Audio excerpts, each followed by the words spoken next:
We are racing in the Formula Winter Series for the second weekend. 1.3 seconds it does get a mighty run outside of the final corner.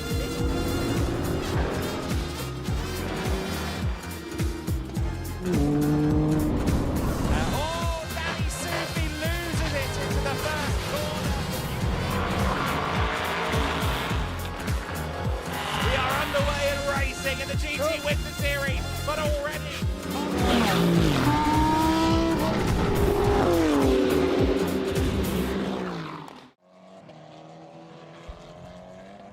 Well, certainly it is difficult-looking conditions here as we welcome you to the 6 hours of Portimão weekend. It is the third weekend of the Gillick Racing's Winter Series Tour of 2026.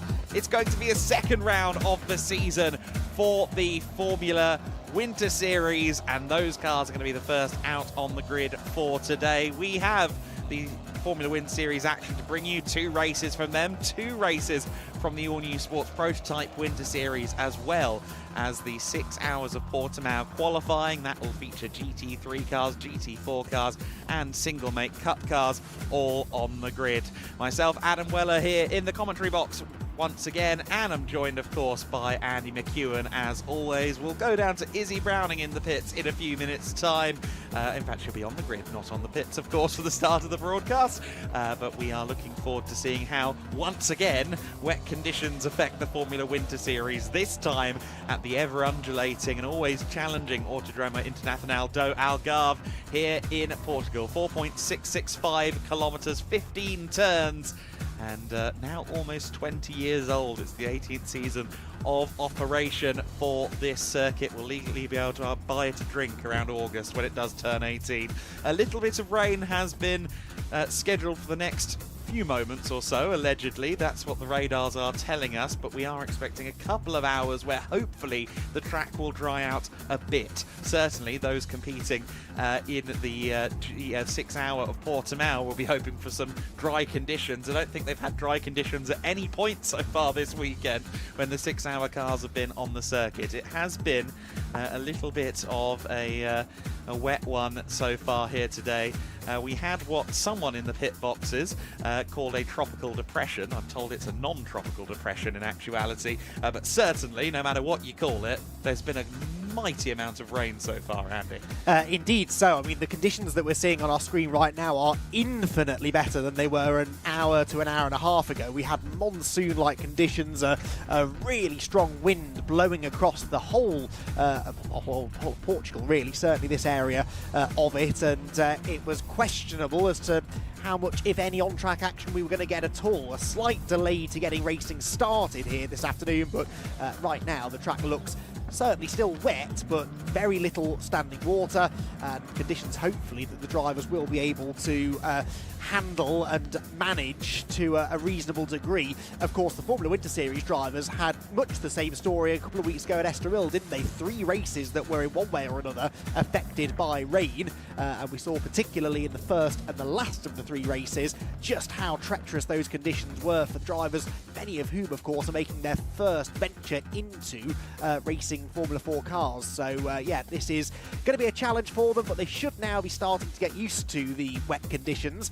and the Portimão circuit, as undulating and as challenging as it is, does seem to have pretty good drainage systems in place. So as I said, very little standing water. Wet tyres will be fitted to all of our Formula Winter Series cars, I am sure, and hopefully a good race will be in the offing. We certainly had some good racing here 12 months ago, I seem to remember, again in slightly changeable conditions.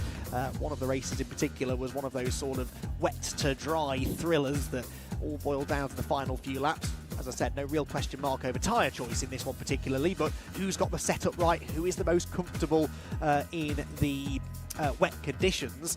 that will be the deciding factor, I suspect, in this race. An interesting qualifying session earlier on today as well. Ethan Lennon ending up with the fastest time in qualifying, a 2:05.4, almost exactly a tenth of a second quicker than Dries van Langendonk. And really, there is no form book as such to go off, is there, Adam? Because the results were so topsy-turvy at Estoril last time out. We're still yet to really figure out who the expected pace setters are. No, that's the top of my kind of headlines on my notes for this weekend, is that this might be the first clear picture of the 2026 pecking order, but then again, I actually don't believe it'll be the first instance of the 2026 pecking order being there. The cars then are down on the grid. Everybody is on the grid, including Izzy Browning.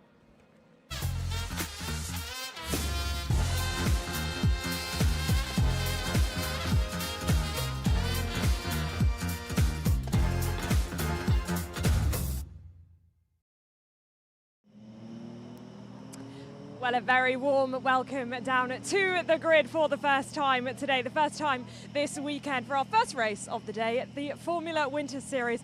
And as the boys will have already covered, we have had so much weather around. This is really going to be a tricky day and a tricky weekend overall for the teams and drivers. We will give you the look down to turn one. We have already had the 5-minute board. I can see the marshals just preparing the 3-minute board, so we are going to jump in and speak to some of our drivers. And of course, we do have a new pole sitter today in the number 32 of Ethan Lennon. A fantastic qualifying for the Rodin team. He's just being spoken to by the mechanic, but as they finish, I can jump in. Well, Ethan, congratulations, a first pole position. Difficult qualifying in difficult conditions. How are you feeling ahead of this race? I'm feeling quite confident. I've done a lot of preparation to get here, so yeah. And you've got championship leader and teammate alongside you. Is it pressure, or go for this and just go for everything? I think just go for it. Don't do anything too dumb, obviously, but just try. Wish you best of luck. Have fun out there. Right, we are going to continue back. I think we have already had the 3-minute board. Yes, we have indeed. Apologies, very loud with the fan in the car, but it is championship leader Dries van Langendonk who is alongside his teammate on the front row. It was a fantastic qualifying session for the Rodin team. They've got P1, they've got P2, and indeed they have a P4, but here to join the party as well is the number 46 of Ari Bansel. Now, he's the reigning GB4 champion, and after a messed up quali last time in Estoril, it put him a little bit on the back foot for the weekend, but he still managed to get consistent results, and he knows what he's doing and will certainly try and get in with this fight this afternoon. It's going to be a really intriguing race, a bit of a game of survival in some places for these young drivers, but then we do have the number 77 of Alfie Slater. I can see the marshal preparing the 1-minute board. We might just get one quick word with Alfie. Well, Alfie, this is going to be a bit of a game of survival, I think, in some places, but a chance for you to show your true potential after the difficult weekend in Estoril. Yeah, I'm definitely quick enough in the wet. I showed that at Estoril. Just got to do the same again now. It might be a game of survival, but who knows what could happen. There could be safety cars every lap. Like, you just can only do what you can do, and I'm just going to do my best. Yeah, 100% do your best. Have fun out there. Right, we will continue back just a little bit further because we do have a little bit more time. All the cars are just now starting to get ready for the race, but we do have the number 17 of Alexander Savinkov, and he was one of our race winners last time out. Who is going to be the winner this time out? Well, we're about to find out.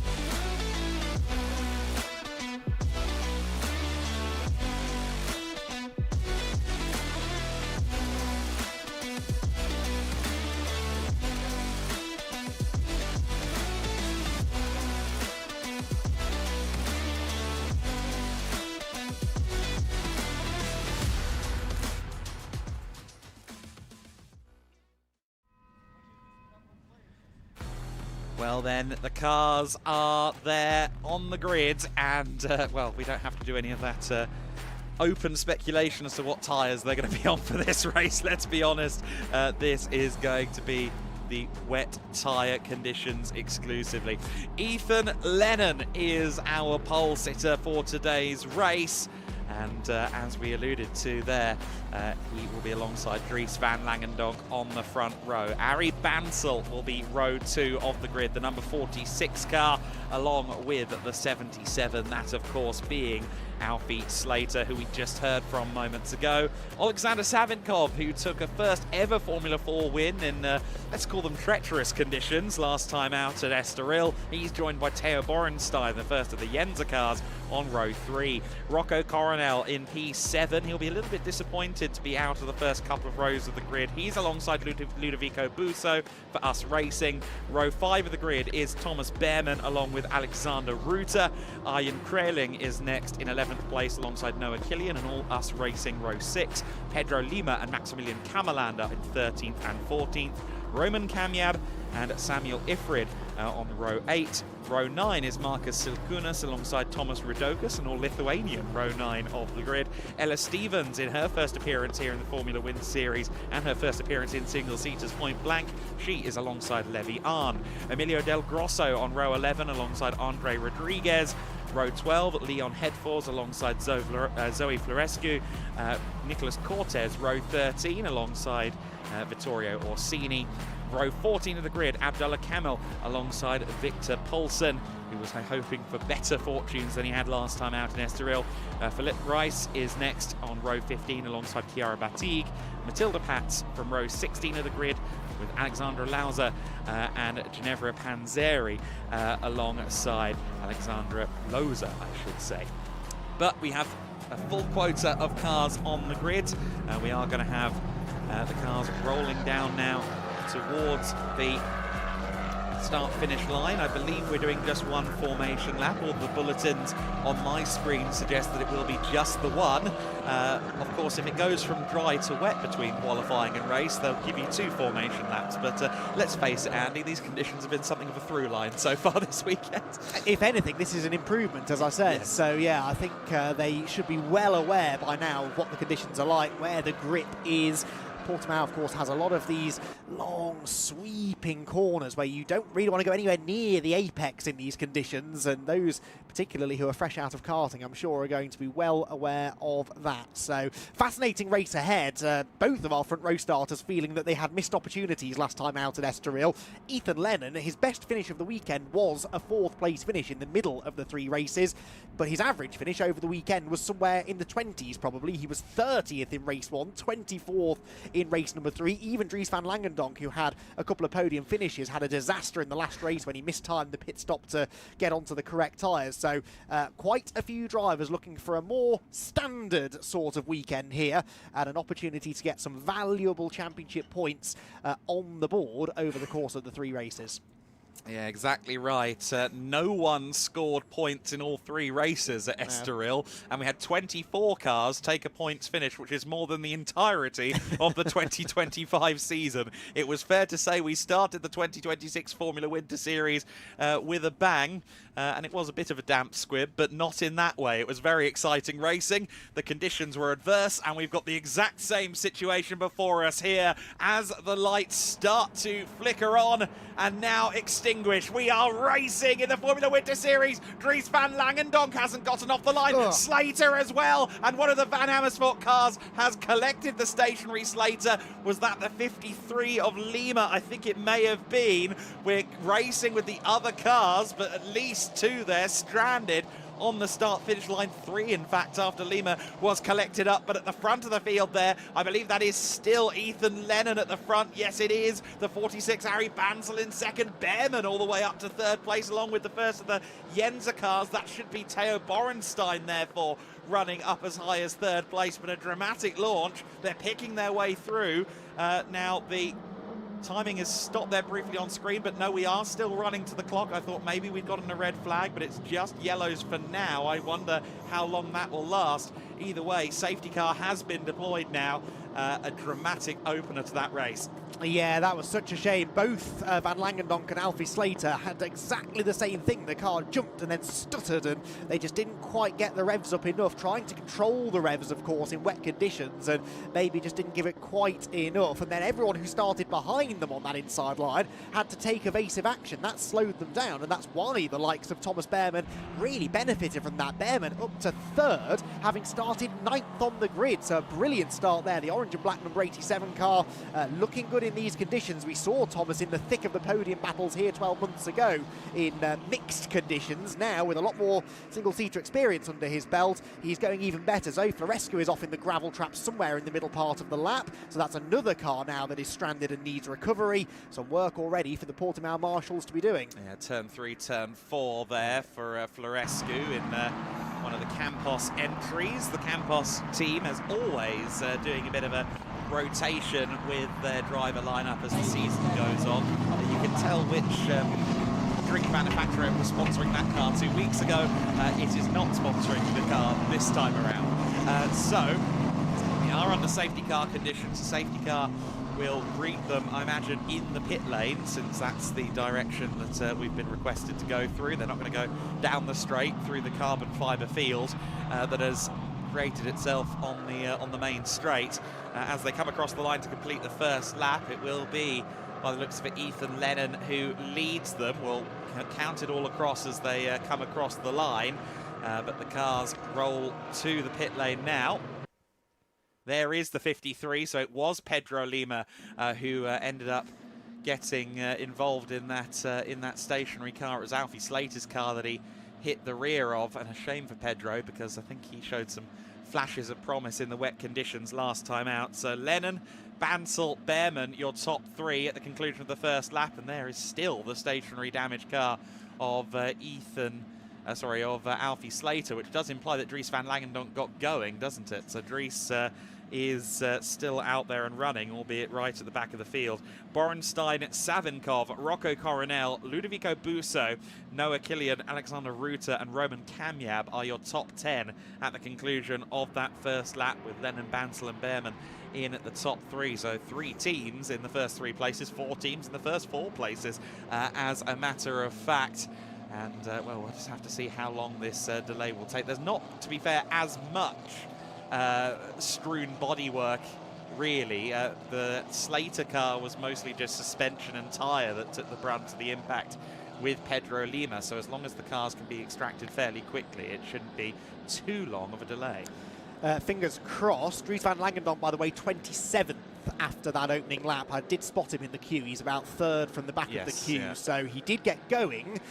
He was sort of shielded slightly, wasn't he, by Alfie Slater's car, which was the one, unfortunately, that got collected. But Dries Van Langendonk did get going. But again, already this weekend, off to an unpredictable and far from ideal start for Dries, who for many people was maybe the early tip for the championship pre-season, and okay, had a solid weekend at Estoril. We'll still feel that maybe should have come out with more points from that one, but here this weekend, already off to a not great start. I mean, you say that, but he's still 17 points clear in the championship coming into this round. So yes, it didn't go brilliantly in that he failed to score in the 3rd race, but he still had the best weekend of anybody. And I think even some of the other title contenders, Rocco Coronel, he won a race, yes, but that was it. He didn't score points for the rest of the weekend. A lot of drivers had tricky weekends, head-scratching weekends. Alexander Savinkov, of course, he's 2nd in the championship coming into today's race, courtesy of all of the shenanigans. He's on 31 points versus Van Langendonk's 48, and then 3rd in the points is Rocco Coronel on 26. So those guys setting themselves up, at least early on, at the sharp end of the standings. You can see everyone there just kind of forcing themselves into understeer there, just scrubbing some heat into the front axle under the safety car conditions. And this circuit, I think, is quite well known at this point for being at its most challenging when it's greasy. I mean, obviously everyone always says, all the drivers will always tell you the greasy conditions are the very worst that we can have. but I think that's truer here than some other circuits. It just really seems like this surface does not like this point of the drying process. Yeah, I think you're absolutely right. And again, I think some of that is because of the nature of the corners. These long, sweeping corners, you're really relying on the car generating plenty of mechanical grip. And the issue is when they're on a wet tyre, but there isn't a huge amount of standing water, the rubber blocks on the tyre just move around so much over the surface of the track and do not yield a huge amount of mechanical grip. So, yeah, challenging for the drivers in these conditions, but it does open up the door for some good side-by-side racing, as we've seen in the past. And just the layout in general here at Portimão does really lend itself to good, close wheel-to-wheel action. And in these conditions where drivers are sort of searching around for the grip, that is particularly evident. And that is the Alfie Slater number 77 car being hoisted out of the way. Still the field are being led down the pit lane, but I'm hopeful that by the next time they come around, at least the start-finish straight area itself should be reasonably clear of marshals and broken cars. Once they've got the Florescu car out of the gravel trap at the approach to turn 4, we should hopefully be good to go racing again. Yes, of course, that is an extra thing to recover. Yes. I hadn't considered that, that extra element. Cars then head through the pit lane, back out onto the circuit again to start lap number 3. And while we do start lap number 3, let's take a look at the very start of this race where, well, the story on the left-hand side of screen is fairly simple. Van Langendonk just failing to get off the line. Slater equally, and also a third car was also struggling there, wasn't it? I think that might have been one of the other Us Racing cars, but Lima got a significant impact, didn't he? Yeah, indeed, and so unfortunate because he'd come from the extreme left-hand side of the road, darted to the inside, obviously spotting a gap, and all of a sudden there were 2 cars stationary. I noticed another car that banged into the wall as well with its right-hand side wheels. That may well have damaged the geometry on whoever's car that was, someone midfield. So quite a few of them struggling to get off the line, and yeah, that is always cause for concern. Thankfully, a very wide circuit here at Portimão, so that could have been a lot worse if we'd been at more of an old-school kind of circuit, but still for 2 or 3 drivers at least, that spelt the end of their race. Going to be fascinating upon the restart, though, to see what progress those slow starters, particularly, of course, Dries van Langendonk, can make. And a fight back up through the field. That 17-point championship lead, of course, could quite quickly start to become quite a bit less than that if he's not able to make significant progress. And the more incidents and safety cars we have over the 30 minutes, the less opportunity he has to do that. No, exactly. With Savinkov and Coronel running 5th and 6th, if they make some upward progress as the race goes on, that will certainly be a big talking point. One of the AKM cars there is quite a way back. Vittorio Orsini just heading back out onto the circuit. So I wonder if Orsini may have been the party that you saw clipping the wall, whether or not he dealt with some damage, because he's only joined the circuits about a minute after everybody else from the pit lane. Yes, it would have been somewhere around that part of the grid. I think it was his colours as well. So yes, that would blue and white. Yeah, blue and white. That's it. Yeah. So I think that possibly was him. It was very much side-to-side contact with the wall rather than on an angle, but it was hard enough that I would say it was worth checking the car over. And clearly he and the team agreed. Another lap behind safety car then to come, it would seem. Are they going to bring them back down the pit lane this time? I'm hoping not. I'm hoping this. Oh no, into the pits they come. Yeah. So still more clearing up to be done. And again, this all eats into that 30-minute race time. It does indeed. 30 minutes plus 1 lap, and we're about to hit 1/3 distance, at least by time. 20 minutes and 18 seconds left on the clock as we speak. But the 32 car leading them around. Ethan Lennon, the South African driver, who made his first appearance in single-seaters with us at Estoril just a couple of weeks ago on what was his 15th birthday. His first day of testing, the Thursday of the Formula Win Series season opener. Day 1 was also his 15th birthday. Comes in with a winning record in South African karting, but certainly coming over to Europe and being able to make that big step towards what looks like a pretty consistent front-running level of performance from what we've seen so far. That's no small feat, and certainly something to be commended, and I dare suggest that Rodin Motorsport will be very happy with their South African Charger. Well, they have a habit of picking good drivers, don't they, Rodin? And they prepare a very strong car, so he's got all of the tools at his disposal to make something of this, and yeah, not letting that opportunity slip through his fingers, is he? There is the Zoe Florescu car that is still beached. I suspect we're a little bit limited on recovery vehicles, and many of them were required to deal with the start line incident. So now that that's been largely dealt with, they're able to go and scoop that car out of the gravel. And it's not the first time this year, in fact, that we've seen cars, not necessarily Formula cars, but cars in general in Winter Series action, beached in that gravel trap. And it's easy to spin those rear tyres up coming out of turn 3, especially if you're on that rubbered up racing line and find yourself visiting the scenery. And she'll be hopefully able to learn from that for the race to come a little bit later on today, as the field round the top of the hill through turns 7 and 8, and cars weaving around to, as you said, try and generate some heat. It's a real balancing act, this, though, because they need tyre temperature, but they don't want too much tyre temperature, because once we get up to racing speed, the relative lack of standing water around the circuit is going to lead to a bit of overheating of tyres. So there's a fine line to be balanced here. You need to have the tyres switched on the restart, and that was a story we followed through those races in Estoril, wasn't it? Certain drivers seemed able to switch the tyres on more quickly than others, but perhaps then over a 15-20 minute green flag run, that sort of came back to bite them. Yeah, quite right. So we'll keep an eye on that as it progresses.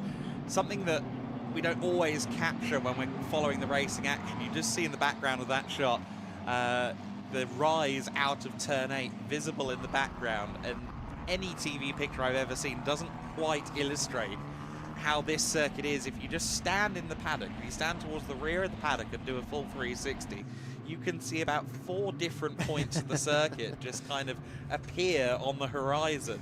It is a really special place, and in fact around turn 12, 13 and 14, the corners they're just leaving now, from the paddock it looks like the cars are almost driving into the sky. It's an incredible location, the Autodromo Internacional do Algarve, and always exciting that we get to have not one but 2 bites of the cherry when it comes to this circuit. We're going down the main straight this time, so the recovery process has been, if not completed, certainly mostly completed on the stricken cars of Slater and Lima. And indeed, it looks like we are fairly clear. Hopefully Zoe Florescu's car won't be far behind either. Of course, so we welcome Zoe Florescu into the series. Unfortunately, we don't get to talk about her in better circumstances within this race, but of course she comes in with an amount of interest behind her as well. 17 years of age and a winner of the FIA Girls on Track Rising Stars program, which is kind of a development course, I suppose. Lots of different elements to it to determine who wins the award year on year, and has had a fairly positive tenure in go-karts, now looking to move up into the world of single-seater racing, and she's looked pretty bright and pretty positive in the paddock as well. I see some of the young drivers on their first weekend looking a little bit nervous. I've not got that impression from Zoe at all. Of course, she's had a rough start here in this race, but in general, I get the impression that she's very confident in her moving up the ladder. Which you have to be, you know, it's such a flooded market in some ways, isn't it? Junior single-seater racing. Every year there seems to be a new junior single-seater series that you can go and prove your worth in, and you've got to stand out somehow, and sometimes just pure ability, you can certainly add a bit more to that by having one of those confident personalities and absorbing all of the information that you're given, and you know, this is it. It's easy for us to forget sometimes, I think, because we sit back and just enjoy some good racing, but this is a crucial moment in these young drivers' careers, and if they can attract the attention of the right people, however they're able to do that, then that could really be the beginnings of a long and prosperous career in motor racing, single-seater racing specifically. I'm sure most of this grid have their sights firmly set on the Formula One universe, and you've got to have a certain amount of confidence to be able to cut it in that environment, haven't you? I thought you were going to say the Formula One cinematic universe. I didn't hear they were going to do a sequel. Okay, fair enough. Brad Pitt in an F4 car, would that be believable? Still double yellow flags at turn 2 and turn 3. So I think they're still in the process of trying to recover Florescu's car. That was certainly the case last time we circled by that section of the circuit. Ethan Lennon will be not sure what to think, really. He will be happy in a sense that he's getting to lead without any challenges, without having to fight off the likes of Ari Bansel and Thomas Behrman behind him, but of course he's a racer. He wants to be fighting for the positions. He wants to be up to speed. So we'll wait and see. He'll certainly be keen to get this race underway, as will everybody else, and indeed including even those maybe trackside. Zoe Florescu, now she's out of the race, she might want to see what goes on with the rest of the field.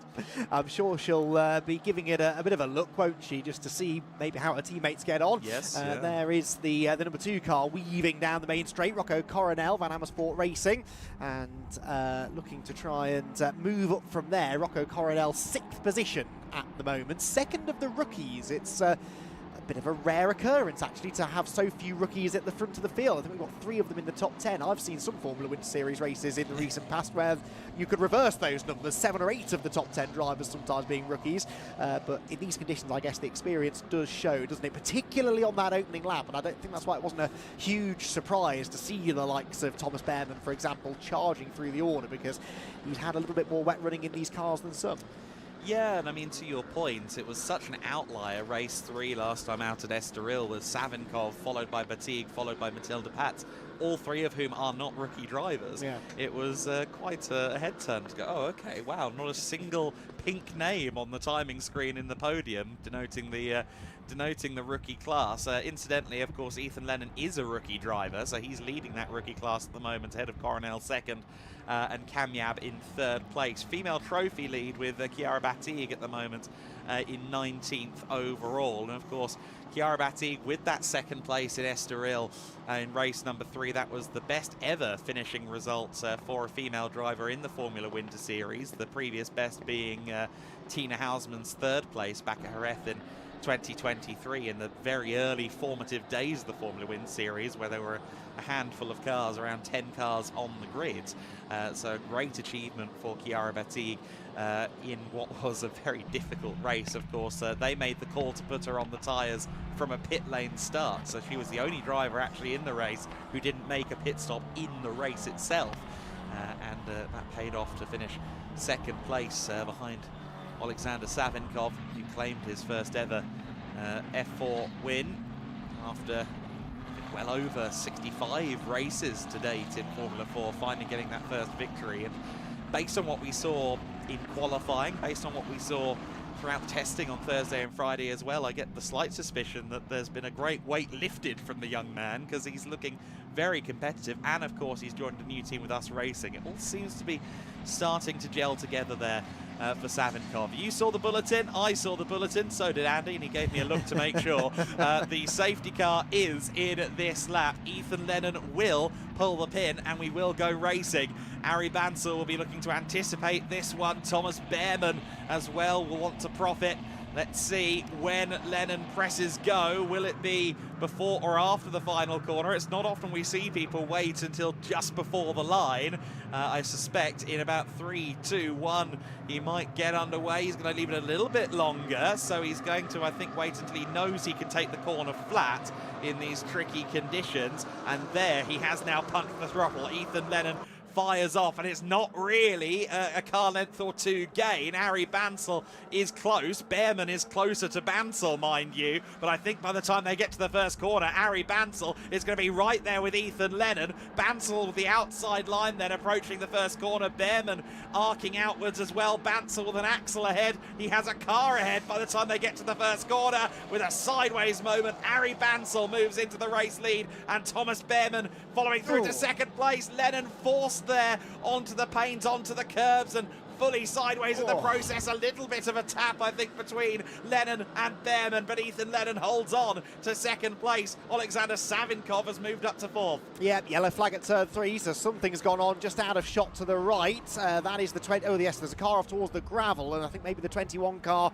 was recovering from that slightly of levy on. Onto the brakes we go into turn 5. Couple of them missing their braking zones. That was Alexander Ruta coming up the inside, and yes, we've got another car stranded on the outside at turn 3, so I fear that BMW safety car might not be hiding away in the pit lane for too much longer, but it came in for just long enough that Ari Bansel was able to make that decisive move. And yes, it was all about the safety car restart, a bit too late for my money, and it meant by the time they got to turn 1, the leading 3 were all on top of each other. might have been Noah Killian, maybe, that was involved in that. I'm not quite sure. But side by side there was that for the race lead. Yeah, Lennon having a little bit of a look to the inside line at the very least as they head downhill now through the final sector of this lap. And Thomas Behrman following in on in third place. The top four almost in the same order. It's the same four people, albeit with Lennon demoted to second place. Savinkov has ended up back behind Borenstein as well, so they've switched back. We've still got the yellows at turn 3 and now at turn 9 as well. So at the bottom of the hill at the Craig Jones corner is where there are also now yellow flags. So a couple of yellows around the circuit, but as they come to the start-finish line, still no declaration of a safety car, so one assumes we'll continue racing. Yeah, well, that's good news for Ethan Lennon. He can now tuck into the slipstream, albeit from a few car lengths further back than Ari Bansal was on him a lap ago. Look at Bansal weaving around, trying to break that toe, and succeeding in doing so, I'd have to say. I don't think Ethan Lennon is any closer now than he was going onto the main straight. Carries good speed into turn 1, though.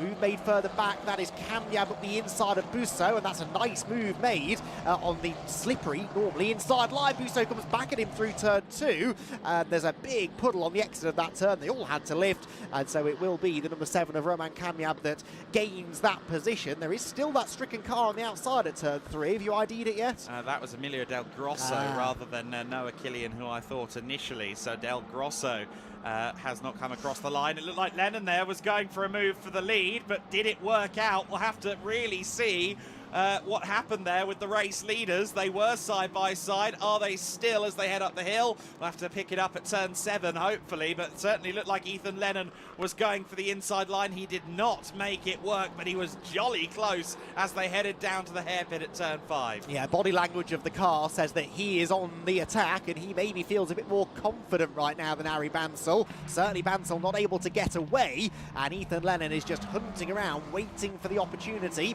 Does it come at turns 10 and 11? Takes a much tighter line through 10. That would give him the inside for 11, but that's not where you want to be. Look, he arcs the car back to the edge of the road to try and find the grippier side of the circuit and carry the speed down the hill. The safety car, though, is going to interrupt that, and once again we hit the pause button with at least one car needing to be recovered from the side of the road. So Ethan Lennon will really be kicking himself now, because not only did the restart not go to plan, but he had half a chance there maybe to get the lead away before the safety car came out and wasn't quite able to make it stick.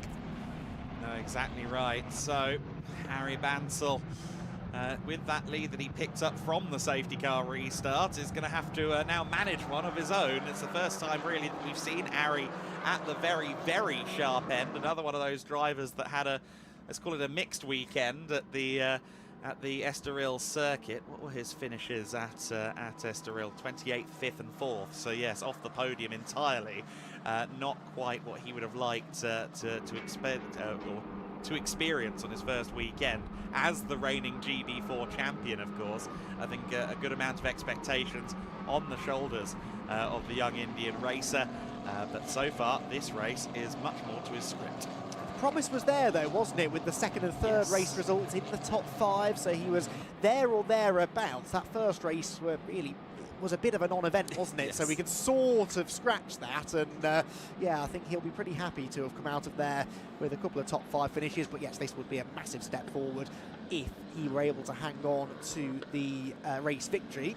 Emilio Del Grosso's Matilda Racing car then needing to be recovered from the outside at turn number 3, and that, as we saw last time when it was Zoe Florescu's car, that is not always the work of a moment. So this car, at least not in the gravel trap, but potentially does have some damage that's been sustained, and that might now just slightly delay the recovery process. So Bansal, Lennon, Behrman, the top 3. Theo Borenstein, I think, was briefly overtaken by Alexander Savinkov on the restart, but then able to get back ahead of him after a couple of corners. It was just in that early shakeout through turns 3 and 4. And yeah, Theo was able to get the Enza car back in front and stay there until the safety car came out. Then it's Coronel Ruta, Kamyab, Busso and Noah Killian to complete the top 10. Indeed. So how many US racing cars in that top 10? 5 from 6. Not a bad record there. Ian Kraling was one of those drivers that fell through the field actually quite significantly. He was just on the fringes of the top 10 on the restart and ended up 22nd place. I think a few drivers got quite significantly held up in amongst the turn 3 and turn 9 tangling on that first lap post restart, because there was a segment of the field about 20 seconds back from the rest of the pack, so I think there were a couple of unseen dramas out there on the circuit. Now Ari Bansal looking for his first win in a Tatus current generation F4 car. Of course, the GB4 is relatively similar from a performance window perspective, but it is a different chassis, different car. And of course, he ran in GB4 last year with friends of the paddock, Elite Motorsport, the GT4 Wind Series regulars over the last couple of years. He also went to Macau in November and raced in the FIA F4 Cup. And I should actually say, no, of course, Ari has won a British F4 race in this spec of car. So he did win one towards the end of last year in the Challenge Cup standings of British F4, which is kind of like a part season sub-series, if you will. Bansal has been very promising thus far, and I think looking ahead to 2026, certainly the objective will be to show a clean pair of heels in F4 racing, kind of depart F4 with glory and many a trophy before moving further up the ladder. That's the plan. Going to be easier said than done in such a competitive field, but so far that plan, I'd say, is roughly being met, isn't it? A quick shout out for Dries van Langendonk, by the way. I had him in about 26th or 27th place on the restart. He is 15th after 2 laps of green flag running, so Dries van Langendonk making really nice progress in the Road and Motorsport number 15 car, one of the black and orange machines, and yeah, again, one of those drivers who really wasn't that pleased, I'm sure, to see the safety car come out. I'm tentatively hopeful that this might be the last we see of the safety car in this race. Hopefully at the end of this lap they'll be released. We'll get maybe a lap of, well, maybe 2 laps of running, because of course we've got this extra lap to be added on at the end. A safety car lap is in the region of 3 minutes, and I think they crossed the line with just more than that on the clock. So 1 or 2 laps then still to go, and if we do get 2 laps of racing, then that number 15 car is definitely one. There he is, look, going through shot. That's definitely a car I will have one eye trained firmly on. Of course, worth noting as well, of course, that Rodin has expanded to 4 cars for this weekend, and now they've got 2 McLaren liveried machines in their awning, and that's courtesy of the arrival of Ella Stevens, who joins the grid, also a member of the McLaren Driver Development Programme, as is Dries van Langendonk. Safety car will come in this lap, so we should get 2 laps of racing here. The clock will hit 0 over the course of this lap, and then they will do, or of the next lap, the first racing lap, and then, all being well, we'll also get 1 final lap on the additional time as well. So there was 1 Campos racing car, I think it was Leon Hedfors, who had his panel covering the suspension missing, so he's had a little bit of contact or had something go a bit awry for himself further back in the field. He's another new addition to the Campos lineup for this weekend, the Swedish racer. But all eyes on Ari Bansal with the time ticking down. He is going to have to get a hurry on to do 2 laps of racing. Maybe that's the point.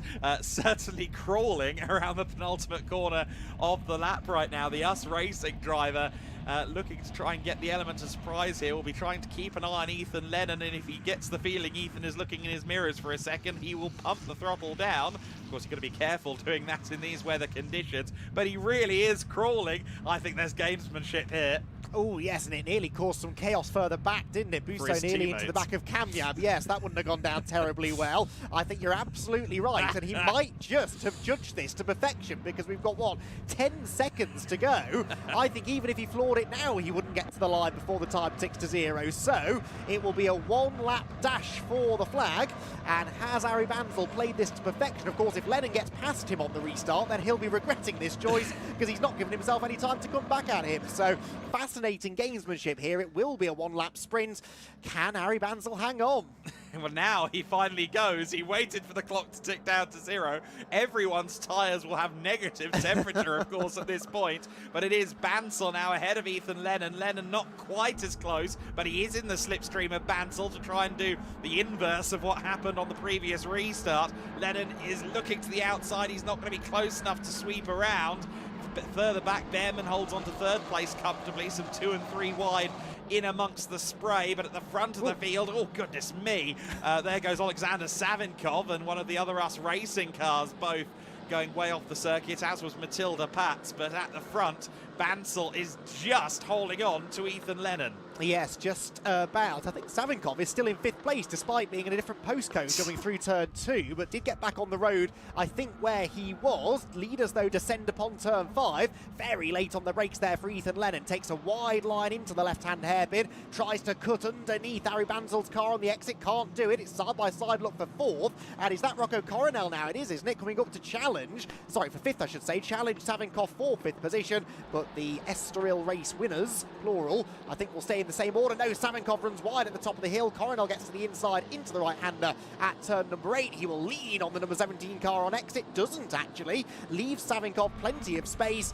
and as a result they remain wheel to wheel as they plunge down through turn 9, side by side through the quick left-hander. Coronel sweeps through on the outside line, and that was really committed stuff from the reigning Ginetta Junior champion. That might not be the last place that Savinkov ends up losing. Oh goodness me, Alexander Ruta had to take evasive action there off Savinkov, to your point. Bansal then at the front of the field, just a couple of corners left to go, having won in 2 different 4th tier junior single-seater championships. He'd love to collect yet another trophy here in the Formula Winter Series.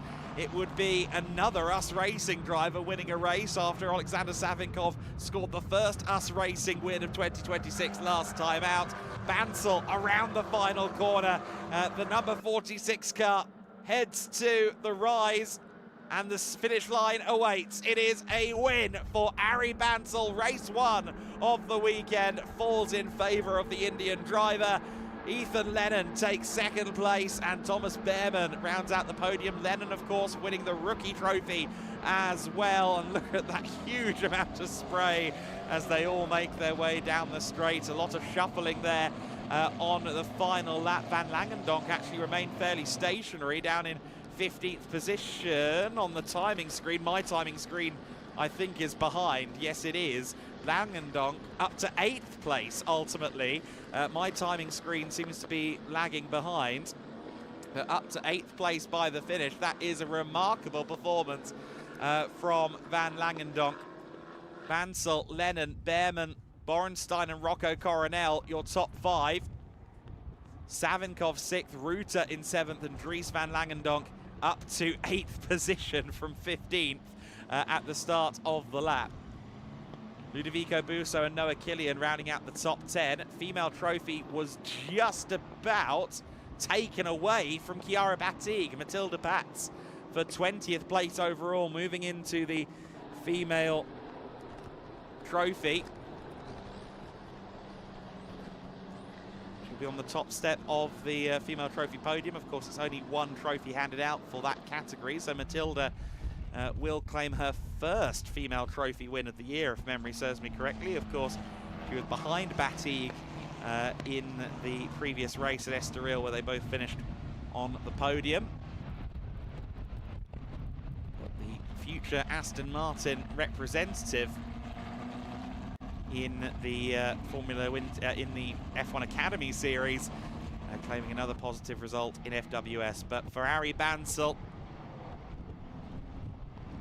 he will be thrilled with this. It's a 4th different category, I should say, that he's won at an F4 level. GB4 champion, of course. He won a race in British F4 and he won a race in Saudi F4 just before the holiday season as well. So it's a 4th different series that Ari Bansal has claimed a race victory in. At some point, it's not the equipment, it's the driver. And I think if you win 4 different championships, win in 4 different championships, then certainly the common denominator has to be the man behind the pedals and the steering wheel. Ari Bansal, the first time then a Formula Winter Series winner. And of Of course, he'll be one of those drivers very keen to fight for the championship this season. Coming in with a title on your resume certainly creates expectations. Thomas Behrman pulling up to the 3rd position slot. Another positive result for Behrman. He's not had a headline-grabbing result yet, but he's got himself a podium last time out at Estoril, a 3rd place finish there, and now a 3rd place finish here at Portimão. He'll be looking to be in the points the remaining 2 races as well to really try and establish himself as someone fighting at the front of the title contendership. The US Racing team and the personal team of Ari Bansel offering their congratulations to the driver of the number 46. As best I know, nobody at the Premier level of single-seater racing has elected to start under number 46 since the drivers were allowed to choose their starting numbers back in 2014. Of course, the 46 rather attached to one Valentino Rossi, but perhaps someone like Ari or another one who favours that number may one day take it all the way to Formula One. I'm sure as long as he's got a fluorescent yellow helmet, Valentino will be okay with it. So then, Bansel, Lennon and Behrman will be on the overall podium. Of course, Lennon will be on the rookie podium along with Rocco Coronel, 5th overall, and Dries van Langendonk with his rather dramatic ascendancy through the field. It's an awful shame we don't have onboards on these cars because, what, 7 places in that final lap? That would certainly be one to watch.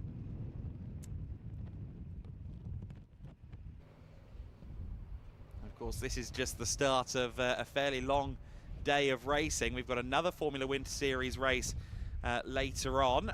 We also have 2 races for the Sports Prototype Winter Series. And qualifying for the 6 hours of Portimão. It will be the 6 hours of Portimão qualifying up next here.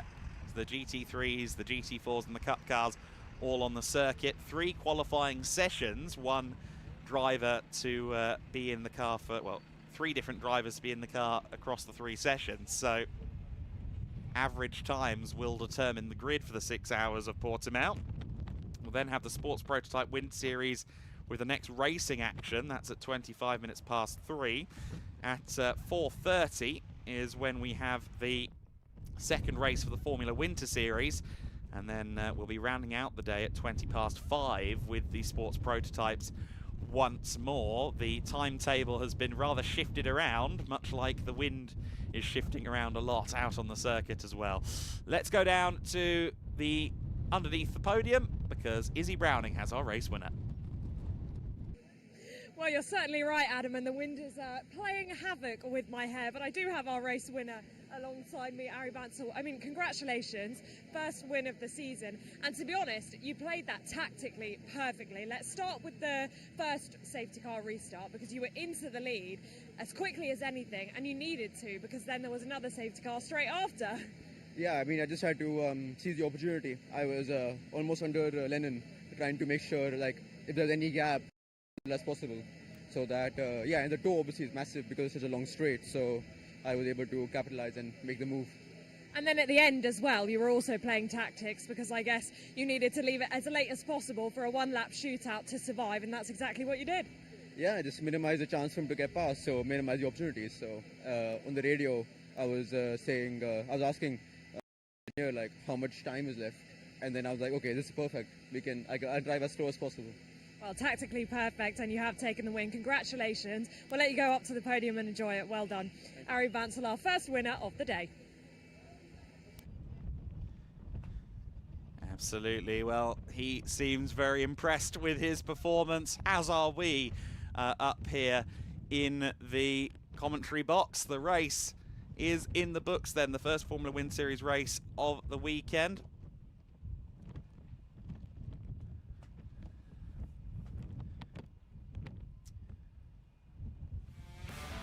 Now we'll get a look at the highlights of that first race of the weekend in the Formula Winter Series.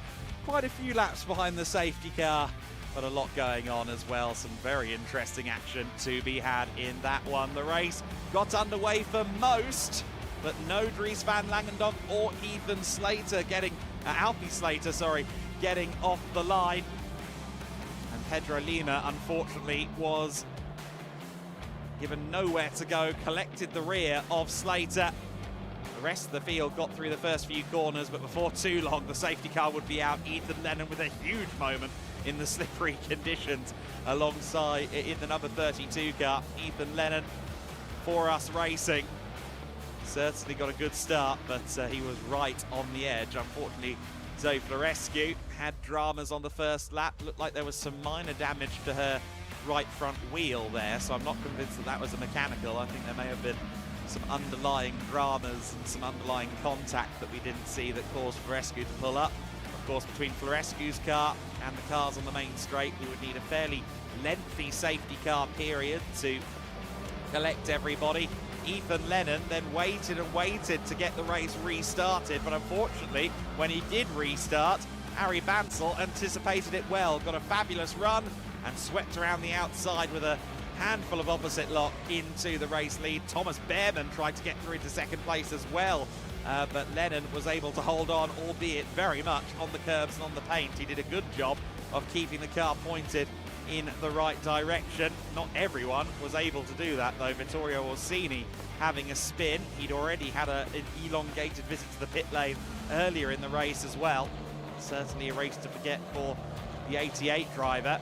Some us racing shenanigans as the number 7 making a move. That was Roman Kamyab, who was up in the top 10. However, a safety car brought out once again because of the stranded Emilio Del Grosso car. A shame for Del Grosso on his first appearance in F4 cars, having previously raced Ginettas. We went back to green flag, albeit very slowly, as Ari Bansel wanted the clock to tick down to 0, so there would only be one lap of racing left to go. He stalled the field for over 45 seconds, and eventually we did go racing. Certainly some gamesmanship from Ari Bansel, but it proved to be sound logic. He headed the way through the first turn. Some more three-wide action further back in the pack, but for Bansel, he was able to stave off Ethan Lennon through the first corners of the lap and just about keep himself clear of the Road and Motorsport driver. Us Racing's Alexander Savinkov went wide. One of the other Us Racing cars took a bit of a long trek around the outside line as well. Certainly almost no grip when you go off the circuit, very little while you're still on the black stuff. Savinkov getting into it with Rocco Coronel, trying to salvage the P5 position.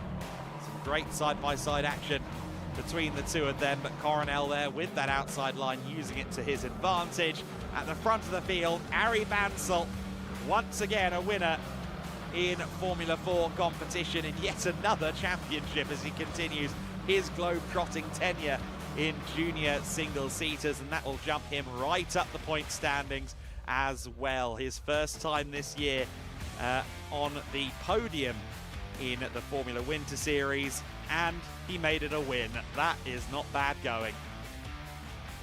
The Indian racer collaborating with the US team, and the German squad synchronizing well with their young star. Certainly a compelling motor race then. Ari Bansel winning out just ahead of Ethan Lennon, who I think will be disappointed to have not capitalized on that lead that he had coming out of the initial start of the race. Behrman in third place, Borenstein in fourth, and Rocco Coronel in fifth position. Alexander Savinkov in sixth place, Alexander Ruta in seventh place, and then Dries van Langendonk, almost unsighted, of course, from the rear of the field, made his way all the way up into eighth position. Didn't quite catch 9th and 10th. Roman Kamyab in 11th place, Marcus Silkunas in 12th, Samuel Ifrid in 13th, Andre Rodriguez in 14th, Maximilian Kamalander in P15, Thomas Rudokas in 16th place, Nicolas Cortez in 17th, Ian Kraling in 18th place, Leon Hedfors in 19th, Matilda Pats in 20th. In 21st place, Chiara Batig, Victor Poulsen alongside in 22nd, Levian 23rd, Panzeri, Orsini, Ella Stevens on her debut, Alexandra Loza in 27th place, Philippe Rice in 28th, Abdullah Kamel in 29th, and Emilio Del Grosso unfortunately not seeing the flag after the damage to his car earlier on in the race. Safety cars, dramas, quite a lot going on in that race. That's the Formula Winter Series, and of course we have more Formula Winter Series action to come, possibly in better conditions. The radar seems to be undecided to that end. And we're now going to go down to the podium to celebrate the first Formula Winter Series race of the weekend. Thank you, Adam. Yes, you join me on a windy podium here at Portimão. Let's get our drivers out, shall we, for our first race of the weekend. And we'll start with our best female finisher. It's a first win in the category for Matilda Pats. Congratulations, Matilda heads to the top step of the podium and will receive a round of applause, and in a moment or two, her trophy as well for the winning female in the first Formula Winter Series race of the weekend. Florencio from Pirelli is here to hand the trophy out, and she looks reasonably happy with that. Glad, I'm sure, just to survive what was a challenging race here in the tricky conditions at Portimão. Let's have a chat then with Matilda if we can. Matilda, come on down. Difficult conditions out there, and you were right in the middle of the midfield battles. How was it for you? Very chaotic in my opinion. I was very lucky to don't crash at the start because I essentially didn't see anything, as well as the restarts coming from the back. It's like a white wall in front, so happy to manage to don't get into the chaos. Still a bit unlucky, sometimes you're inside outside and losing, but overall quite good.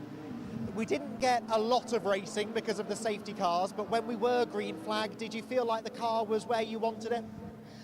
We still have to work a bit on the car, but we did some improvements to the quali and I felt a bit more comfortable. Obviously a bit more rain than in quali, so a bit more aqua planning made it difficult, but overall quite okay.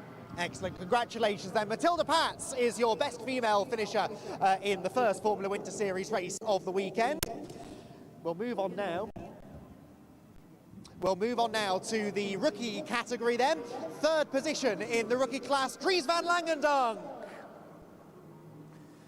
Dries had a very entertaining race there, started from pole, stalled off the line and charged through from 27th place to get a rookie class podium. Second position in the rookie class, Rocco Coronel. Rocco also was in the thick of the battling there in his Van Amersfoort racing car and came home to a solid top 6 finish, second in the rookies. But it was a rookie class victory for Rodin Motorsports' Ethan Leonard. He gets a big cheer from friends and family and team members down below. Top step of the podium for Ethan Leonard. He looked a little bit confused as to where he was going then. He will now receive his race winner's trophy.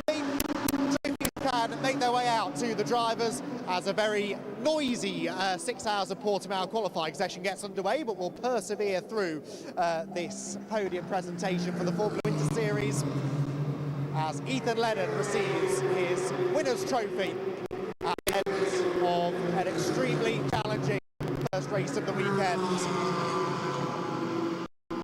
The drivers gather together on the top step of that podium then, and in a moment we'll have a chat with Ethan Leonard. Second place overall, led in the early stages.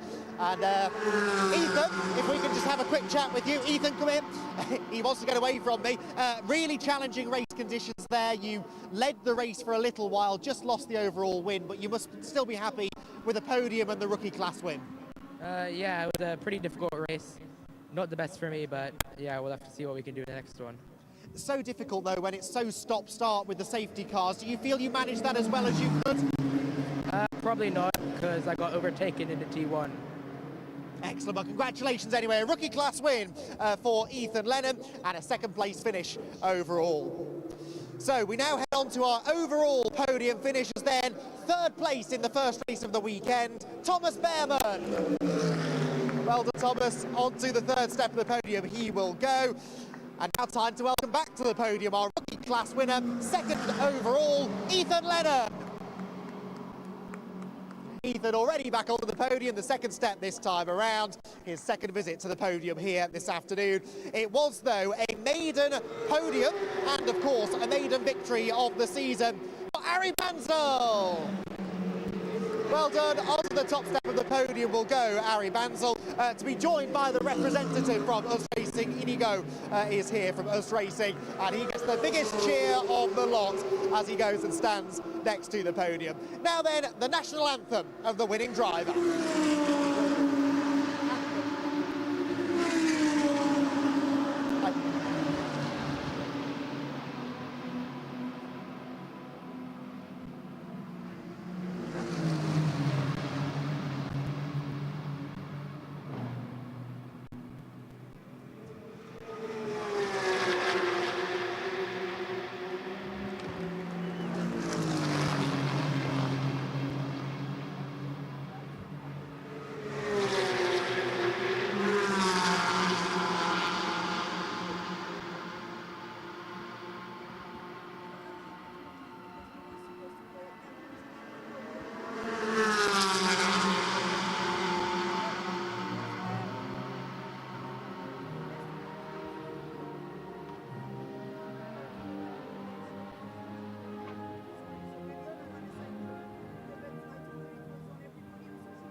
Congratulations to Ari Banzel, who wins our first Formula Winter Series race of the weekend, and he will celebrate now with the teams down below after a very challenging opening race of the weekend. The drivers then will pose for the photos on the podium, and they will be very pleased to have begun their Portimão weekend with a solid result. Now, though, it's time to turn our attention to the 6 hours of Portimão, qualifying underway already.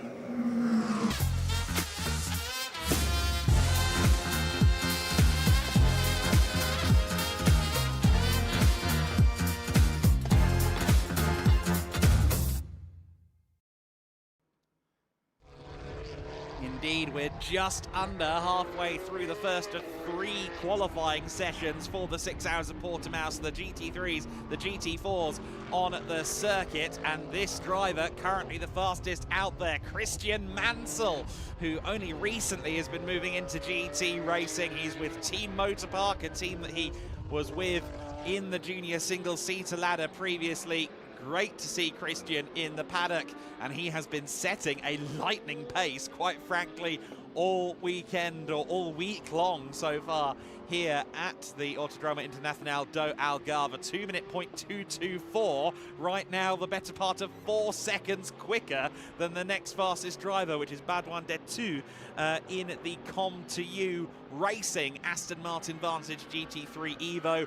We're here with a second edition, of course, of the 6 hour of Portimão, and it's a second edition where we have a great grid in the GT3 class and across all categories. We were expecting over 20 cars. I think after some typical test day dramas and late drops and things like that, we have 18 cars for this qualifying session out on the circuit, but 18 cars across some very strongly contested classes. We've got 4 cars in the Cup 2 class for Porsche 992 Cup machines, another 4 in the GT4 class as Mansell pushes the limits a bit too far, and then an 8-car grid in the GT3s as well. Now, Zach Meakin is just out on the circuit for, I think, his first flying lap at the moment, in progress. Meakin in the Greystone GT McLaren 720S. In fact, he has come across the line already on a 2:01 1:074. Mansell comes by and does not improve. He does improve on that lap, a 2:01:21. I confidently stated he would not improve, having seen him go off the circuit massively at turn 13 and certainly not profit from it. But no, he's still making headway in the early stages of this session. So it's Mansell from Meakin, from Florian Schulze, now the top 3. So everyone in this early stage of the session just starting to find their pace. There is the 44 of Zach Meakin, of course a familiar name to us here in the Winter Series paddock, having previously competed in the GT4 Winter Series with us. He's been in GT3s fairly extensively over the course of the last 12 months, as we saw there the LMR car of Yosemar Jr. Off the circuit, so we're not on the circuit, but stationary, coming out of the first corner. So we got a little bit of a drama there, but the yellow flags have been lifted, so hopefully that's an issue that has now been sorted. We've got another issue though, the 11 car around. That's a GT2 spec Mercedes from SR Motorsport by Schnitzelau, the first time they've brought a GT2 car to the Winter Series paddock. That's David Felinius, the American driver, having a bit of an off-track moment. Here's Meakin then, running around in the Greystone GT machine, familiar with the team, familiar with the car, and I must say that Greystone GT lineup, Andy, they'll be looking to make headway in this qualifying session, because on paper, yes, you can bet against them. There are quite a few competitive entries, but certainly they're among the favourites. Yes, they're definitely expected to be in the conversation, aren't they, for race victory tomorrow, and indeed for pole position here this afternoon. So we ride on board with the McLaren as it heads out of the final turn, up onto the plateau of the start-finish area, and immediately look heading to the right-hand side of the road to find the wetter side of the track to cool the tyres down, and then drifting back over to the racing line again into turn one. So Zach Meakin then second quickest at the moment. We'll monitor the sector times with interest. Big slide there through two, where there is a fair amount of standing water. That's probably the wettest part of the circuit, I'd say, that little kink at turn two. Normally such a nothing corner, isn't it? And yet when you have that standing water there, it becomes quite treacherous. Yeah, absolutely right. The drivers in the upcoming sessions will be taking note of where the patches are, and certainly turn 2 to turn 3 is one. Usually there's a bit of a lake coming across the circuit out of turn 4 as well, which has caught out many drivers, especially once we are towards fully dry. That is one of the last sections to finally be properly slick tyre ready. We will continue to watch as Meakin wrestles the car around. So these three sessions, the results will be combined, and it will then be average lap times across the three sessions that determine our grid for the race. So all drivers, at least all of the drivers nominated for quali, some have more than 3 assigned to their cars, but all 3 drivers have to play their part here in order to create a good grid position. Christian Mansell, fastest of anybody in Sector 1. Slightly average second sector, but still quite a bit quicker than this man is going. So at the moment it is the number 28 Mercedes going quickest. Another moment there for Leandro Martins this time, the LMR Motorsport Porsche. That's the fastest of the Cup 2 cars at this point, in a very impressive 5th place overall in this part of qualifying. Although that will not be a personal best lap that he is currently in the middle of after that rotation. I think that was down at turn 5 as well, which seemingly is catching quite a few drivers out. Number 17 here, AF Motorsports' Andre Fernandez heads downhill through towards the final sector of the lap. But what is that lap for Christian Mansell going to become? Is that a screeching of tyres? Not entirely sure. Anyway, Mansell crosses the line at 2:0.280, so a 10th off his previous best, but Christian Mansell consistently lapping quicker than the rest. So in this part of qualifying, at least, it is definitely advantage Team Motorpark Mercedes.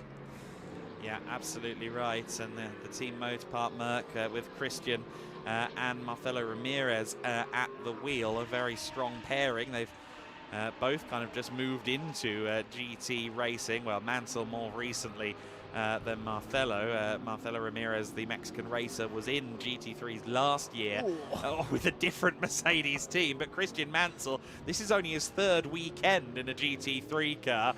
Fairly extensive mileage he's got under his belt already, and he took a year off racing, of course, in 2025. Clearly hasn't missed a beat, though. Certainly not lacking in confidence, is he? No. He might be lacking in seat time recently, but had the confidence to back the big Merc into turn 5 and set a purple sector whilst doing so. So he is absolutely flying as he heads up over the hill towards turns 7 and 8. And and he looks as though he is the man to beat. No one else really getting even close to his sector times right now. He just did a 37.5 in the first sector, fastest of anybody. No one else is within a second of that right now, more or less. So really impressive stuff. We have had a good sector time for Badouin de 2 in the Come To You Racing Aston Martin in sector 1, so he is probably the next fastest in that part of the circuit. Currently fourth fastest is the 007 Aston Martin, but I don't think anyone's going to touch Christian Mansell's pace in this part of qualifying at least. He'll be across the line shortly, and we'll be able to maybe set a further improvement. Absolutely. Now there's another one who's kind of dominating his class, and that's Cedric Fuchs in the SR Motorsport by Schnitzelau Mercedes. A 207.6 puts him 10th overall at the moment. Furthermore, it puts him 3 seconds clear of anyone else in class. Very impressive indeed. Yeah, I hadn't spotted that. So GT4 very much going the way of SR at the moment. That Christian Mansell lap, by the way, came to nothing in the end. He backed right off in the final sector. I feared for a moment that he'd had a wobble. I expected him to be at the line sooner than he was. Speaking of having a wobble, again, the rear of the car in danger of entering turn 3 before the front of it did, but it seems to be the quick way through, particularly in sector 1. He has got that AMG hooked up. He really does, doing a great job, and I think having quite a bit of fun with it as well. Just following the number 15, the NM Racing team entry of Mario Pinazzo, the Spanish team, of course, who have come here, I think, with some retribution on mind, having just missed the class podium last time, or class win, I should say, last time here in the 6 hours of Portimão. This is Christian Mansell's last flying lap, and he's not hanging around. Definitely not. Dives to the inside of the GT4 Mercedes there, and that will have cost him a little bit of time. I mentioned Badouin de 2, by the way. Personal best lap last time around, moved up to 3rd quickest. So leapfrogged the Attempto Racing Audi as the checkered flag has now flown. Session over, but of course if you're already on a lap, you are able to complete it. Not seeing a huge amount of personal best sectors coming in. Badouin de 2, the last driver really to find major improvements, and that's going to be fascinating over these sessions. If it remains rain-free, which I'd say is about a 50-50 chance as I look out of the window and see some dark clouds approaching, but if it does remain rain-free, this track is going to continue to evolve across all 3 sessions. The fastest the track will be, in theory, is at the end of the session, but if you've taken the best out of your tyres by then, you might not be able to capitalise on that. No, exactly right. Well, we'll keep an eye on what Mansell does. He's going to come into the pit lane, so Christian feels fairly confident he's done enough. And the timing screens say a similar story. Of course, he's no longer quite so far ahead as he was previously, but almost a second to the good over Zach Meakin. So Mansell and Ramirez will be pretty confident as a collective. I'm interested to see whether Ramirez hops in the car now or whether Mansell does 2 sessions and does them consecutively. We'll have to wait and see how that one pans out, because there are only 2 drivers in that team Motor Park lineup. Across the line comes the Attempto Racing car of Florian Schulze. Schulze vastly experienced with on and off history with Attempto Racing that goes back over 15 years at this point. 2010, the first evidence I could find, at least, of a Florian Schulze collaboration with Attempto Racing. But after that first session then, Team Motorpark's Christian Mansell has put them up at the top for now. Of course, 3 sessions to consider, and the average time across the 3 will make the grid position. So we'll see how it unfolds from here. But Zach Meakin, second fastest with a 201.074, a 202.826 for Badouin de 2.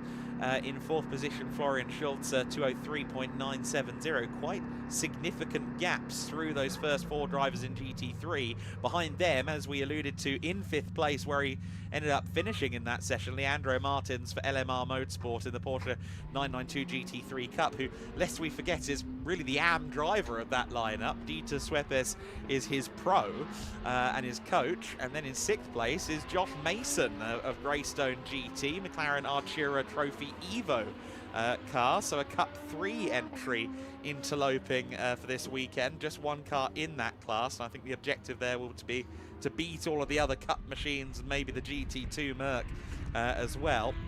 7th fastest in that session, Andre Fernandez for AF Motorsport. Then Pablo Beguera for E2P Racing, Amir Naran in 9th place for Iron Lynx on his first appearance with the Iron Lynx team, and Cedric Fuchs rounding out the top 10 as the GT4 class victor within that session. By far the quickest out there in the GT4 class at 207.413 is fairly impressive stuff. At field spread, 12 seconds with GT3s and GT4s out there on the circuit. Really not that much. That, again, kind of alludes to something we often talk about, which is the equalisation effect of rain. Well, and when you consider one of those seconds separates first and second quickest, Yes. so 11 seconds cover the rest of the 18-car field. So, yeah, very, very evenly matched indeed. In fact, yeah, you're right. It is the top 2 cars, really, that have quite the advantage over everybody else, isn't it? Because that was a 1.8 between second and third. Exactly, yeah. Zach Meekin, a really impressive effort, and that was despite the late improvement from Budwender 2 in 3rd place. But, as you said, this average qualifying time across the 3 sessions means that could, arguably should, come down slightly as we move through the rest of the sessions. Right then, let's head downstairs. Izzy, I believe, is catching up with someone in the pit lane. Yeah, I've got Christian Mansell alongside me. I mean, new to GT3s, you wouldn't know it. You're absolutely flying out there. Yeah, no, I mean, it's been a good first part to quali. Obviously, have to do the job now again, which is doubly as hard, but I mean, yeah, track's drying out, conditions are ever changing, so you just need to adapt best we can. Yeah, conditions look really tricky out there. Just how tricky is it? Very, and it doesn't make it easy with the cars that are sometimes a bit slower and traffic, and then where do you pass on a wet track? It's really complicated, but yeah, no, having fun. Let's see if I'm still smiling after the second quali. Oh, we hope so. Well done. Good luck out there. Well, Christian Mansell now quite keen, I think, to get back out on track because the next session has already started, and it looks like he is staying in the car, to your point, Adam. So he's going to do 2 sessions back-to-back and try and make the most of these conditions. The wetter the track is, you'd imagine the bigger of a difference a driver of Christian's ability could make, and so I think he's going to be keen to try and get out there. Maybe not that keen because he knows that the quicker times should, in theory, come at the end of the session. Others a little bit more eager, it seems, to get out onto circuit, so we'll see which driver is credited as being in the cars. Have got a few driver changes. Michael O'Brien, for example, jumps into the Cup 3 McLaren Artura in the number 33 car. A couple of the driver changes elsewhere. Kenneth Higher now at the wheel of the GT2 Merc as well. Well, where there are 3 drivers or more, they have to be different drivers. Yeah. The only reason that Mansell stays out is courtesy of the 2 drivers in that car. We see there the Resoon More Than Racing Porsche heading out onto the pits. Last minute entry for this team. It was all finalised, I think, in the late hours of Tuesday, at least in the Portugal national time zone. Here is the driver, the second driver then. Gregor Schneider has been at the wheel in the first session.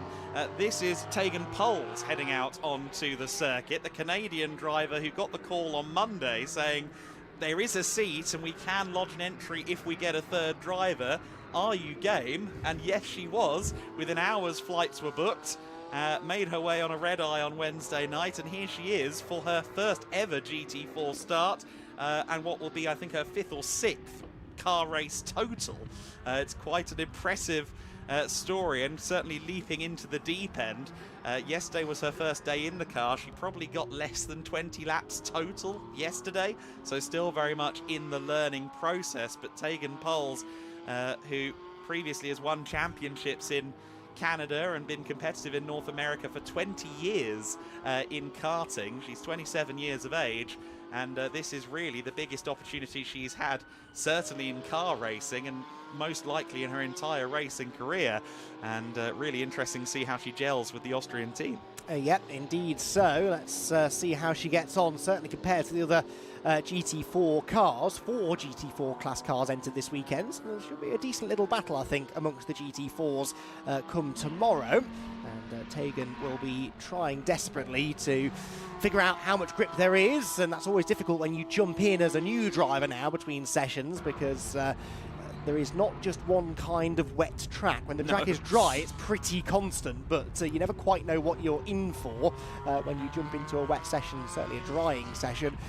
Such as this one, so she's understandably being a little bit tentative on this outlap, also so as not to take the best out of the tyres, and I'm sure she'll start to pull the pin a bit as she comes through this final sector. Absolutely. Well, meanwhile, Jaden Kelly now in the 44 Greystone car was actually going quite slowly there through turn 14. I think just getting ready to do a flying launch into his lap, and expect Jaden Kelly to be quick because he's already done probably a dozen hours or so of seat time here at Portimão this year, not just this weekend, but also, of course, in the GT4 Winter Series. I grant you, in the Artura, a different car. Yeah, a lot of time already around the circuit, and we'll see how he performs in this session. Of course, his objective will be to comprehensively outpace Christian Mansell. Oh, well, that was the point I was about to make. 2 minutes 0.1 was the fastest lap time from session 1, set by Christian Mansell. Jaden Kelly, perhaps one of the drivers most likely to have a real go at beating that, and we'll see exactly how close he can get. Wriggles his way out of turn 3. We ride on board now with the Greystone McLaren through 4. Right out over the exit curve. That's brave to do in the wet. Then drifts over to the left-hand side of the road, the wetter side of the track. Brakes offline as well, and then only merges onto the racing line when he has to. You saw the car break traction just as he crossed that slightly darker strip of tarmac where all of that rubber is laid down, and that perfectly exemplified just how much of a challenge it is to traverse that racing line in a braking zone like that. You are balancing on a knife edge in these conditions. Jaden Kelly is doing a pretty good job of it so far. Absolutely, and your dry weather brain goes, well, that's the lap gone. But of course we saw exactly what Christian Mansell was doing, seesawing at the wheel in the previous session to go faster than anybody. So Jaden pushing it right on the edge here. This could lead to something, but maybe not that far over the edge, Jaden. The Australian driver does not lack for ambition. No, I think he definitely exceeded track limits there, didn't he? Whether that means the lap time won't be allowed, it might not matter, because it probably did cost him a little bit of time. He was comfortably fastest of anybody in the first 2 sectors, though, so Jaden Kelly up to that point was on course for a pretty decent lap. It may still be fastest within this session, but as we keep labouring the point, that isn't what really matters. It's the average across the 3 sessions that counts. You still got to do your part within your session, but in a way there's not as much need for any serious heroics. There is Antonio Sanero in the E2P Racing Aston Martin, currently was the top GT3 car within this session. It is now Jaden Kelly with a 1:59.972. That is the fastest lap of the day so far, despite that off-track excursion. Yeah, really good lap time there from Kelly. Meanwhile, the E2P car fishtailing a little bit there out of the corner in the hands of Sanero. Of course, the E2P team, a Spanish squad, over 40 years of racing history with them. Most recently, that's come with this Aston GT3 car, not new to the squad by any means. But they are looking to start their 2026 on a high. Dieter Swepes there going through shot in the yellow Porsche. He is also very quick, a 2 minute 3.661 the lap time. Second fastest of anybody right now. I suspect that won't stand once the GT3s get themselves up to speed, but all the same, pretty impressive. Well, and to that point, Christian Mansell has only now left the pit lane, so Christian Mansell was quite keen to stick around chatting to Izzy, I think, in the pit lane, in absolutely no rush to get out on track, because he knows that now that the sun is out, the track conditions are going to start improving quite quickly, and so he wants to make sure that he has the best of the conditions. So he's now out on track, everybody now out on track, and Christian Mansell in the Team Motor Park Mercedes was the last driver to join the circuit. So at the moment that car slips down to 15th on average times, but of course once he sets a time I suspect that will change. There is Dieter Swepes in the LMR Motorsport Porsche, the Cup 2 spec Porsche, second at the moment outright. That is absolutely fabulous performance from him, and he again is just looking to try and get some consistent times across this session and maybe do a bit of giant killing in amongst the GT3s. Yeah, absolutely. Dieter Swepes, who pushed the Capfingers, it was a Jonas Capfinger, to the championship in the 22-23 GT Winter Series season. And yeah, he's been a very well-noted driver in Porsche Cup and a very good coach for many years as well. And that lesson was how to be just over the limit and style it out nicely. Just coming past there, Andreas Heiniger in the X-Racing machine, the Swiss team back for a second season, of course, or a second outing in the 6 Hours of Barcelona, 6 Hours of Portimão event. They were in the 6 Hours of Barcelona last year in the club class in a CS spec Cayman, but this time bringing the full fat Porsche 992 GT3 Cup out to play, as the two fastest drivers we expect out on circuit are now together. Indeed so. So this is Christian Mansell beginning his first flying lap of this session. So that's quite an important moment. And as he catches up to Jaden Kelly, he's got a pretty quick driver to use as a benchmark. Jaden had a back-off lap last time by, but has now gone purple in Sector 1. So Jaden Kelly in the Greystone McLaren, fastest of anybody in the first sector, a 37.441. Mansell a 37.628. So a couple of tenths nearly slower than Jaden Kelly in that first sector. That's the part of the lap that this man, Christian Mansell, really seemed to have nailed on in the first part of qualifying. So he's going to have to really dig deep now if he's going to beat the time set by Jaden Kelly, although he's backed off because I think he encountered some traffic at the top end of the circuit. He was also 2 tenths slower through the first sector than Kelly, but that doesn't necessarily mean too much in the grand scheme of a lap, certainly in these conditions. I'm going to raise a spectre now. It's drying, isn't it? Yes. In about 7 or 8 minutes, these cars will be back out on the circuit for a third session. Yes. Anyone taking that risk?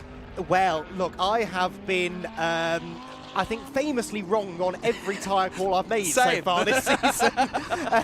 But, yes, I take your point. It is definitely starting to transition out of greasy into largely dry. Still, you can see the tyre tracks being cut through the grease, but yeah, in another 10, maybe 15 minutes time, it could be ready for a slick. And what a difference that would make in lap time. All of a sudden, your average is going to come down quite significantly if you can get the slick tyre switched on, and who knows, it could be right on the cusp, couldn't it? I am playing a foolish game. I do think it is probably a step too soon, but, you know, raise the point, have the discussion, certainly. There is Mansell then coming across the line to complete his first flying lap of the session, and what was it exactly? It was only 207, but of course because he backed off, and there we go, the wayward run through turn 3, full commitment, and I expect a full chuck on the steering wheel as well. Another good lap about to come in for Dieter Swepper here, I think, in the 911 Porsche. 2 personal best sectors to start the lap, but we'll stick with Mansell, who does not improve in Sector 1, and again was fractionally slower than Jaden Kelly this time by, so yeah, he does now seem to be a little bit rear grip limited. In the first part of qualifying, he seemingly was able to use that to his advantage, but now perhaps just starting to struggle a little bit. Through the top half of the circuit we go. And is he going to be able to find a bit more pace between now and the checkered flag in the session, which is 3¼ minutes away? On average lap times then at the moment, pole position would go to the Greystone GT McLaren by 2 seconds, actually. That's the sort of advantage that they have over now, actually, the Come To You Racing Aston Martin of Oliver Söderström, the 007. So it's all change at the top. It is down to this man, Christian Mansell, to try and find an improvement. He does find an improvement in the middle sector. A 38.0, though, is still not as quick as Jaden Kelly's been going. No, it's not. So Jaden Kelly looks like he's really got the bit between his teeth here in the Greystone GT McLaren. Not his first time in the GT3 car either. All 3 parties in that car, Jaden Kelly, Zach Meakin and Louis Pret, who we'll see out in the next session, are all McLaren GT3 juniors, incidentally. And Pret is receiving mentoring from Le Mans 24-hour winner Stefan Ortelli this weekend. We spoke to him in the paddock a little bit earlier in the weekend. Mansell comes across the line then. What kind of time can he put in? That is enough now to go back to provisional pole position. 2 tenths on average times quicker than Jaden Kelly. It was comfortably a personal best, a 2 minute 0.1. So not the fastest lap we've seen so far. It's ½ a second or so slower than Jaden Kelly. But because Christian has been consistently quick in both sessions, that car is by a much narrower margin, I must say, back on provisional pole. Yeah, exactly. And with 2 minutes left to go, he's still got 2 more bites of the cherry, should he wish to make them. We'll wait and see with bated breath to that point. There is the Team Steiner Racing Porsche 992 G3 Cup car. Mats Kimby at the wheel of that car that we saw briefly there. And of course, they were with us in 3 separate cars at the GT Win Series opener here at Portimão 3 weeks ago. Anders Steiner, Mats Kimby and Ulrich Forsberg, the trio in that car, the driver lineup in that car. We get a look there at the Mercedes, the Iron Lynx machine. Great to have Iron Lynx on the grid, of course, this weekend. The representatives for Mercedes AMG and the FIA World Endurance Championship. So great to have them with us here in the 6 hours of Portimão. I think that lineup is looking to fight in the European Le Mans series this coming year. Yeah, interesting stuff. 5th quickest at the moment, the Iron Lynx Mercedes. Sean Rashid at the wheel in this stint. In GT4 land, by the way, SR Motorsport by Schnitzelhalm's Enrico Förderer is now fastest in GT4. And on average times, 2:07.5, yeah, about 2 seconds or so clear of the WNS Motorsport car currently in the hands of Max Kronberg. So that's your GT4 front runners. The Cup 2 pole, obviously Dieter Sweppers, as Alf Wide goes the 27. That's Daniel Newman, who is 2nd quickest in Cup 2, but not likely to improve this time by. Yeah, part of an all-Brazilian lineup there in that 2nd LMR Motorsport Porsche, the number 27. He and Sergio Ramalho were both champions in Porsches last year. In fact, all 3 parties were champions in Porsches last year. Neumann, in his first season out of karting into cars, won the Porsche Sprint Challenge Brazil rookie class last year. As we ride on board there with the 007 of Söderström, it's his last attempt now to try and stick a lap time together that then maybe allows ComTU to challenge for a front row place. Yes, not improving in the first sector, at least upon his personal best, but it's not a bad time in Sector 1, that, a 38.2. That's comparable, I'd say, to what the quick times have been. The Aston Martin rumbles its way over the top of the hill, but does look again like it's struggling a little bit for grip. And in fact, I think he might possibly have backed off. No, still going at full chat through turn 9. And then sweeping uphill through 10 and 11 once again. Leaden skies overhead, but the sun's shining as well. It's turning into a bit of a guessing game now as to what the conditions are going to do. But to that earlier hypothetical conversation about slick tyres, I think we are possibly just that sort of 15 minutes or so away from that, aren't we? And so I suspect wet tyres will be the way to go in the next session. But what do you do in that next session? Do you get out of there early, get a timing, get the tyres up to temperature, knowing that they're then going to drop off quite quickly? Or do you just wait it out, let everyone else clear a little bit more surface water, and then go out for one banzai lap at the end? That's going to be perhaps the thing that decides who starts on pole position, because the Team Motorpark Mercedes and the Greystone GT McLaren are only separated by 0.2 of a second on average time. So whichever of those teams, and indeed drivers, gets this final session right, should line up on pole. Absolutely right. Christian Mansell comes across the line for the final time in the session, and it's a 2:05 on his final lap. But again, we had made the point of his consistency, a 2:0.121 in Q1, a 2:0.174 in Q2. No pressure, Marcello, as you take the car over, I believe, for the 3rd session. But certainly quite the stage that Mansell has set to potentially get Team Motorpark a pole position. The E2P Aston Martin comes across the line, set a personal best on the final lap for Antonio Cenero, a 2:02.830 on the final pass through for him. And then Nicola Michelin, the Italian driver for Utah Racing, comes across the line, set a PB as well, a 2:05.930, but Utah only 10th overall at the moment, so behind a couple of the Cup class cars, and indeed on average time still 4th overall at the moment is the LMR Motorsport machine. And I believe eventually, yes, Dieter Sweppers was in the car for that session, so each driver has done one session, and right now they're set to start on the 2nd row of the grid.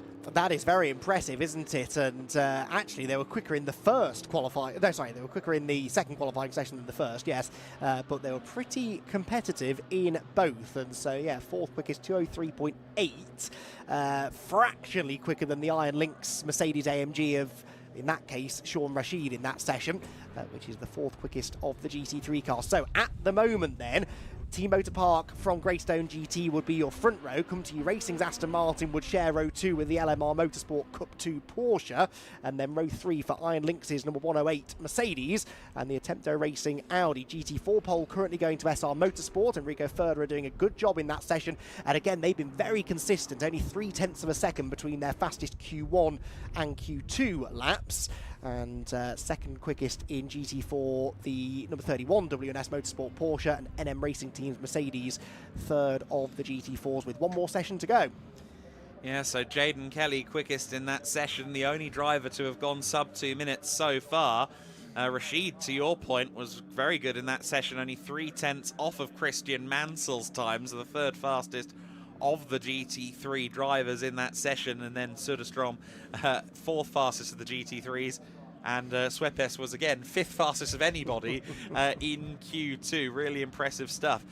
Kenneth Heyer is installing the next driver into the number 11 GT2 Mercedes. He was in the car for that previous session and set a 2:05.930, the highly experienced GT racer. So Heyer will now hand the car over. I thought, looking at the helmet, it's one of the helmets I certainly recognise. I thought it might be Enrico Furterer, but my lineup on the entry list tells me that that should not be the case. I think it may well have been Moritz Viskirchen, actually, who was getting thrown into the car for the third and final element of qualifying. Some of the FWS cars interloping down there as well. I think they might have to wait until these cars exit the pit lane to resume their session or resume their progress. Based on average times then, in the GT4 class, it is still the SR Motorsport by Schnitzelaum car at the head of the train, although WNS Motorsport's Max Kronberg made some real progress in that session. 2:08.922 was still slower than the SR representative, but it's going to take something quite special, I think, for SR not to be on top of GT4. Let's go down to the SR GT4 team. I think Izzy actually has one of the drivers. Yeah, I've got Enrico Furterer with me, quickest of the GT4s in that Q2 session. Enrico, great lap. How was it feeling out there? For me, I'm feeling great. The car is super fast. Also Cedric in Q1 was super fast, and now the sun is coming out. It's very difficult between rain and slick tires, but now JMO's out and we will see if the car is still fast, even if it dries up. Yeah, JMO's just gone out. How far away do you reckon we are from those slick tires? Yeah, I think like in like 3-4 laps it's going to be slick tires, but for now it's very difficult. All right, best of luck. Thanks for speaking to us. There's the car then that Enrico was driving. The baton has been passed over to JMO Hartling. JMO, of course, along with Enrico, GT4 Germany champions last year, so a bit of a reuniting of that lineup in amongst a larger pool of competitors. Kenneth Heyer, incidentally, was initially only meant to be in the GT2 car from SR Motorsport by Schnitzelaum for this weekend, but as of yesterday morning, he came up to me and said, I'll be in the GT4 as well. Oh, okay, fine, fair enough. So both he and David Thelinius are actually going to be driving two distinct cars within this race. Yeah, well, plenty of track time for their money then, I suppose, and a lot of curb taken through the right-hander at turn number 11, but this is, again, drivers, I think, just exploring with what line is going to be the quickest, and now that the track is drier, there may be some more traditional dry racing lines might be the way to go. Once that inside line starts to dry, you might as well take the shortest route through the corner because it should be yielding some good grip, lots of understeer through the right-hander at turn 14 there. And again, car fishtailing around on corner exits, so challenging out there. Definitely still a little bit too wet for slick tyres, I would imagine. But that doesn't mean necessarily that these wet tyres are going to be in their ideal operating window either. So this could be, in some ways, although it's going to be the driest of the sessions, the most challenging for the drivers.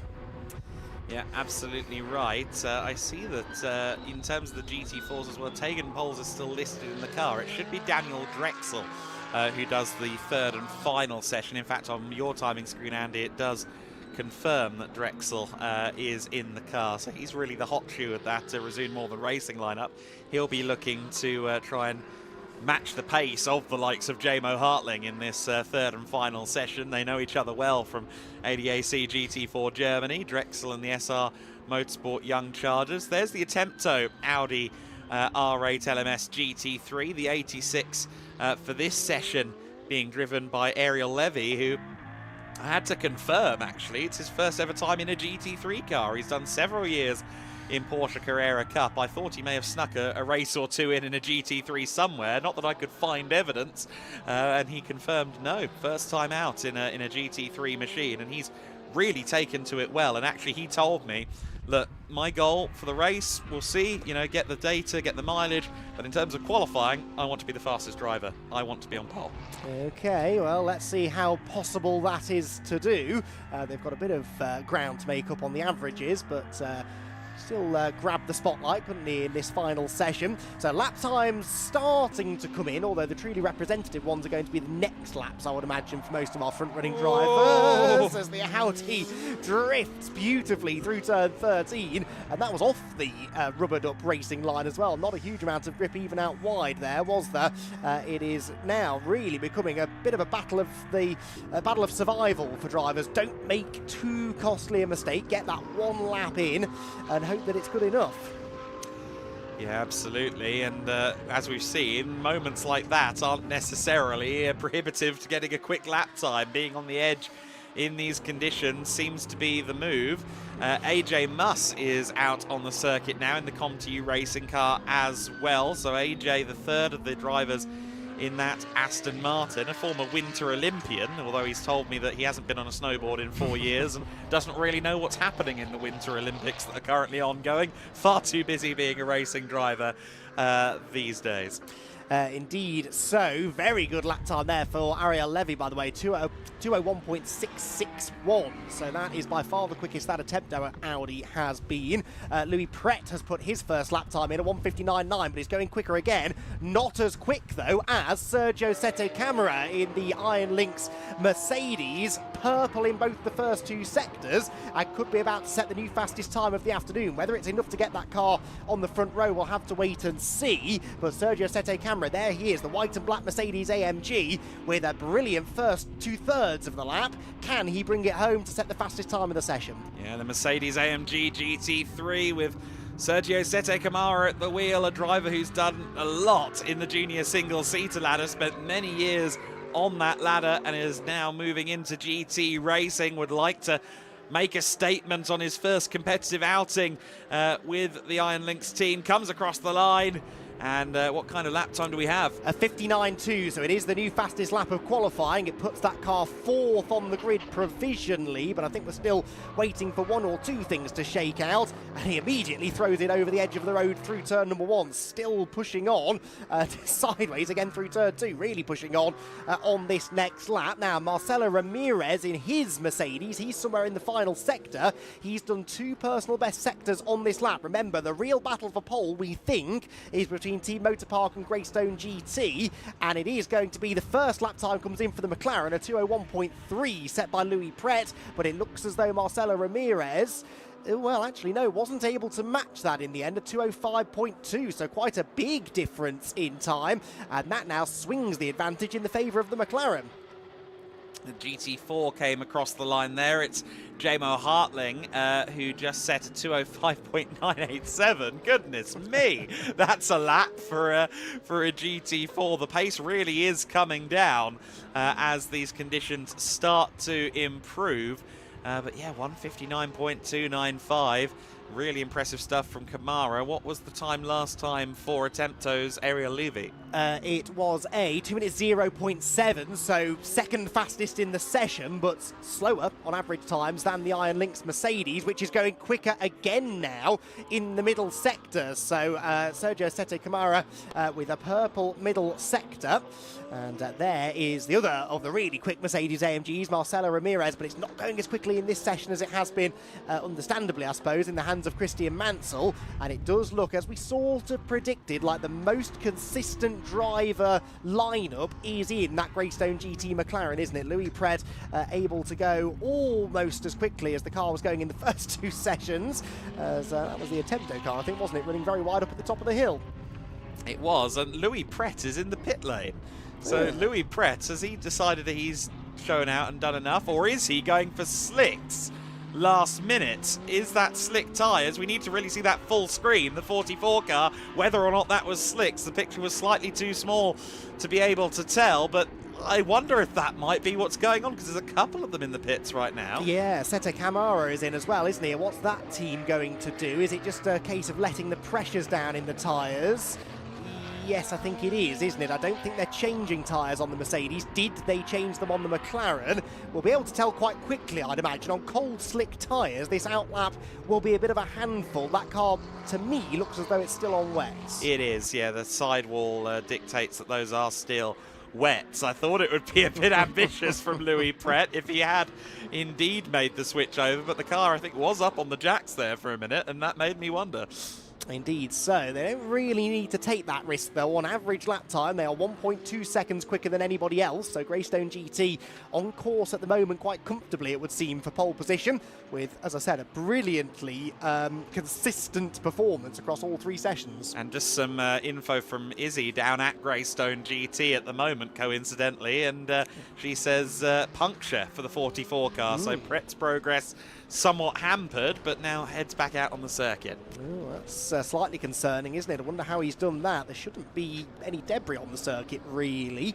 I haven't seen any bits of carbon fibre flying over the course of the session, but yeah, whatever caused it, they'll be mindful of that going into the race, of course, because that could prove to be very costly if that happens tomorrow. Good lap coming in now for AJ Muss in the Come To You Racing Aston Martin. Personal best in the first two sectors at the moment. He is the slowest of the, or this is the slowest session that car has had so far, but he might be about to do something about that. A 2:03.691 is his current personal best, but that Aston Martin is somewhere in the final sector and perhaps about to improve, and if he can find half a second or so, he would move from 4th to 3rd on average times as well, ahead of the Iron Lynx Mercedes, which, as we know, has just been in the pit lane. There is the Aston Martin. It had traffic through the final turn that I suspect will have delayed AJ. It did, and in the end, it's not quite an improvement. Unfortunate there for AJ Muss. So Greystone GT currently sat on the precipice of pole position here for the 6 hours of Portimão. Marcelo Ramirez really needs to find a little bit more time out there on the circuit. His last lap is listed as a 2:03.5 on my screen, but his time registered in the session is a 2:05.2, which makes me think he may have had a time deleted owing to track limits. That was about the pace he was running earlier on, in fact. Now, yes, I'm not sure if he went quicker again after that, but I think he's been fairly consistently in the 2:05s, I would say, so unsure, in short, but yeah, he's certainly not quite had the pace of the likes of Pret and Kamara and even AJ Muss in this session. And indeed Christian Mansell, who was in the car previously. This is going to be important stuff over the next 4 minutes of the session. The Mexican racer who started out in NASCAR Mexico and some truck racing in Mexico as well.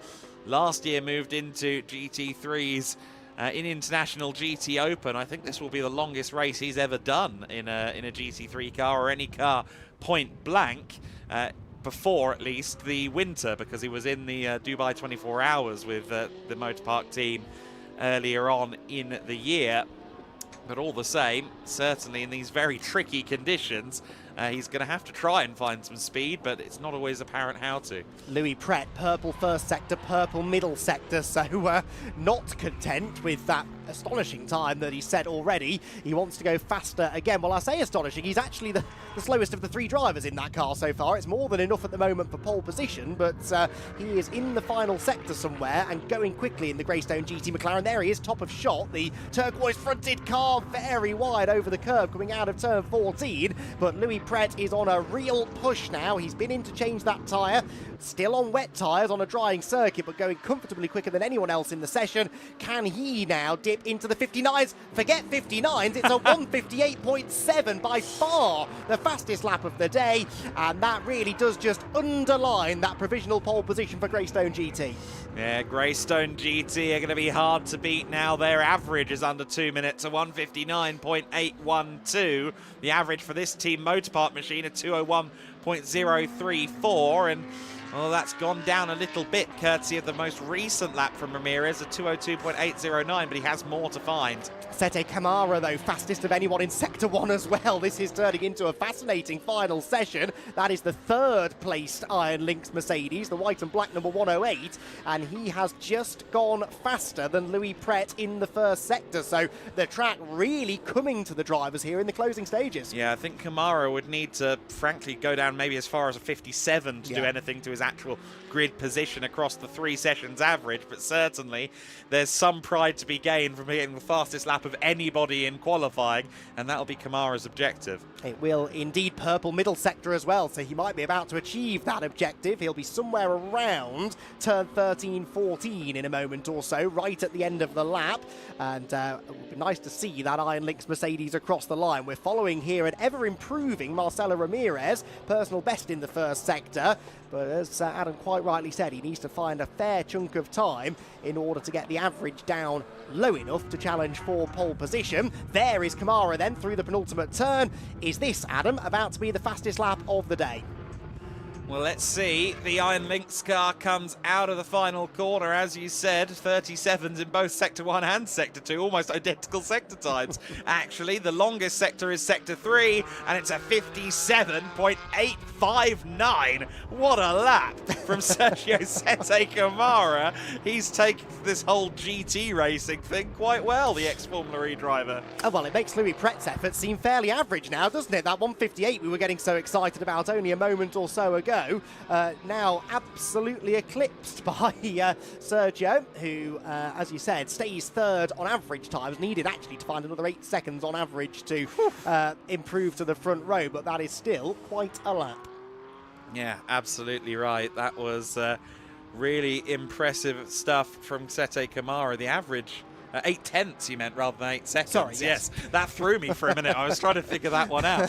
I was thinking, God, I have my maths way off. Of course, he's still on a lap. We talk as if it's over. We've only just had 0 there, so the checkered flag waves, and he's on it again. Except he's been pipped in that first sector by Louis Pret. There's a bit of pride at stake here, isn't there, I think, between Louis and Sergio. As for who can set the fastest time in this session, it is about half a tenth quicker in Sector 1 for the McLaren, which is circulating not far behind the Mercedes on track, but fractionally ahead on the stopwatch. That, though, I think might cause the end of that effort. Luis Liberal in the NM Racing Team Mercedes, unfortunately just tripping up the GT3 car there. In terms of the GT4 class, JMO Hartling has crossed the line for his final time, and it looks like that class is sewn up. Ditto, of course, LMR Motorsport, who look like they're going to be 6th overall once all is said and done, ahead of quite a few of the GT3s. Quite a performance from Dieter Schweppes, as well as the Andre Martins. Oh, a poor middle sector really for Louis Pret. I'm not sure whether he caught some traffic, had a moment maybe pushing too hard, but it's not an improvement, and it's a second slower than Sergio Sete Camara, who comes across the line and does not improve. A 57.999 though is still the second fastest lap of the afternoon in 6 hours of Portimão qualifying. Let's get Pret across the line though. It doesn't look like it's going to make any difference to the starting order for tomorrow. This car already quite comfortably on provisional pole position, but Louis Pret will cross the line, complete the session with a 58.841. And Greystone GT will be very, very pleased with how those qualifying sessions have gone. Overall pole position for the 6 hours of Portimão, seemingly heading the way of the McLaren squad.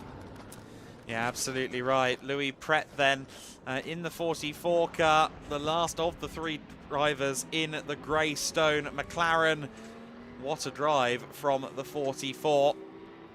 All 3 drivers contributing, of course. I think Zach Meakin will be annoyed to be the one driver over the 2-minute marker, but of course the conditions were quite significantly worse at the time. That won't stop Jaden Kelly from needling him, and I'm going to say Jaden specifically, actually, will needle Zach Meakin as a result of that.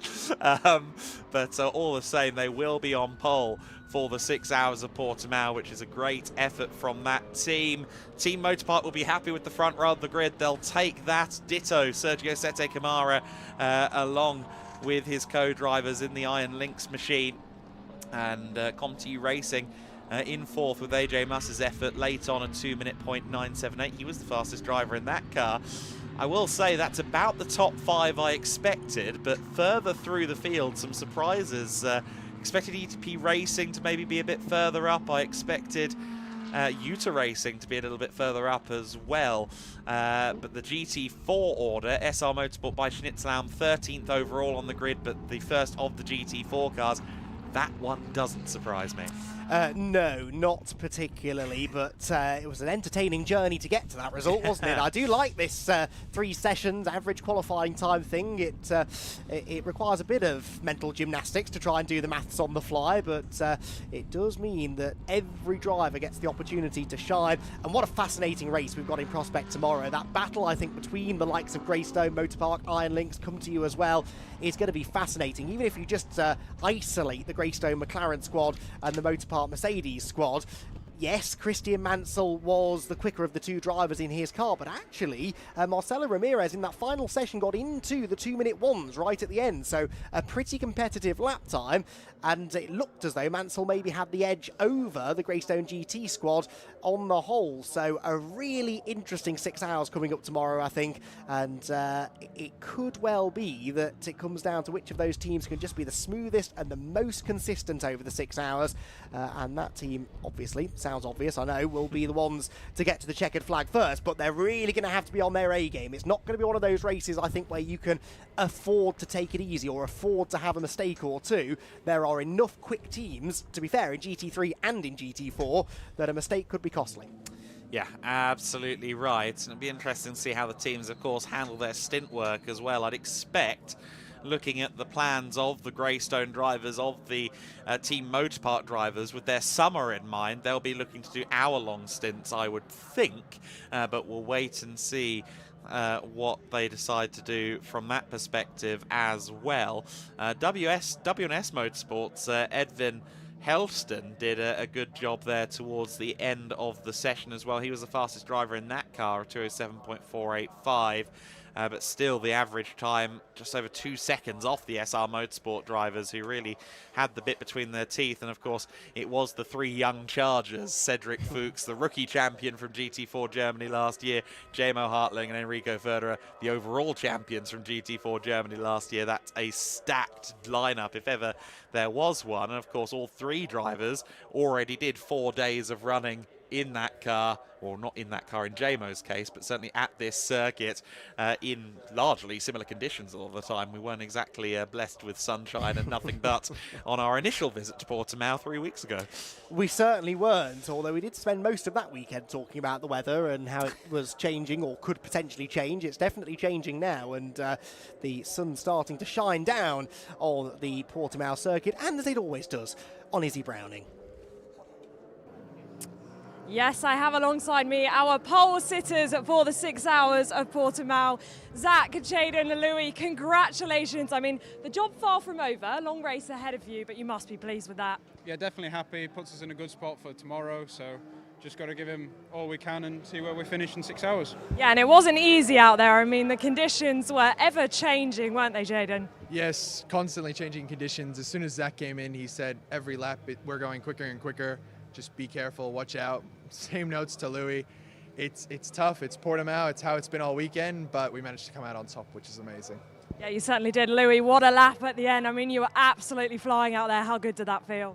Oh, honestly, it was good. I mean, we've put in a lot of effort throughout the weekend to get the car a bit dialed in the wet. Pretty happy of the job of the boys and the team. Now we have 6 hours tomorrow, and we'll see where we end up. Certainly do, and all 3 of you are recently announced McLaren GT3 junior drivers. How much would it mean to start the season with a win? Definitely would mean a lot, just to prove that we can actually do what McLaren have selected us for, so let's give them some stick and see where we end up. Well done, boys. Good luck for tomorrow.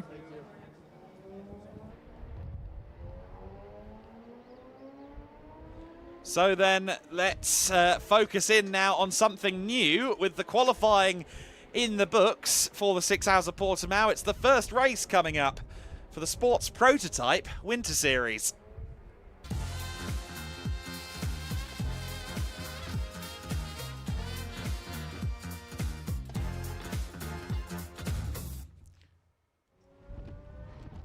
So then the car's already on the grid. Unfortunately, a slightly depleted grid here for the Sports Prototype Winter Series, which is a new concept for this year in the Gaelic Racing Winter Series. Of course, we've had the Prototype Winter Series for many seasons, and that's largely catered exclusively to LMP3 cars. There's a lot more sports prototypes out there, though, be that Novas, be that Group CN cars, be that Wolf GBO8 cars of that nature, and, of course, Radicals. And it's the Radicals that have decided to take things over here. It's an all-Radical grid for this race, but 40-minute races in prospect with a mandatory pit stop in the middle. And it'll be interesting to see how the drivers perform in these conditions that are not quite dry. It is now, I think, firmly at the point where you'd maybe consider bolting slicks to the cars, and I can say confirmably these drivers have had next to zero dry running. A couple of them did do some testing midweek and got a dry lap or two in there, but certainly in the last 4 days, no, wet, always wet. Indeed so, and now with a 40-minute race ahead of us, as you say, that tyre choice is going to be significant. If you start on a wet tyre, then presumably you're just trying to get through to that mandatory pit stop window to change it, because I think by then, definitely, you're going to be looking at slicks. The skies are noticeably less dark now than they were half an hour or so ago. And so, yeah, we are going to be waiting with bated breath to see what the winning strategy turns out to be here. A bit of a close moment there between, I think, the two-team race streaming Radicals as they made their way towards the grid. But, yeah, this will be an intriguing race, and in these conditions, certainly, again, trying not to make a mistake, making sure you've got the right tyres on, but also setup. You've got to be sort of hedging your bets a little bit with what setup you put on the cars, and a car like a Radical, there is a fair amount you can do to suspension and damper settings, and even maybe tinkering with the rear wing settings slightly as well. And you have to make those decisions quite some time before the cars are ever released from the assembly area out onto the track. So you are sort of having to predict a little bit what the conditions are going to be like. They might be drying now, but it might well be that the setup to have is a full dry setup for the second half of the race. Yeah, absolutely right. So we have an interesting mix of personnel with these cars. 3 of the cars are entered by, well, officially entered by Sunder Motorworks. So there's one Sunder Motorworks entry going by that name, and that is the 24 car in the green and yellow. But then you've got the 2 team race streaming cars, which are also Sunder Motorsport run. But amongst the entry list, some interesting names who have done previous prototype racing, and indeed 2 leading names from Radical Cup Scandinavia sharing the 24 car. A heavy favourite, it must be said, Morten Stromsted, and indeed Sebastian Schue in particular, who was last year's champion in Radical Cup Scandinavia. Morten Stromsted, some of you will be more familiar with the other Stromsted, his son Noah, who's a Formula 3 race winner. I think confirmed to do another season in F3 already, actually. I was wondering whether or not the move up to F2 would be on the cards this time around. But Morten, who we've seen before in the GT Winter Series, sharing that car with Sebastian Schue. And this is an interesting situation in prospect, I think, particularly on row 2 of the grid. Unhelpfully, with 2 cars in identical colour schemes. Thank you, Team Race Streaming. But 2 of our friends, Diego Diambra and Jes Franzen, who are the co-founders of Race Streaming, who've been providing some of our onboards, and they're going to go head-to-head on row 2. Some stuff to talk about down there on the grid, and Izzy is down there to do just that.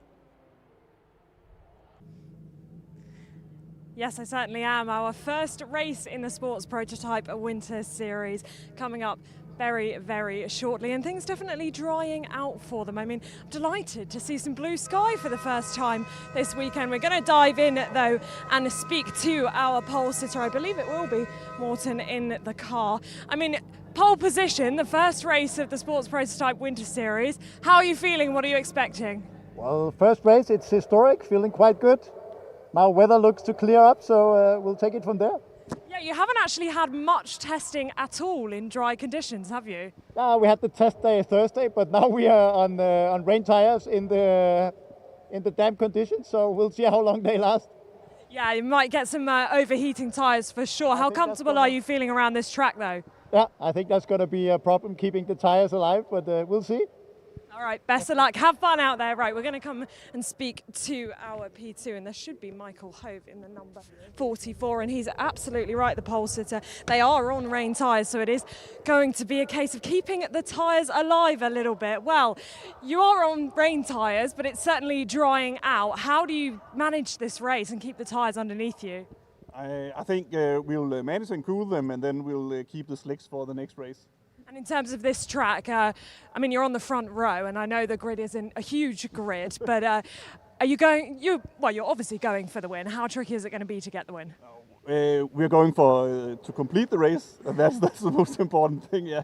All right, have fun out there. We will continue back and go and speak to the final two cars on our grid. As Adam said, not the most cars, but I'm sure they will certainly give us a great race.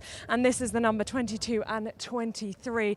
These two know each other very, very well, of course, because they own a company together, as Adam has already alluded to. Right, we're going to jump in with Jess if we just get one quick little interview before the marshal gets the 1 minute board. Right, just quickly, you're on the second row. Can we get a win today? I'll just hope for dry. We had enough rain now, so let's see. All right, best of luck. Have fun, boys. The race coming up now.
So then the formation lap begins for the Sports Prototype Winter Series. Tyres, oh what are the tyres? I suspect that everyone will play it somewhat safe. They want to have these cars out in, well, about 90 minutes time, I think, for the second race.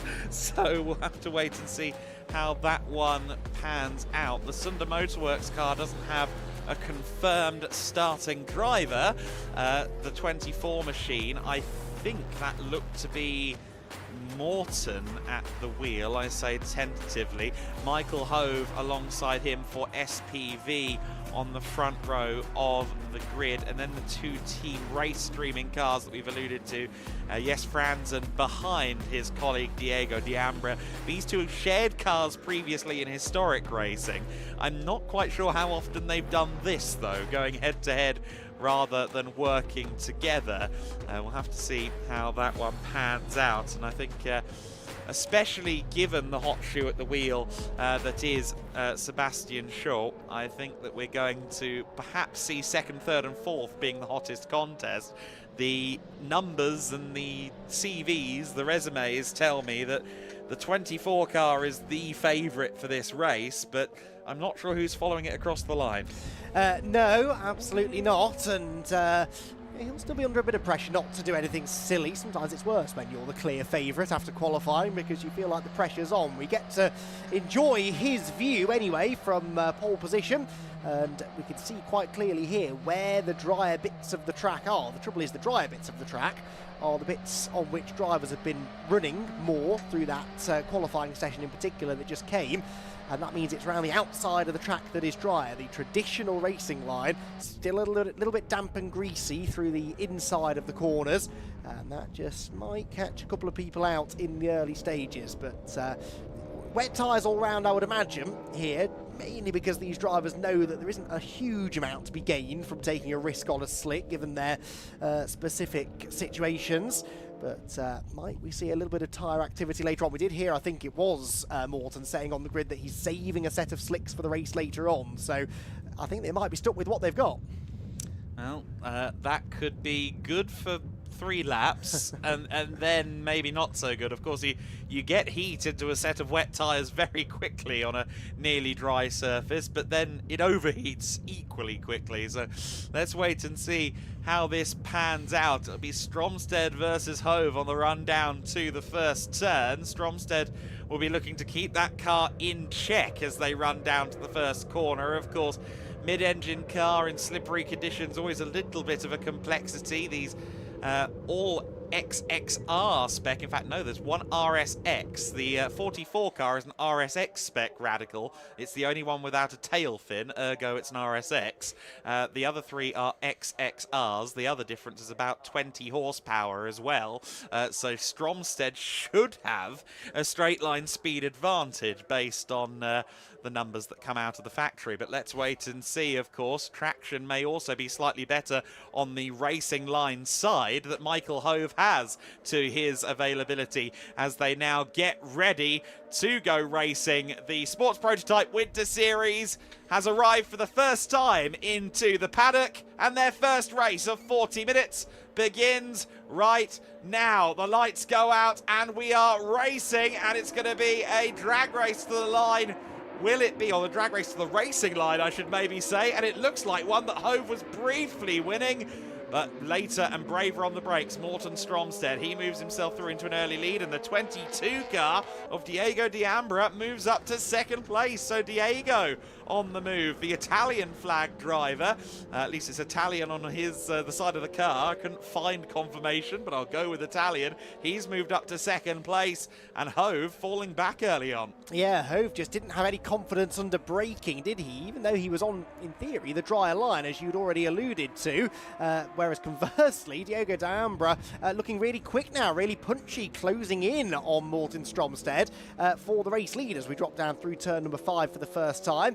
So they've paired off for now then. We've got Stromstead and D'Ambra at the front, and then Hove and Franzen battling over third position. We ride on board now with the second place man as we head up towards the right-handers at the top of the circuit. Beautiful noise of the Radical as it turns through the right-hander and accelerates downhill, but this is not quite the dominant first lap from Morten Stromstead that I was necessarily expecting. I'm quite thrown off by how like a historic Formula 1 car that thing sounded on that onboard shot. That threw me for 6. I looked up and thought I was going to see a DFV powered F1 car, but no, that was a Radical with a 1500cc RPE engine, and yeah, quite a noise from it. Yeah, interesting that we're grouping off into 2s here. Now, Diego D'Ambra, I think, has done more laps in a car like this than Morten around this circuit, if I'm not mistaken. I think D'Ambra has done quite a few track days around here over the years and has certainly done some historic racing around here as well. Of course, Stromstead has been with us at this circuit in the GT Win Series prior in a Porsche Cup car, but certainly in the early stages, D'Ambra able to at least match, and that's maybe, again, not quite what the form book had us believe. That said, I think our form book has been written from sessions in wildly different conditions. Yes, this is something more approaching normal, isn't it? But what I didn't expect was Michael Hove to struggle, having qualified on the front row, potentially now about to lose third position. Yes, Franzen, that we're on board with, is definitely looking like the more confident of the two. Remember, Michael was quite early on the brakes into turn 1 off the rolling start. Is he early again? Yes, Franzen closes in slightly down the hill. Fractionally tighter line on the way in, maybe from the car that we ride on board with, but that does not slow him down on corner exit, and there's an opportunity maybe to get to the inside at 3. No, decides not to take the risk just yet, but I think if he could get through, he might have the pace to get away possibly from the yellow number 44 machine. Yeah, maybe so, but it's going to be a matter of finding the way through, and of course what no one wants to do is throw their car at a fence all of 2 hours before race 2 and count yourself unlucky. There was meant to be a bigger gap, of course, between the races, but the schedule was shifted owing to huge rain just before lunchtime here at the Autodromo Internacional do Algarve, and here comes the run potentially from Franzen. Yes, Franzen not quite able to find the inside line at turn 6. Hove said, no, I know I'm just about ahead of you, and I am cutting your nose off. Yep, the corner was his, and he was not going to relinquish that line up the on the run up the hill, was he? So Franson then with the work to do. He might be the quicker of the two, but can't yet find a way through. Is there maybe another opportunity now as we head up in towards the second of the uphill sections in this middle sector? Again, no gap really left on the inside line. He does take a very tight line there, does Jes Franson, who we ride on board with once again. But for now, at least, Michael Hove is hanging on, gaining in confidence with every lap that he does, and making life rather difficult for Franson, whose Team Race Streaming car, for now, frustratingly stays in 4th position. You're not missing anything out in front. Morten Stromstad, I think, is still getting away from Diego de Ambra at the front of the pack. This is the battle, and it's for 3rd position, very much so. Again, only a length or so between them as we come towards the end of lap 2. Such nasty conditions they've got at the moment, where it looks 90% dry in some places, and then suddenly this huge wall of spray suddenly kicks up from the car ahead in the section of the circuit that don't dry out quite so quickly. Of course, this is the price we pay for the coveted roller coaster nature of this circuit that the drivers love to say. They all say roller coaster, they say up, and they say down when they're asked to describe this circuit. And yeah, it is very difficult in these changing conditions, and we'll have to see if anybody elects to move on to slicks. They can do so, but it will be a longer pit stop for those that make that choice. It will be a 79-second pit stop here that they have to do from minute 15 to minute 25 of the race. So we're about 10 minutes away from the window opening. I wonder if the door might be opening here. Franson had a good run through the corner, but then on exit, Hove seemed to get the better run on the throttle.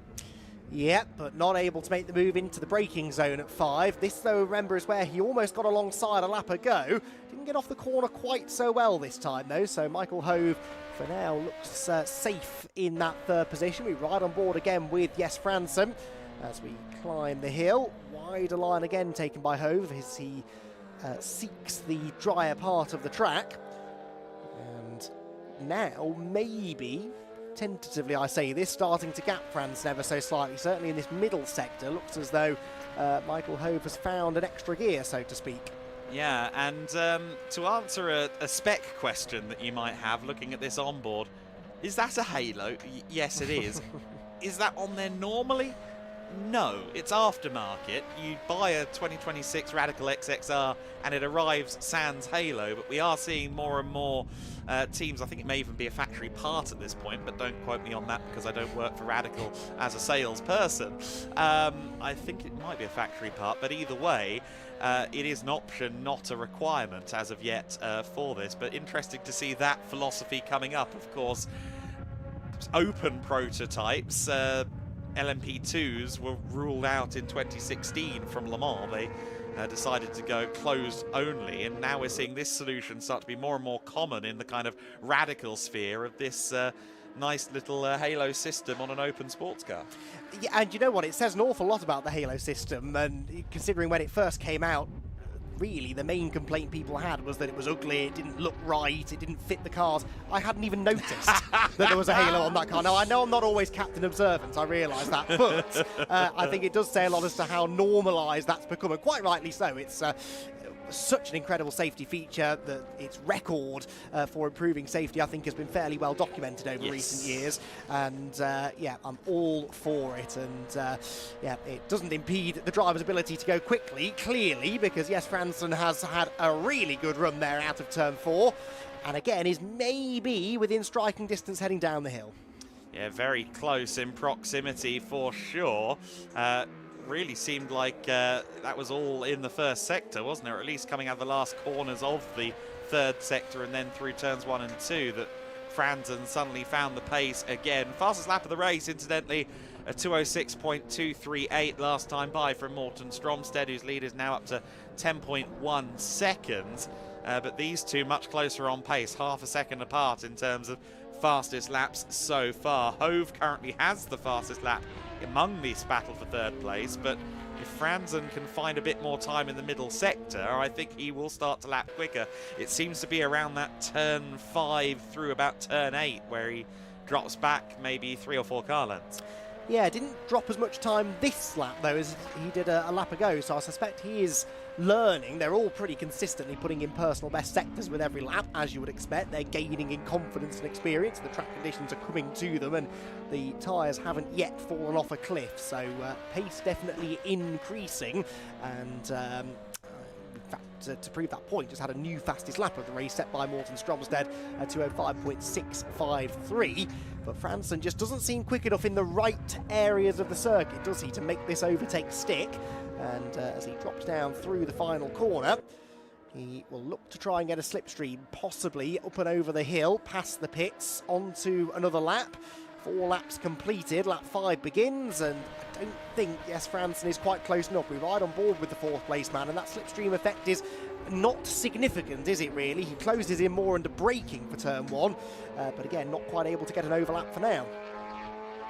Exactly right, and Franzen through the section that suited him so far, but he's going to try and get this done, I think, in the next corner or two before, seemingly at least, Hove comes back into his zone. Through turn 4 they go. Who will be more committed through this corner where there is a significant damp patch to contend with? The answer is definitely Franzen there.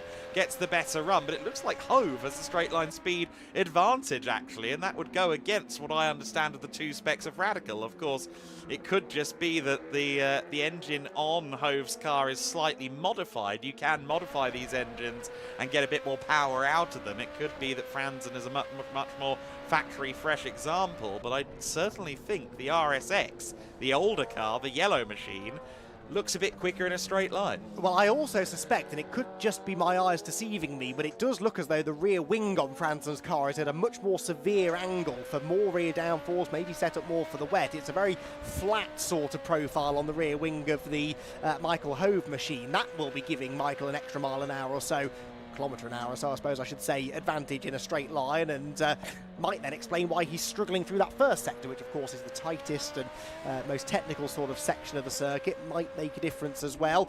It doesn't seem quite as confident Hove over some of the damp patches, so could be setup related this as well, because you're right, Franzen's car should have the edge in a straight line, but at this point quite clearly doesn't have a significant advantage. We've seen that from the multiple times we've ridden on board with this car down the main straight, even with a slipstream, not able to close in. No, exactly right. Diego D'Ambra last time by improved again. Everyone's still improving lap on lap at the moment, of course, as the conditions come to them. I do wonder how long it's going to be before we start to see them actually have to, well, not have to slow down, but be forced into it by rapidly increasing tyre temperatures as we get closer and closer to slick conditions out there on the track. But for now, at least, the speed is improving, and yes, again, down to the 211s for both of these two, Hove and Franzen. It's interesting, isn't it? Because Hove is consistently quicker at the line, but then they end up like this again at turn 3. Yeah, absolutely neck and neck by the time they get to turn 3. Now, this is a real spirited effort, I think, from Franzen to make the move. This is where he's been strong, uphill through turn number 4. He's closer than ever, peaks to the inside, but again, just loses out on acceleration over the crest of the hill. Hove then takes the defensive line, Franzen to the outside. Now, he won't make the move on the way into the corner, but does that give him the superior traction up the hill to finally get properly alongside? The answer, I fear, is no. So that was probably the closest he's been to overtaking, maybe since they were overlapping slightly at this point on the track a few laps ago, but just not able to find the gap and make the move happen when it counts. No, exactly. It's a bit of a chess match, this one, from sector to sector, really corner to corner, as to who's quicker where.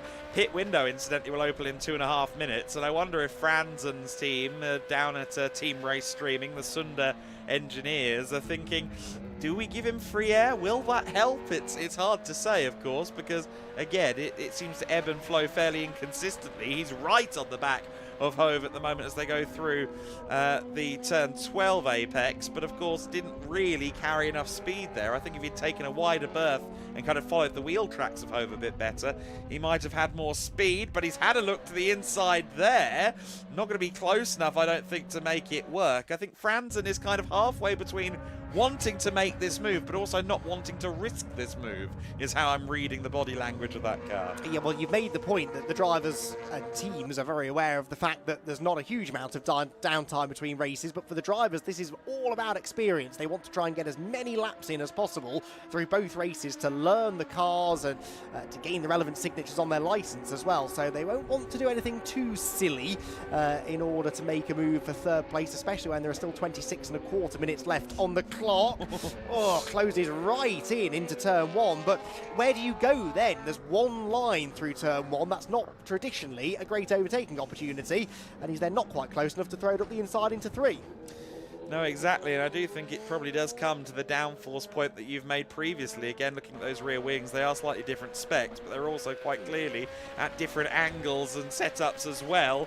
Once again, through the twisties, Hove gets caught up massively by Franzen, but Franzen then closes in on the run to the hairpin. Not close enough, though, for a move, and up the hill.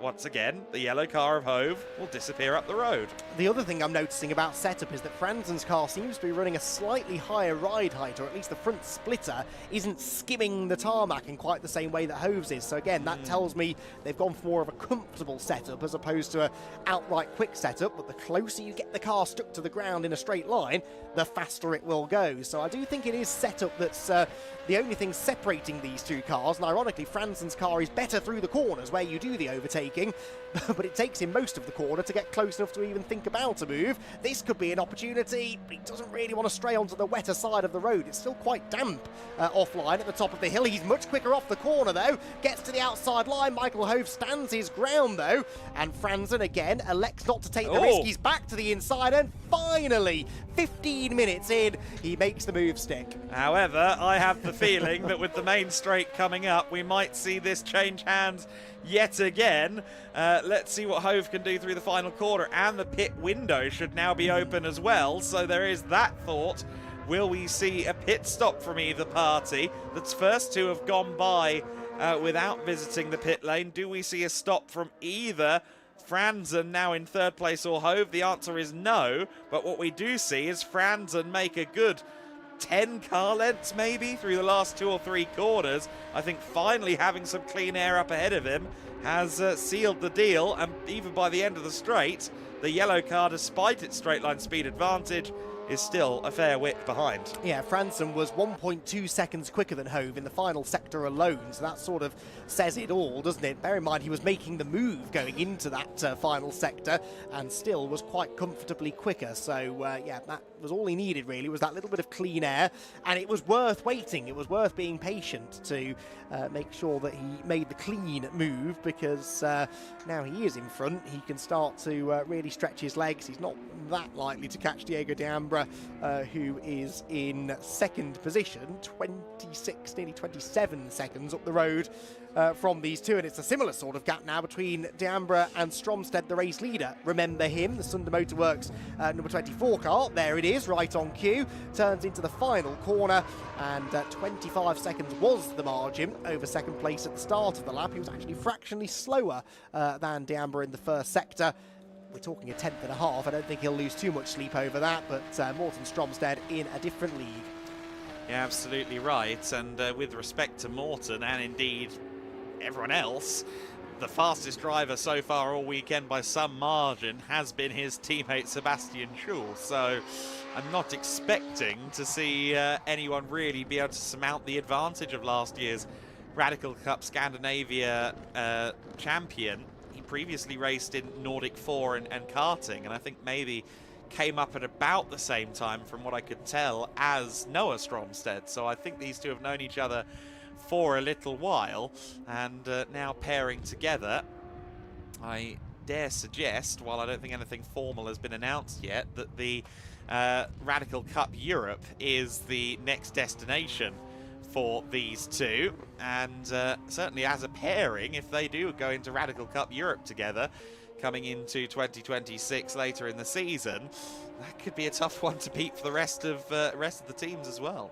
Well, yes, absolutely so. I think they've made their intentions clear, haven't they? That they are the favourites, and they are certainly delivering upon that promise. We ride on board with the race leader, and as we ride on board, you can potentially see over the next few corners just the difference in attitude and how much more confident Morten Stromstedt is than, for example, Jes Fransen, who we were riding on board with before. Nothing against Fransen, but there is a reason that Morten Stromstedt has quite a couple of seconds a lap over the rest of the field, and he's just got so much confidence in the car. He's got the setup obviously where he wants it. He's got the clear track, which also helps, but he is, as I said, in a different league really. 26 seconds clear at the start of the lap. When does he pit is the next question, I suppose. Yes. That is the next question, isn't it? And I don't know, are we bipartisan? Do we want to split exactly down the middle, or are we going to selfishly take a bit more time out there on the circuit for Morten? No, okay, so he wants to give Sebastian a full 20 minutes effectively at the wheel. It'll be 79 seconds from pit in to pit out, if they do it properly. What happens if not is to be discussed in the minutes thereafter, but the pit stop will be made, and actually I think if we can, hopefully, if the camera signal stays with us, we might get to see the radical driver change, and especially I think with this halo, it's quite a big upward movement that the drivers have to make to actually get out of the car, so that's going to be an interesting thing to watch, I reckon. Stromstedt heads down towards the garage at Sunda Motorworks, and there will be a very sprightly Sebastian Schur ready to take over in just a few moments, and yeah, Morten has to kind of, really shimmy his way out over the halo there, which is not a work of moments, and they can actually go one side and either side of each other, which is quite well managed. That was fairly efficient stuff from the Sunda Motorworks team, and being close to the pit lane exit as well, of course, that makes things very useful from the timing perspective of the pit stop, because effectively, if they send 3 seconds before the 79-second buffer is complete, they know they've done it. So you don't have to do that kind of mental arithmetic of, okay, we're about 15 seconds away. What does that mean, you know? Yeah, no, exactly. So that's where we often see even professional teams in GT and sports car racing getting caught out with pit stop regulations, and yeah, the driver change ongoing here. All 4 cars, in fact, in the pit lane together. They are. Now, I wasn't anticipating a driver change in Diego de Ambra's car based on the entry list. I think there have been changes that I was not informed of. Now, that's a Lion Speed GP helmet, which makes me think it could be Damien Frader or someone like that. We'll see once they come out of the first sector, but Sunderworks and Lion Speed GP often work as a tandem. Of course, Jose Garcia, who's also heavily involved with Lion Speed, who was with us in the GT4 Winter Series recently. He could also be on site, but certainly the version of the entry list I received did not mention a second driver in the 22, so we'll have to wait with bated breath on that front. We will indeed, but there is the new driver inserted into car 24, Sebastian Schur, who is, as we said earlier on today, the quickest man really here in the Sports Prototype Winter Series, at least has been thus far this weekend. And Sebastian will now look to try and maybe improve upon the fastest lap set by Morten Stromstedt at 2:04.576. He'll probably fancy his chances of being able to do that. Around 3 seconds, by the way, was what separated Jes Fransen and Michael Hove as they came into the pit lane. So unless there's a major issue with the number 23 car, it should still come out in that 3rd position. But then what the relative pace of the cars is in the second half of the race awaits to be seen. On board then heading up the hill once again towards the right-handers outside. That is the 22 car of Stephen Berntsen, who turns through the right-hander at turn number 7. So there's your answer, Adam. Yes, okay, so Stephen Berntsen takes the car over, another Lion Speed quasi-regular. We've seen him, I think, last year, actually, here at the 6 Hours of Portimão, if my memory's not failing me, racing a Porsche Cayman, but now in a Radical, and Berntsen making his way through 12 and 13 at the moment. Now, I would dare say he could be a force up against someone like Morten Stromstedt, I'm not sure how we'll stack up to Sebastian Scholl though, so we'll have to keep an eye on those relative times. To be honest, middle sector only 4/10 between them, so Berntsen doing a pretty good shift. Yes, absolutely so. We'll watch the lap times as they start to come in with interest, but the car certainly looks a bit more competitive now, doesn't it? Headlights ablaze as he heads over the top of the hill. Perhaps anticipating some traffic before the end of the race. There is a chance that there could be a bit of lappery based on the lap times, at least in the first part of the race. That second sector nearly a second slower than the race leader, but yeah, he's still very much getting up to speed. 12.6 seconds the margin, according to the timing screen. Now that was getting on for 30 seconds before the pit stop, so there's been a delay somewhere for the 24 team, and car 22 is significantly closer now than I expected. Yes, well, the time in the SPWS regulations for pit stop is 79 seconds, so all of them were considerably over that. Whether or not there's been a change to that, an extended time to the pit stop, is certainly something I don't have available to me as information, but yes, last I saw it was a 79-second stop. It just seemed that some were more efficient than others. Yeah, 17 seconds quicker was the stop for car 22 compared to car 24, the race leader, so that was quite a big gain, but looks as though now Sebastian Scholl is starting to do something about that with the purple first and second sector, quickest of anyone in the race so far, so perhaps on course now for a new fastest lap. As we watch Stephen Berntsen briefly in shot there through the top of the hill, and then plunging back down the other side through the left-hander at turn 9, Craig Jones corner. Sorry, no, we're further round the lap actually, aren't we? This is into the final couple of corners. Takes a very early apex, I noticed that from Berntsen a lap ago. Into the left-hander, and again really hooking the apex curve there, sort of taking an odd looking line, but that is the fairly standard line through the penultimate corner, an early apex, and then get on the throttle early to carry the speed out of the corner.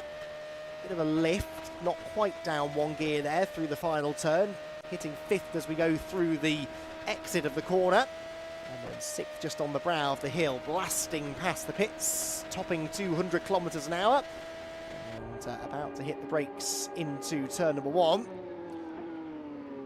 So careful on those downshifts, particularly in the wet, not to snatch the rear brakes. You can very easily end up arriving at the corner backwards if you do that. And still a few little bits of wet racetrack to contend with. That little river that's running across the track at turn 2 just refuses to clear up. So got to have your wits about you still, even though the conditions are far better than they were, that's for sure. I managed to retrieve the driver's briefing presentation document on the Gidlock Racing app. Stefan Lerner, yes, I do have it installed. And they had actually moved it up to 89 seconds, the mandatory stop time, but that still means that the fastest stop was 7 seconds off the absolute best. So either way, a suite of different pit stop times, and that's cost some more than others. Yes, okay, interesting. So actually, Team 22, they were the most efficient, really, weren't they, of the stoppers? That's why that lead gap came down so significantly. And in fact, a purple first sector for Stephen Berntsen. So faster by 3/10 than the man we ride on board with now, Sebastian Scholl. He is then 3/10 slower than him in the middle sector. But yeah, Stephen Berntsen is not going down without a fight here, is he? As he tries to chase after the race leader, who in turn is hustling on slightly more than before, sliding his way through the penultimate corner and headed for the line once again. Does look as though the cars are now able to go quite significantly more quickly than they were early on. In fact, that previous lap for Sebastian was the first sub 2-minute lap of the race, a lap that he betters next time round. Yeah, Berntsen, the name was hitting me somewhere. He did indeed race in last year's 6 Hours of Portimão. Of course, he's also the founder of Sunda Motorworks, so the team boss has thrown himself in the car last minute. I see, I understand what's happening there. He's also a driver coach, so this maybe makes some sense. He has been an oracle for other drivers previous when it comes to coaching, and here he is now at the wheel doing a good job, albeit not him currently that we're looking at. Sebastian Scholl there really wrestling that car through turn 4. That was a little bit wayward. Yes, I would go with that. He may be the fastest man on track, but the times aren't coming to him that easily, are they? He's definitely having to work pretty hard behind the wheel to get the lap times out of the car. He is just under 16 seconds clear of Stephen Berntsen, who on the previous lap did a 2 minute 0.2, which was that car's best lap of the race, but still 1.1 seconds slower than Sebastian Schur out in front. So despite the upturn in pace from Berntsen compared to how that car was going in the first half of the race, I think that might largely be down to the improving conditions. Yes, he's closer to the pace of the race leader, who takes, again, a very odd line heading up the hill, but just trying to find, I think now, maybe the drier parts of the track. Even though you're not on a slick tyre, that clearly is going to be the faster way around the corner. Absolutely, and I'm really enjoying watching these cars on the onboards, and of course props must go to race streaming of Team Race Streaming for the onboard cams that we've got here. But under braking, especially they're going uphill towards turn 9 and 10 with Sebastian Schur, who's on the limit, you can see that he's counter-steering practically through the braking zone. It's only marginal, but to keep the car in check and in balance, he's doing these minute input, and that is really impressive to watch. And it's something you wouldn't necessarily have to do if you were on a slick tyre, but that's because the wet tyre, the tread of the wet tyre, is literally moving around on the tyre underneath you, and so the car sort of, it feels very jelly-like. It feels like none of the four corners are really that connected to the road, and so you're constantly having to manoeuvre the car through the corners, and it's one of the hardest things, I think, for new racing drivers to really wrap their head around, is being comfortable with a car that's moving around underneath you, especially a high downforce sports prototype such as this. You kind of expect the thing to be planted and almost go-kart-like, you know, and that's the fastest way to drive the car, but sometimes you don't have that amount of grip at your disposal, and you've got to be comfortable with the thing fighting you into every braking zone and in every acceleration zone too. Yeah, absolutely right. Of course, the radicals we have on circuit, all four of them are RS3s, albeit with SR3s, sorry, albeit with slightly different specifications on the yellow machine of Michael Hove. I just had to look this up, actually, thinking to myself, have they been 25 years now? No, it's almost 30 years of radical. The thought crossed my mind watching these cars go around the circuit. They're a 97 founding company, so almost 30 years now of radical in motor racing, and indeed just as a company, of course, always focused first on track days, even though they've track days and racing, even though they have had road-going examples of everything, including the SR3 over the years, usually special commissions rather than anything fully intended for the road, but that's changed in more recent years.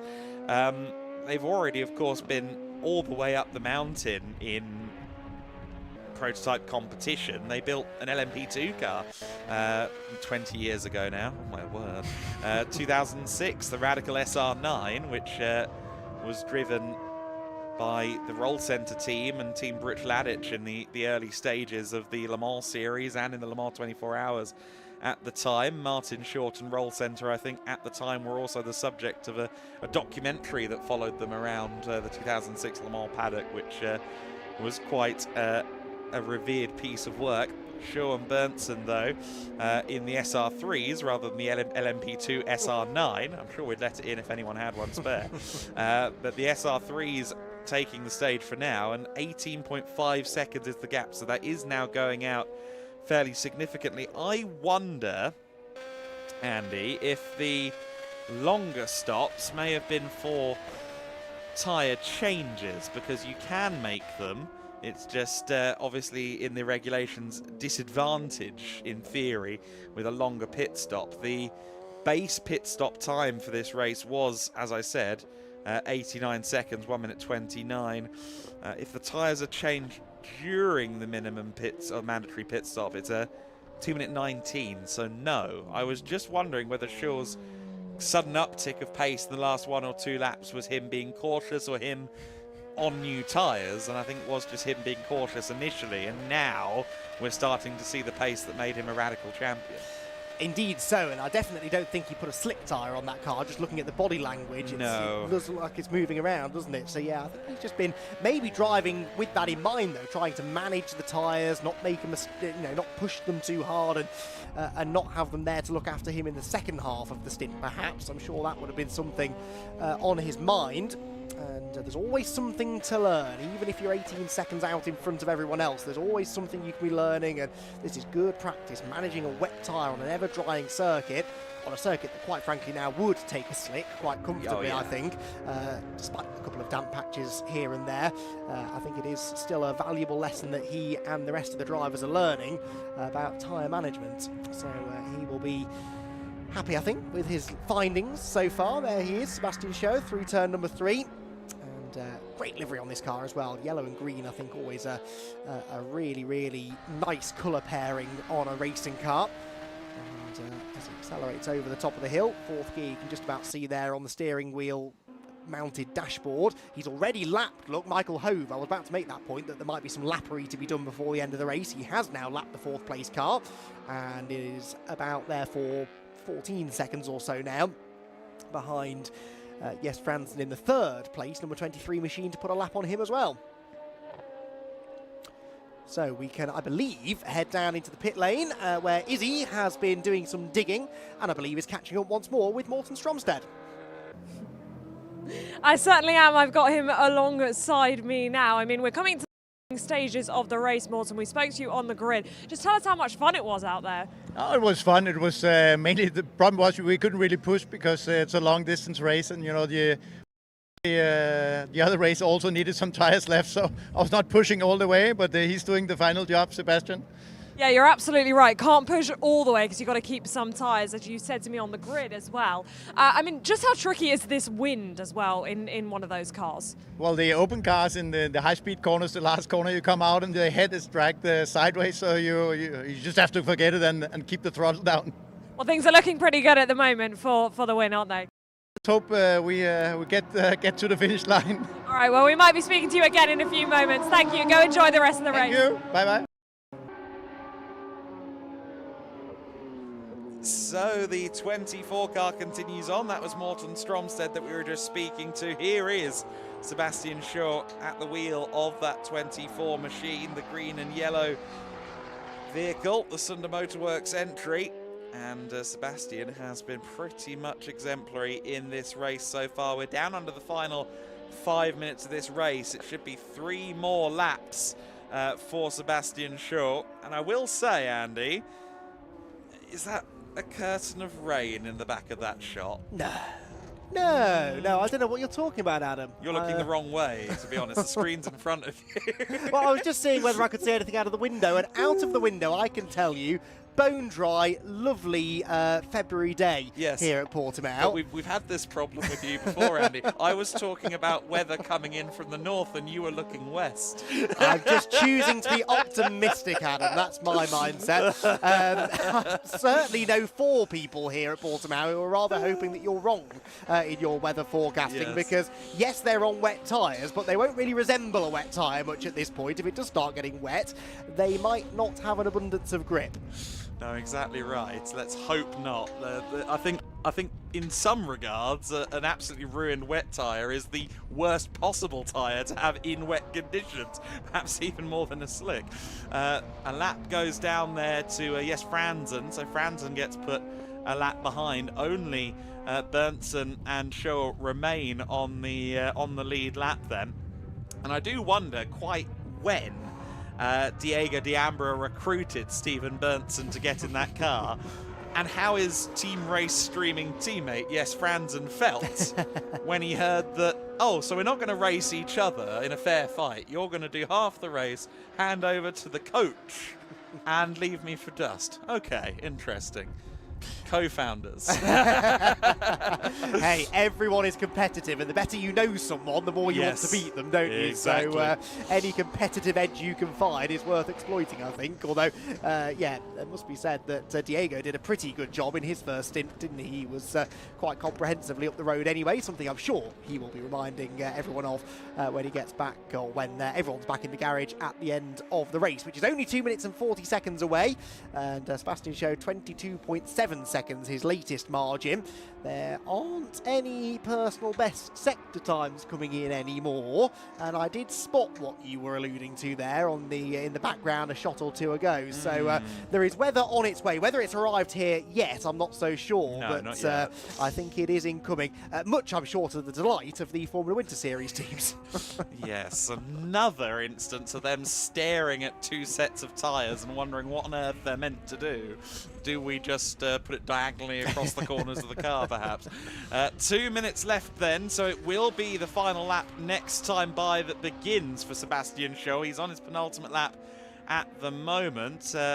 Is this Hove? No, it's not Hove catching up Franzen. This is Hove just been lapped by Stephen Berntsen. So Berntsen, the second place man, has just gone past Hove in 4th position. The SPV car, of course, SPV Racing also look after LMP3 cars, Porsche Cup cars. We see them fairly often in the Winter Series. In fact, we were supposed to see them this weekend at the 6 Hours of Portimão, but sadly, I don't think a driver lineup materialised in the 11th hour. And hopefully, we get to see them with us over the course of not just the remaining Sports Prototype Winter Series race at Valencia, but also maybe a couple of GT or even Prototype Winter Series appearances before the end of the season. Of course, the Prototype Winter Series, the LMP3 grid, set to join us again at Aragon and Barcelona. So the LMP3s will run there, and the GTs, of course, still have Valencia, Aragon and Barcelona all to do. Next week at Valencia, incidentally, in the GT Winter Series, it may be over 35 cars. It's going to go quite a long way over that, actually, based on the current information I have. We'll see what the entry list finally says, I think, on Monday. But I expect over 35 cars. It's going to be a very compelling weekend at Valencia, and it will also be the second and final weekend of the season for the Sports Prototype Winter Series. The philosophy is to have a brief schedule, effectively 10 days, where you can do 4 races, have a full championship with points in consideration, and keep it fairly cost effective as well. Fairly limited pre-event track time compared to some of the other Winter Series products, although you can bolt on additional time as well on the testing in the lead up to the event. So it is designed to be a cost-effective option for drivers of non-LMP3 prototypes, and we hope to see more of them next weekend in Valencia and indeed for seasons to come. Certainly for Sebastian Schell, I don't think he'll mind if he doesn't see anyone in the mirrors. He has dominated this race so far, coming around the final 2 turns now. He picked up the baton from Morten Stromsted, who put a fairly good foundation in there for him, to be honest, but the master architect of the final stint was certainly Sebastian Schell. Now coming around the final corner, and Sunda Motorworks will be the first team to win a Sports Prototype Winter Series race. Schell and Stromsted will be the first driver pairing to do so as well. They've certainly taken to the Autodrome Internacional de Algarve well so far. Of course, they have a second race to consider before the conclusion of the day as well, after our Formula Winter Series outing. Across the line in third, a lap down comes, yes, Franzen. So Franzen crosses the line to make it a 2-3, a double podium for Team Race Streaming. So the co-founders can share a trophy aloft each, as Berntsen now comes across the line in the car started by Diego Diambra of Race Streaming. And the 4th and final car across the line will be the SPV car. Here it is. Michael Hove comes over the start-finish line, the 44 car, rounding out the finishing order. So Sunda Motorworks' Sebastian Schell having a showcase race there. Once he got the first lap or 2 out of the way, he started lapping at a rate of knots, 1.8 seconds faster than Berntsen's best lap. Looks like he's still pushing a little bit there, at least through some of the corners on the in-lap as well. Every bit of track time helps, I suppose. These conditions have certainly improved since the top of our broadcast, and right now I do somewhat wonder where we're going from here. We are expecting a bit more precipitation before the end of the day. The question is that going to hit before, during, or after the Formula Winter Series race, where we have a full quota of Tata's Formula 4 machinery ready to take the start? And certainly they'll be hoping that it's an easy decision. Right now, slicks would be the way, looking at the number of dry patches on the circuit. Will that still be the philosophy? Will that still be clear cut by the time the starting procedure takes place? I think it'll be another 20 or so minutes really before these cars for the Formula Wind Series roll. So it's going to be tricky. They're going to be keeping an eye on the radar. They're going to be keeping an eye on the sky. But the sports prototypes, slightly too early. Oh, there's a fair bit of steam emits there from the engine intake. Now, that doesn't strike me as ordinary, I'll be honest. I could be wrong, but that don't look right to me. Sebastian Shaw has a look, and I'm not sure it looks right to him either, to be honest. Certainly the car warm after a 40 minutes where it was pushed hard by both Stromsted and Shaw. Yes, Franzen's car doesn't do the same thing on arrival. And nor does it appear Stephen Berntson's car is emitting smoke quite like that. So whether there's been an issue on the in-lap maybe for Sebastian Shaw, that was quite a lot of smoke / steam. It's now maybe calming down a bit, but it doesn't look quite right to me. We'll hopefully be able to go down there shortly and catch up with our winning driver, Sebastian Shaw. And you see there the Formula Wind Series cars already on the pit apron, and that will be the discussion at the moment. It's slicks now. Yes, 100% it's slicks now, but will it be slicks in 20 minutes' time? Even less than 20 minutes' time? It's going to be hard to say. We'll keep our fingers crossed that it does stay dry. They haven't had much dry running to speak of so far in the Formula Winter Series, and certainly from the perspective of myself and Andy and Izzy and any of the journalists from publications, we want to see what the dry conditions yield. We haven't really had much chance to do so yet in this Formula Winter Series. Meanwhile, focusing back in on the sports prototypes, Izzy has Sebastian Shaw. Yes, I do, and a historic moment in our Winter Series paddock. The first winner ever of the Sports Prototype Winter Series. Sebastian, I'm sure Morten will come and congratulate and enjoy the celebrations with you, but Sebastian, congratulations, a fantastic drive.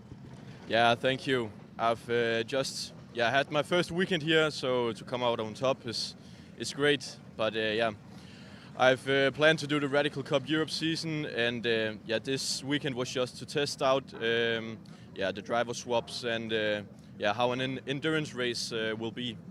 Well, you've absolutely nailed it, and another race later today, so I'm sure you'll have a lot of fun there as well. Yeah, I'm really excited to take in the start next race, so I'm looking forward to that. And just before we let you go, I have to ask you, because when you pulled into the pits, there was quite a lot of smoke coming out of the car. Did that worry you a little bit? Yeah, I was a bit worried, but the smoke wasn't too big, so I didn't think it was much of an issue. Well, still a win. Congratulations. Go up to the podium and enjoy it. Well done. Our first winners in the Sports Prototype Winter Series. Thank you very much, Izzy. Indeed, Sebastian Shaw and Morten Stromsted deserved winners of that race. The number 24 Sunder Motorworks team top the order. Stephen Berntsson joining Diego D'Ambra in the cockpit of the team race streaming car with a good showing for second place. Yes, Franzen driving solo for third overall, and that of course was after battling Michael Hove in the early stages of the race. Michael Hove eventually finishing in fourth. And so the race is in the books. The Sports Prototype Winter Series has had its first ever motor race. 40 minutes at Portimão. We got started with a Sunda versus SPV front row of the grid. Hove had a better start by the looks of it, but it would be Morten Stromsted into an early lead. Diego Diambra sneaking through into second place, while yes, Franzen ended up behind Michael Hove, and this would be the story of much of the early stages of the race. Hove was ahead, and Franzen could not quite find his way past in the slightly newer XXR spec Radical. RSX versus XXR on this particular race battle. Franzen seemed to have the edge in the corners, but in the straight lines, the yellow Radical seemed to be that little bit quicker. But coming up to the corners, huge close-in speed from Franzen. It's just that Hove happened to be there right on the apex, somewhat in the way.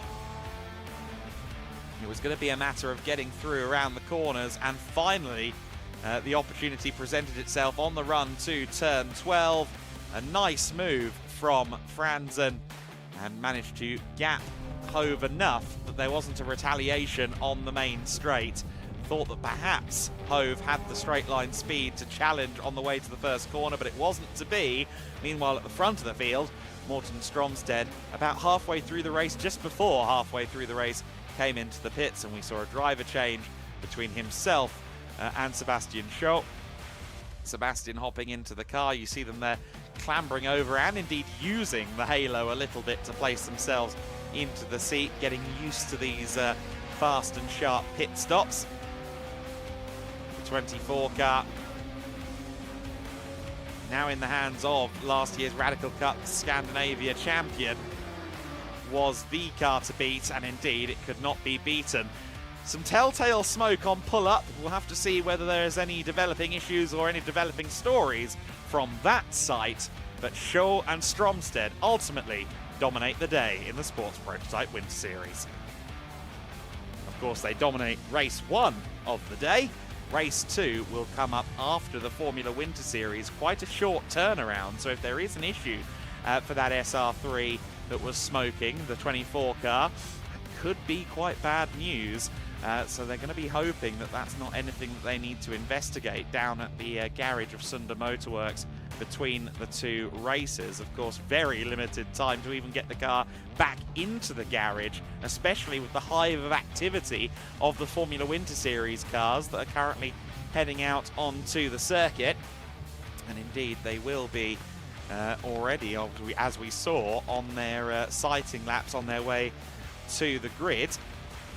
And the second of 3 Formula Winter Series races is next up on our stream here today. After Ethan Lennon had a very entertaining battle in the earlier race, he'll be... Oh, I'm going to interrupt myself because, as we've seen there in that few seconds, the rain has started falling, and it started falling quite heavily from my commentary position. And indeed at the hairpin at turn 5, we were debating whether it was going to hold out enough for the drivers to start on slicks. Unless it stops very quickly, the answer is going to be no.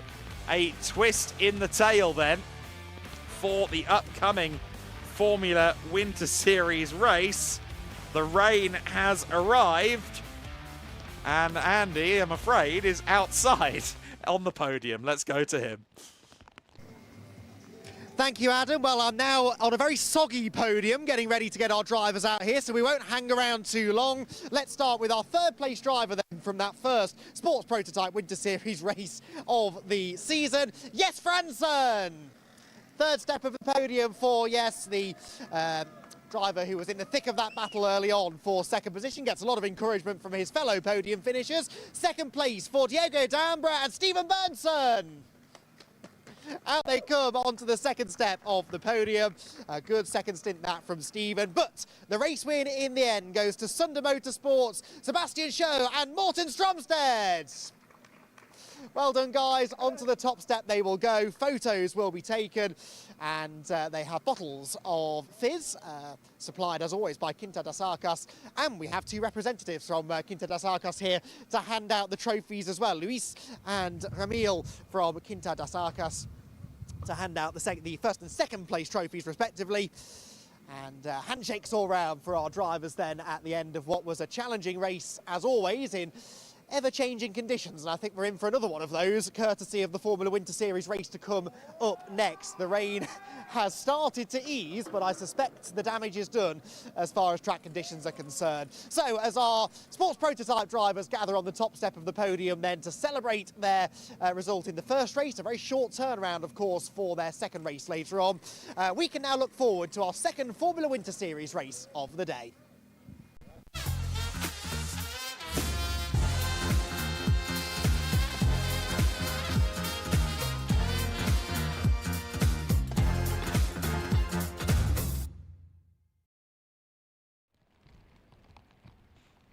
Well, you can see the scramble. I think there have been some tyre changes down there on the grid as the rain is now falling in the Formula Winter Series, or rather on the Formula Winter Series at the moment. You can see the scramble to grab umbrellas, the scramble to make sure the tyres are changed. Ethan Lennon will start this race from pole position, and he will have his eyes on the sky, but I don't think there's really any questioning it at this stage. He has to worry about the wet tyres. He doesn't have to worry about the slicks. Incidentally, after the race, Ethan Lennon gained a 5-second penalty for track limits, leaving the track and gaining an advantage, the number 32 car. So while he finished second on the road in race 1 earlier today, he was ultimately classified in 8th position. So Ethan Lennon losing that podium, losing that second place post-race with a 5-second penalty. So he will be certainly out for a measure of revenge, a measure of redemption in this second race of the weekend from pole position. Of course, it was Ari Bansal who won the race earlier on. He starts from 4th on this grid. The US Racing driver making hay while the sun did not shine. The sun maybe shone for about 30 seconds earlier on in the afternoon, but now the rain is falling again, albeit the rain not currently falling in our position. I think it was a fairly brief flood, a fairly brief cloudburst compared to what we had earlier on, Andy. You're more qualified than me. You just dashed back from the podium, which does mean you're more out of breath than me too, but what are you thinking? Yeah, it's wet. It's definitely wet. The heavens absolutely opened for about a minute or so, and I suspect they've soaked the track. The best qualified of us all, though, is the only member of our team who's actually out on the track. That, of course, is Izzy Browning. Izzy, what's it like out there? Oh, I'm laughing, boys. I really am laughing at the front of the grid because it seems like every single time the Formula Winter Series steps onto the track, the heavens open. Every single time without fail. We can't get away from it this Winter Series, can we? Ironically, though, it has actually stopped raining now, so you will see that everybody is on wet tyres, and understandably a lot of changes, a lot of things going on to the cars, and a lot of chats between the mechanics and the drivers as a result. Things just reminding them to, I guess, be careful, because you want to keep it on the black stuff. Right, we are going to continue back, though. It is Ethan Lennon on pole position. I'm not going to go and grab a chat with him, though, because we have already spoken to him today. And, well, as Adam said, he was demoted after that race 1 received a penalty for track limits. For gaining an advantage outside of the track. So he did get that penalty. I am maybe going to try and jump in with Dries van Langendonk, though, because he did have an unfortunate start to the race, but actually was able to climb back up through the field, and that he certainly did. Well, Dries, I mean, an unfortunate start to the race earlier, but what you did afterwards to climb back up to the position you did was really impressive. Yeah, just obviously the clutches here are a bit different to the UK, so yeah, it's a bit of adaptation, but yeah, mistake on my side, which meant I stalled, but then obviously, yeah, really good comeback. Only had two and a bit laps to do it, and still made from 27th to 8th in 2 laps, which shows the pace was unreal to win even. But yeah, I mean, even in quali, obviously quali 1 didn't go exactly as I wanted, but quali 2, yeah, it was pretty great as well, all by 8 so yeah, we're gonna see how it goes, but yeah, I've learned from last race. Yeah, another chance now. I mean, literally the heavens just opened. You must be getting pretty used to this kind of weather. Yeah, I guess it's preparing us for the UK season, but yeah, I mean, I don't mind a bit of rain. Certainly is. Have fun out there. Right, as I say, completely stopped raining now, so I don't think we're going to get 2 slicks before the end of the race, but it is ironic because as soon as they come onto the track, starts chucking it down. As soon as they, as soon as they change all their tyres, it's dry again. I mean, we can't predict it, can we? Another person who had an unfortunate race one was, of course, the number 77 of Alfie Slater. I am going to leave Alfie to it because we've chatted to him quite a lot, and I never like to give, not the commentator's curse, but the presenter's curse. Sometimes when I speak to drivers and then they end up in incidents, I try to leave them alone to then, regroup. Right, but we are going to jump in with our winner from earlier, the number 46 of Ari Bansal, if we can. Well, Ari, can we just grab a quick chat with you? I mean, it was a race win earlier. We've got more of the same, well, tricky conditions. What's going to be crucial here at the start? Please repeat. What's going to be crucial in this race? It's a safety car start, so it's a bit more similar. Everything, nobody is going to like either stall or have wheel spin. It's going to be quite similar. I think for the start, it'll be all about reaction time.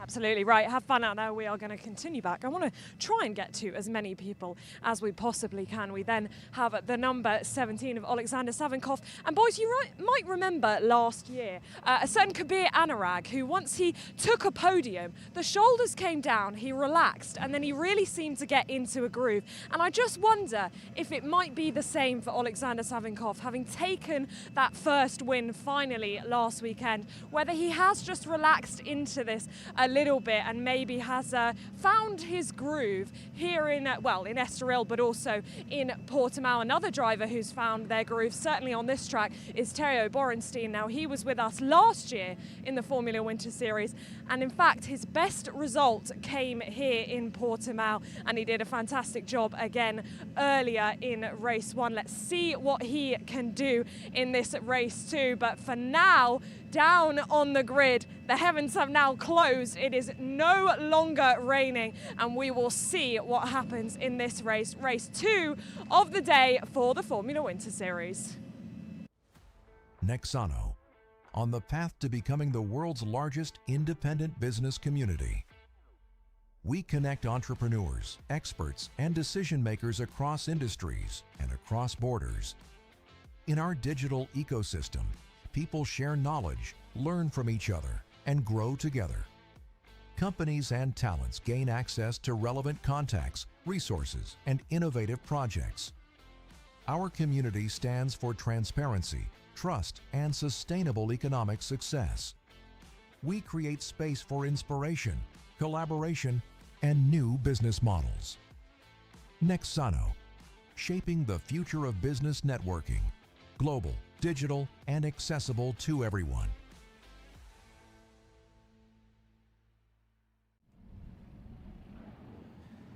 Well, we had a cloud burst, but in the words of Izzy, and I've got to say, very well put, the clouds have closed. The heavens have closed. Yes, so we do have an issue, and I think we may have an issue for the 32 of Lennon. He just put his hands up. No? Okay.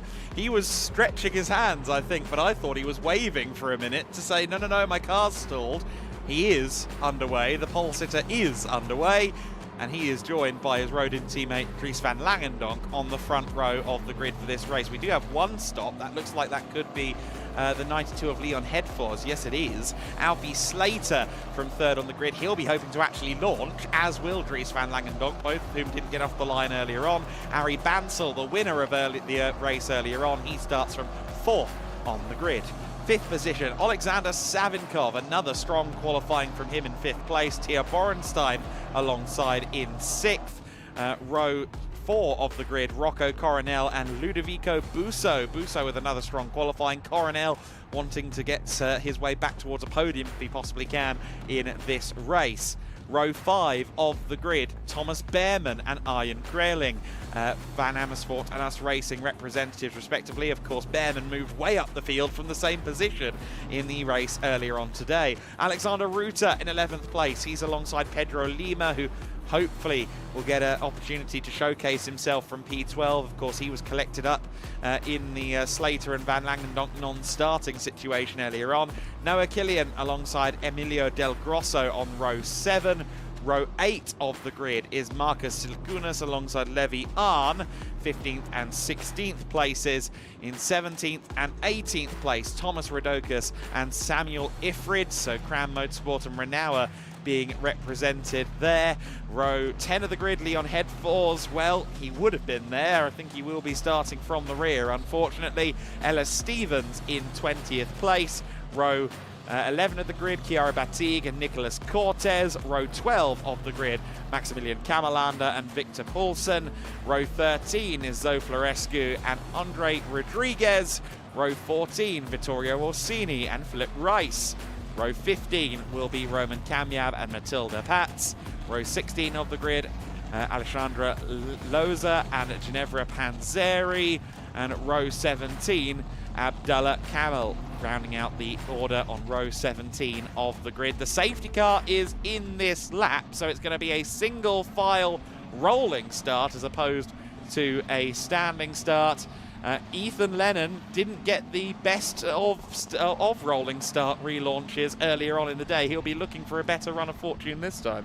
Well, I think you're right. Both he and Ari Bansal, when they were in control of rolling restarts like this one, elected to go very, very late, didn't they? And that didn't really seem to work. Let's see whether Ethan maybe has a different strategy this time. He's certainly not gone early. Early, I would consider to be partway through that penultimate corner that they've just exited. So it looks like he's going for a similar strategy. Dries van Langendonk, though, he'll be desperate to try and make up for the poor start earlier on, and he'll be hot on his toes here to try and find a way past Ethan Lennon into turn 1. So then the 32 and the 15 in tandem, everyone on each other's gearbox. Some fanning out, though, further down the field. Can Ethan Lennon time this start well? He lost out on the race lead to Ari Bansal. That one has gone a lot better. He's got himself 1 or 2 car lengths as he launches the Rodin Motorsport car into life. It's Rodin Motorsport 1, 2, 3, of course, with Lennon, Van Langendonk and Slater leading the field away as the second Formula Wind Series race of the weekend begins in earnest. Bansal has once again got a phenomenal start on a single file launch. Has he got the best of Slater to his inside? No. Alfie Slater remains in third, and Savinkov into contact with Rocco Caranel. Alexander Savinkov falls down the field. That's hugely unfortunate for him. Hopefully Coronel hasn't picked up damage in all of that, but 2, 3 wide going through turns 2 and 3. Everyone shuffling around trying to find space. Short of Savinkov, I think everyone is still going in the right direction. That was really unfortunate, though. Savinkov just got stuck in the middle of a 3-wide situation. Here, though, comes Dries van Langendonk for the race lead. Is it a block pass? Well, you can't really block a driver who's 3 miles off the edge of the road, and that's where Ethan Lennon found himself. That, in the end, makes it quite easy for Dries van Langendonk to get the lead away. So, Rodin Motorsport drivers still running 1-2, but in a different order, and it is Van Langendonk now, then, that gets the advantage and needs to try and get his head down and get away. But remember, Ethan Lennon, even when he lost the lead in the race earlier on, looked pretty quick in these conditions. Similar conditions, I'd say, actually, to those that we had earlier on this afternoon. And he is already back on the gearbox of Van Langendonk, trying to find a way through. Absolutely right. Van Langendonk is our race leader. Lennon needs to be careful there because, again, I think he tried to use that runoff to save himself time, and that's how he got a penalty earlier. That was Pedro Lima heading off the circuit. Lima made some headway through the first few moments of the lap, I think, got himself into the overall top 10, but may have cost himself there by running it out wide. Van Langendonk will be hoping that he's got the pace advantage over Lennon, certainly through that middle sector. It looked like he did.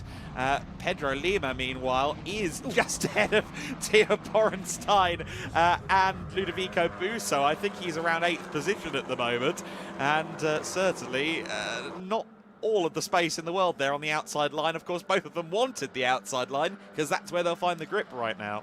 And it was Busso who benefited from that, wasn't it? He was able to sort of muscle his way through on that slightly tighter line. So Langendonk leads then, 7/10 to Slater second. So Lennon, sorry, second, Slater third, Bansal fourth. Rocco Coronel seems to have survived that little skirmish with Savinkov at the first corner. He's there in fifth ahead of Thomas Behrman.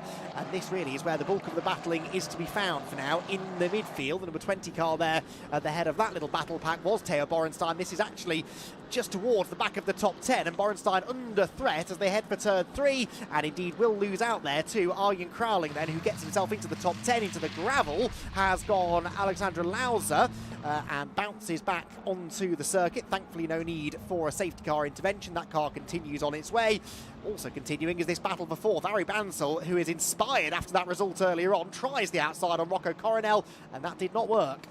No, it did not. It's very much worked against him there. Thomas Behrman in the 87, now on the back of Bansal. In fact, well, so Bansal and Coronel have swapped, haven't they, since the start-finish line? My apologies. So they've swapped places in the first sector of the lap, and Rocco Coronel is closing in on the podium that he really wants after an average okay run through the first race. Now, Emilio Del Grosso, who started quite a way up the order in the pre-teen positions. He was on row 6 of the grid, row 7 of the grid, sorry, so he's 14th. He's running all the way down in 32nd, so he's had a problem on the first lap of the race. Chiara Battig has just started falling through the field a bit as well from what I've seen at the second sector split. We'll keep an eye on that as well. We've got cars off track at the back in the background there. The 99, Abdullah Kamel and Ginevra Panzeri having a moment, and I think Panzeri's car, it bounced a bit there, but I think it's okay. Maybe the rear suspension's a bit out of whack. Possibly, maybe as a result of the contact that I presume put that car in the gravel trap in the first place. Right, watch the lap times as they come through. We've had a purple first sector for Van Langendonk, purple middle sector Alfie Slater. It is the race leader who sets the fastest lap so far, but Slater third and Coronel fourth. Both now starting to find a little bit of extra performance as they learn the conditions, of course, with every lap that they turn. There is the number 13 car. That's Noah Killian to the outside of Theo Borenstein at the first corner. Tries to get back to the inside at turn 2, but not quite able to make the move stick there. What about turn 3? The tighter line is the shorter way through the corner, but on the exit, it will be the number 20 car that has far superior exit speed. Leaders then drop down into turn 5, and again, all of them hunting for the wet part of the road. Certain parts of the track, Adam, are drying quicker than others once again. Yeah, absolutely. We thought we were done with this kind of conversation, to be honest, for today in the Formula Winter Series. But no, they are once again having to really seek the damp patches, and Silkunas there.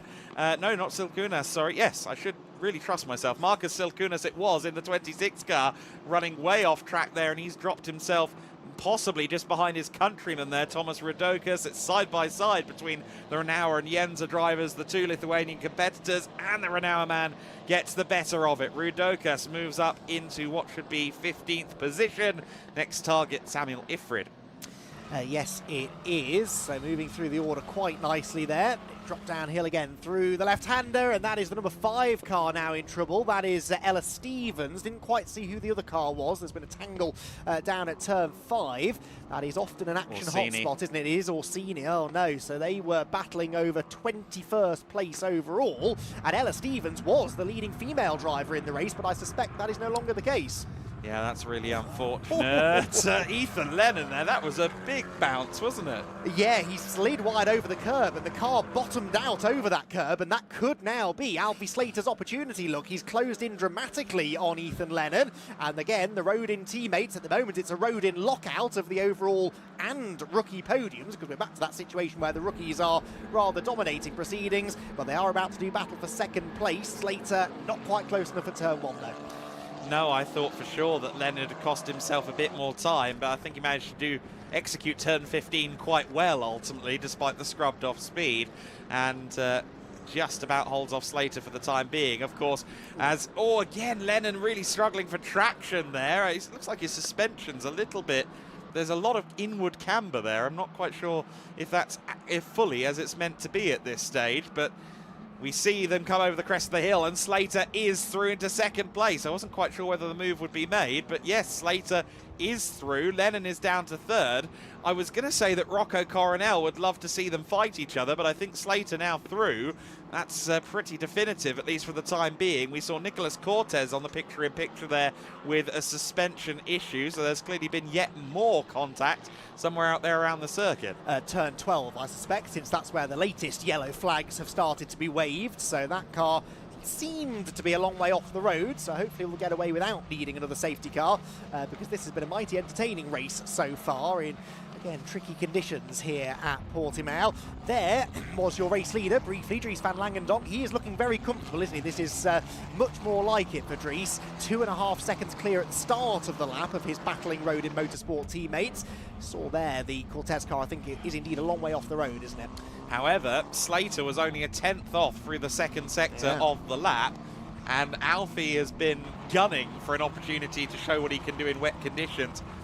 As long as I've been talking to him in the paddock, he's been very keen to see it, and a few things went against him last time out at Estoril. Let's see what he can do from second place in this race. Here is the aftermath of the Orsini and Stevens incident, and then also involved in that was the 24 of Cortez, so all remnants of a different incident strewn around the circuit, unfortunately. But yes, that was a little bit more insight into what happened there. Just a lot going on with over 30 cars on the grid, heading down to that turn 5 pinch point in these conditions. These tanglements, they do happen. Yeah, it's a downhill braking zone as well, and we saw in the 6-hour qualifying session earlier on, you've got to sort of transition across that racing line in the braking zone, and it's easy in these conditions to snatch a break, especially in cars such as these. So, yeah, I suspect that had something to do with it. Van Langendonk extending the margin then, so Alfie Slater pushing on in second place, but not yet able to match the pace of the leader. Personal best first sector there for Slater, but it's still a 10th off what the leader is doing. The battle, I suspect, now is about to be for 4th, isn't it? Coronel, Bansal and Behrman getting themselves together. 4th, 5th and 6th places respectively. Harry Bansal, the US Racing meet in the Van Amersfoort Racing sandwich. Someone wide there in the braking zone down at turn 5 again, as if just to prove that point, that is a very tricky braking zone and a very common place to see drivers getting it wrong and slipping off the road. Absolutely right. Battles up and down the field. We see there Chiara Batig under pressure there from one of the AKM cars. That was Abdullah Kamel, and running Sans front wing is Emilio Del Grosso. So he's been in the wars, having started in the top 15. He's now running without a front wing. I don't know how long he's been running without a front wing, but certainly doesn't seem to be too much slower than Ginevra Panzeri up ahead, in spite of the lack of front downforce. So I suppose if any weather conditions you're going to be granted with a bit of extra understeer, this might be the best of them. Langendonk then 3.6 seconds clear at the front of the field as of last time by. Let's see what the gap is on this occasion. It was some 0.6 faster last time for Dries van Langendonk, and I really don't think Alfie Slater has gained anything this time by, but we'll wait and see. Slater comes across the line. It will be a 206.0 last time by for Van Langendonk, 206.2 this time for Slater. So only 0.2 slower, but still Van Langendonk not really matchable for anyone else right now. No, you're right about that one. So Dries will be pretty comfortable as we approach the halfway mark with his overall race lead. There's a battle developing, by the way, deep in the field to be the top female driver in this race between Matilda Pats and Zoe Florescu. Remember, Florescu didn't finish the race earlier on, ended up in the gravel trap exiting turn 3, while she has been catching Matilda Pats, and the pair are separated by only half a second. Here they are, well spotted that by our camera operator at turn 1, peering through the gloom and the mist. The 18 car then, Matilda Pats, who was the top female driver in race 1 as well, and is currently leading that category again. There's a trophy and a spot on the top step of the podium available for one of these two, and Florescu would love to try and claim that class victory, so to speak, to make up a little bit for what happened in race 1. Just got some word from Izzy that Emilio Del Grosso started from the pit lane because the car wasn't quite ready to actually do the sighting lap earlier on. So poor Emilio Del Grosso has had a really rough day, unfortunately, at the wheel of his Matilda Racing entry. And he is now actually in the pit lane, so I think possibly putting a new front wing on that car. Here's the other Matilda Racing car with Zoe Florescu just behind. This is the female trophy lead, isn't it? First and second place. And, well, the 18 car, of course, course, in the hands of Matilda Pats, won the female trophy earlier today. Zoe Florescu only got, what, 3 corners of racing. She would like to prove what she can do. Indeed so, and has been lapping quite consistently quicker than Pats over the last couple of laps. On the previous lap took 4 tenths out of her. It was similar the lap before. But, as someone once said, catching is one thing and getting past very much another, especially in wet conditions where there is one definitively quicker line, and to overtake someone, you have to stray from that line. There are temptations into every tight corner to go to the inside, take the shorter route through the turn, but that's not usually the way to get things done in these conditions. I think I'm going to call that 93 livery the maroon bovine car for this weekend because it's not meant to look like that, really, but so they can only take so many stickers off of it. Oh, a big snap there on the wet curb. Got to be careful of that, of course, in these conditions. Zoe Florescu just managed to hold on to it, though, armful of opposite lock at the front of the field. The lap times again falling in favour of Van Langendonk, this time by 7 tenths, so that gap continues to extend. Of course, that's both the overall and the rookie class lead between Langendonk and Slater. The female trophy lead, though, still with Matilda Pats, but still very much having to keep half an eye on the mirrors. Yeah, and that time, their lap times within half a tenth, of course, because Florescu has now caught Matilda Pats, and to go any quicker, we'll have to find a way past that number 18 car, which so far has proven to be a bit of a challenge. A good run out of turn 4 could yield an opportunity into the braking zone at 5. Have to wait a moment or two to see whether that comes off, waiting for them to appear over the hill. Here they are. And no, I don't think Florescu is quite close enough, is she? The number 93 car, although she does go for it up the inside, goes for the block pass. Can she get the car stopped? Yes, way wide goes Matilda Pats over the exit of the curb. And, well, again, she keeps her foot down and comes out of that situation further ahead than she was when she left the circuit. So I wonder whether that might get looked at as well. Either way, she is ahead for the time being, but for how much longer? Florescu again to the inside, tries the move that she just attempted at turn 5 with the same end result. She can't get off the corner quick enough. No, that's exactly the case, isn't it? When you've got the outside versus the inside in these wet conditions. Of course, Florescu, it's still her first day of driving a Formula 4 car in competitive action. Her first ever race ended abruptly, so this is really her first full race in an F4 car. And here she is challenging Matilda Pats, who has a season under her belt, is confirmed, of course, to be racing, representing Aston Martin in this coming F1 Academy season. Matilda is a great benchmark for any young female competitor in F4 at the moment, and Florescu is proving to be right on the level. Indeed so. Florescu trying this inside line. The only way to make that move, though, in these conditions is to make it a proper block pass, isn't it? And just sort of scoot across the front nose cone of Matilda Pats' car, and she's just not quite willing to be that aggressive just yet. Perhaps need to go and have a chat with Ryan Preece about how to block pass in the wet. One for the NASCAR fans. That is clearly the best way to overtake on a tight corner in these conditions. But in an open wheel single-seater, I realise you have to be a little bit more careful. The slightest bit of contact could spell disaster. Yeah, absolutely right. They do have to be very, very tentative in these kind of conditions, rather like performing acupuncture on a balloon when it's this greasy out around the circuit, especially, of course, as it gets drier and these wet tyres start to develop excessive heat rather than the ideal amount of heat. It's brain surgery, acupuncture, however you want to put it. It is a very delicate process that these drivers have to put forward at the wheel. Incredibly difficult to get that balance right, isn't it? Because it can spell disaster if you go a little bit too far. And that is the line that Florescu is trying desperately to balance here. She wants to find a way past Matilda Pats, but she can't afford to make contact with the number 18 car because it could put them both out of the race altogether.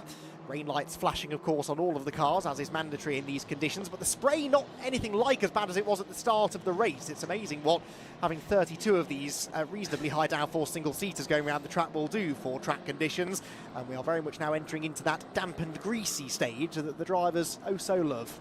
And still 1/3 race distance plus 1 lap left to go in this one, and of course there's no guarantees even at the front of the field, where certainly just looking at it, Dries Van Langendonk has the clear advantage. If he's overladen the tyres here at this critical greasy point, by the time we've got 2 or 3 minutes left to go, he might start falling back towards Alfie Slater. It is a possibility. It's certainly a possibility Alfie Slater will be hoping becomes a reality. So Florescu sideways there trying to get to the inside of Matilda Pats, but still can't make that move stick. That was perhaps a sign of desperation. I think she's getting a bit frustrated now. She knows that she has been quicker than Pats up until the point that she caught the number 18 car and just hasn't been able to find a way through. So it will require some aggression, I think, to make this move stick. That perhaps was a little bit too aggressive on the left pedal there, wasn't it? Yeah, just slightly, but that will be a lesson learned, I'm sure, for future reference. And meanwhile, we have a little look there at the 66 car, Maximilian Kammerlander challenging Thomas Rodokas for 18th place. That was just a few places further ahead. It's worth noting as well, Alexander Savinkov all the way up to 15th position at this stage. So he spun to the rear of the field and is now not too far away from potentially getting back into the points. Yeah, absolutely. Well spotted. He's had a really good recovery drive up to this point. Got ahead of Levian on the previous lap to get into that 15th position. This is a battle that's been developing over the last few laps. 4th position, Rocco Coronel and Ari Bansal. Bansal was nearly 4/10 quicker than the Red Bull liveried car on the previous lap and is now again getting within striking range, but that also means he's getting into that position where a bit like we've seen further back for Zoe Florescu, you can get close, but you just can't make that move without taking a big risk. It'll be interesting to see whether Ari Bansal, who of course has had a real confidence boost courtesy of that first win earlier on today, whether he's willing to really get those elbows out and muscle his way through. Yeah, I do wonder if Rocco's lightning progress earlier on has indeed maybe done too much damage to the tyres late on, because you'd expect him to continue forward and fight for the podium, and that's not really what's happened from lap 1 onwards. He started to fall back into the clutches of Bansal. Behrman not a million miles away from them either. In fact, Behrman last time by was quicker than Coronel. No, he wasn't quite. He was fractionally quicker than Bansal, I think, but we'll see how they are this time by. 7 minutes and change plus 1 lap left to go. And yes, Bansal right there now with Coronel. And Behrman that time was 3/10 quicker than the two ahead. Chiara Batique, yeah. by the way, 5-second penalty for track limits. But yeah, you're absolutely right. Thomas Behrman, catching up to these two. And now that is an interesting line. And yes, sensibly there, I think. Ari Bansal decided not to take advantage of that much wider entrance to turn 3 that he just managed to find himself taking. That didn't look like a snap. It looked like it just didn't steer on the initial turn 2 wide moment. That was very interesting indeed. Remains behind Rocco Coronel, but yeah, that was almost a significant gain there from Ari Bansal, but he remains behind Rocco for the time being. Behrman will have been watching that on stalks, I'm sure, going, whoa, what's going on here? But any opportunity, of course, that unsettles Coronel will bring both parties back towards Behrman once again. In the battle that we were seeing between Pats and Florescu, it looks like that's unchanged as well. To keep you abreast of that, Florescu remains behind Matilda Pats. Here comes Ari Bansal, this time to the outside at turns 9 and 10. Rocco Coronel drifts out there with him. Bansal's going to have the outside line for the next turn, turn 12 of the lap, and just about remains behind Rocco Coronel, but they are really at loggerheads now. Yeah, the attitude of both cars says that they're pretty close to the limit, aren't they? Ari Bansal certainly is, based on that moment that he had at turn 2. Wonder whether he just caught that little bit of standing water we've seen all afternoon at turn 2, and that would have quite easily spat the car off to the side of the road if that had been the case. Down into the final turn they head then, and we'll wait and see whether or not he can get close enough here, Ari Bansal, to make a move. Vittorio Orsini now being given a 5-second time penalty. That's for that collision that he had with Nicolas Cortez earlier on. So that is a 5-second penalty for a collision that will be applied after the race. Here, though, comes Ari Bansal. Not close enough to get to the inside at turn 1. I'm not convinced he wanted the inside line at turn 1. What he needs is a cleaner run, this time through 2, and then opportunities for overtaking might be on their way. Yes, indeed. Just saw a penalty come up, I think, for the 24 car briefly, which would be mean, given Cortez is quite a way down. I might have been reading that wrong, but either way, Slater and Lennon come through shot, 2nd and 3rd. They are 0.8 of a second apart, and This time around, heading down to turn 5, Coronel has the advantage of almost an entire car length on corner entry, but then I think he got himself on the paint on the exit of turn 5, and that's given Bansal the opportunity now to draw alongside, and Bansal gets squeezed onto the paint.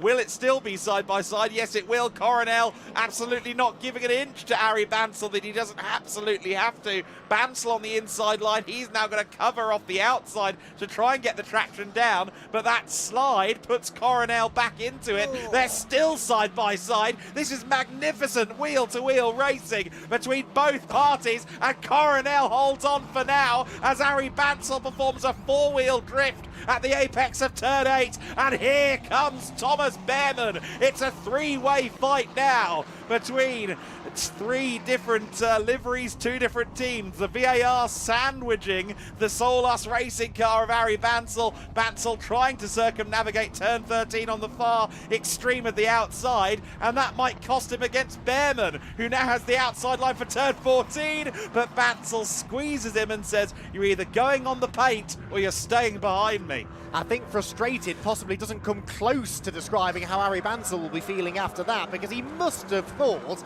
that he had that move made. He had the outside line into turn 7 and 8. That's definitely the place to be. He got the switch back. He was ahead going into 9. Yeah. And Rocco Coronel, that is the racecraft that carried Rocco to that dominant Ginetta Junior Championship last year. He's quick, yes, but it was always his ability in wheel-to-wheel combat to come out the other side ahead that really, really impressed me last year, and he demonstrated that again. He fought tooth and nail to get the preferred line when it counted, as again Ari Bansal takes this wide entry into turn 3. Is he going to lift off this time? I'm sorry, I think that's intentional. That's twice in the exact same fashion, and there isn't a snap. He's just driving straight on. That does not look right to me in the slightest, and I'll stick my neck out for that one. That looks a little bit more than just a repeat error to me. And you can see the advantage he's gained. Okay, he didn't make the move, he backed off instead of making the move, but it didn't matter. He closed up on Rocco Coronel quite considerably through that. Thomas Behrman there with a wobble, and that means that his VAR teammate, Alexander Ruta, gets onto his gearbox as well. So 2 battling pairs here, and it is the lead VAR car, Rocco Coronel, that appears into shot first, narrowly still ahead of a fired-up Ari Bansal, who is willing to try seemingly anything to find a way through. And a good run there out of turn 8. Now sweeps downhill and then back up the rise towards 10 and 11, and again this is four-wheel drifting. I think these tyres on the limit of what they can handle now with the conditions ever drying. They're starting to chew themselves up with every turn. This will be the penultimate lap of the race that we start this time by. So 2.25 laps effectively for Ari Bansal to try and find his way through. And Rocco Coronel continues to put the arms out. You mentioned the quality of his racecraft. I'm going to suggest it's hereditary. Yes, I wonder where he got it from. He is a very talented young man, is Rocco Coronel, and he is demonstrating that once again here. Okay, not battling for a win, as I'm sure he would have liked, but he is demonstrating some brilliant racecraft ability, that is for sure. We've got a yellow flag at turn 10 for reasons that are not yet clear. Someone's gone missing potentially towards the end of the lap. I think those have cleared themselves up now, as once again Ari Bansal closes in the slipstream, puts Rocco Coronel under serious pressure, goes to the inside line at turn 1. Will he make the move? No, there's just no grip, and Rocco Coronel again doesn't panic, doesn't stress, just knows that he's on the better line and gets off the corner in front. Still, incidentally, half a second between Pats and Florescu for the female trophy lead. It's still close between them. That has not calmed down either. But this battle for 4th place is what we're focusing on right now, justifiably so. Coronel continues to get this immense scrutiny from Ari Bansal. Thomas Behrman and Alexander Ruta now in tandem as well. For a moment there, it looked like Behrman was thoroughly in on the battle, but once they're not kind of jousting with each other to the nth degree, I think Behrman hasn't quite got that last tenth or two in the current conditions.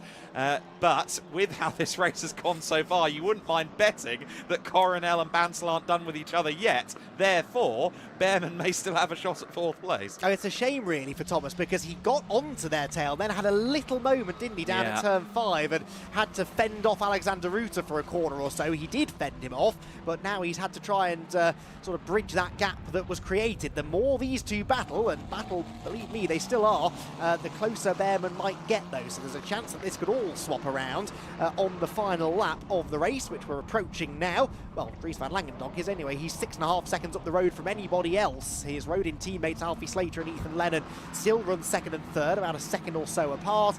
This, though, has been the most entertaining scrap on track, and I have a feeling it's not quite over yet. I will back you on that statement, sir.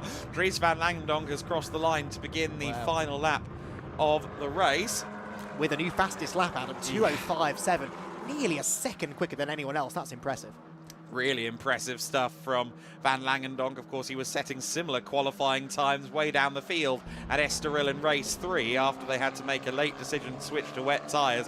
Arie Bansal in the slipstream of Rocco Coronel then as they approach the first corner. Coronel going to cover off the inside line. Bansal has swept around the outside at turn 1 a couple of times today. He's not able to do it there. Is he going to stick with the racing line at turn 2 and turn 3? Yes, he is. Behrman's involved in this too. Oh, they collide. Bansal's rear tyre in the way of the front tyre of Thomas Behrman. They collide. Both cars continue, but Alexander Ruta, therefore, up into 6th position at the expense of his Van Amersfoort teammate. Bansal's car looked undamaged. He'll continue to hassle Rocco Coronel. Oh, wrong place, wrong time there for Behrman. You can see why he went to the outside, but Bansal wanted the outside line. He wasn't watching his mirrors. He was focusing on trying to outfox Rocco Coronel, as he has been for much of the second half of this race. That was a real shame for Behrman, who finds himself down in 7th place now with little opportunity to retaliate. What can Bansal do, though? I'm certain he's not going to give this one up. If he can get close enough to hurl it up the inside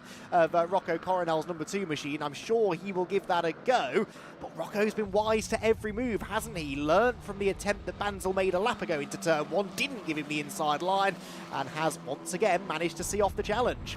Really edge-of-seat stuff there at the bottom of turn 9, just watching them hustle the cars around. Behrman very, very wide. That's going to extinguish his attempts at getting past Alexander Ruta. While all of that is going on, just coming out of the penultimate corner now will be Dries van Langendonk. In fact, going around the final corner now is Dries van Langendonk. The race leader will come across the line now to win once again in the Formula Winter Series. Dries van Langendonk having a very impressive season so far. That will extend his points lead.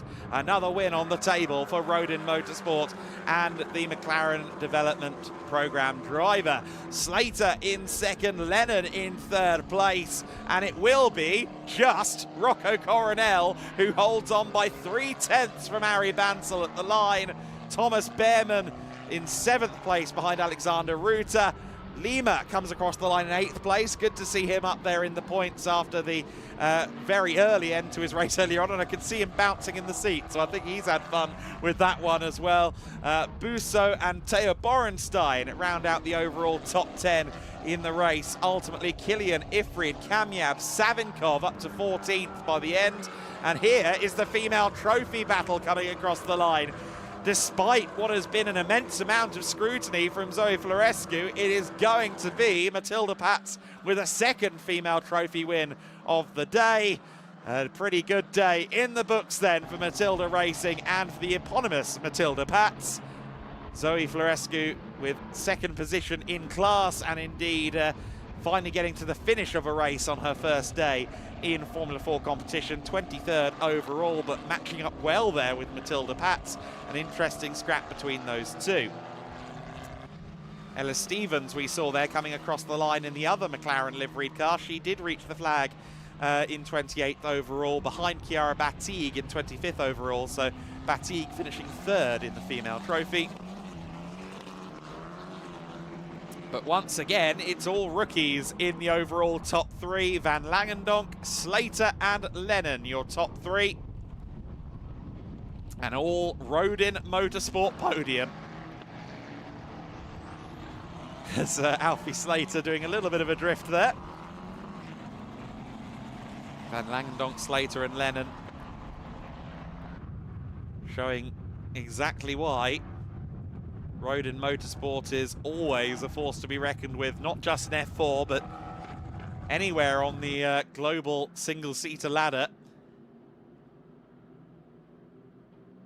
And of course, coming into this season, we knew what Van Langendonk could do from his limited appearances in British F4.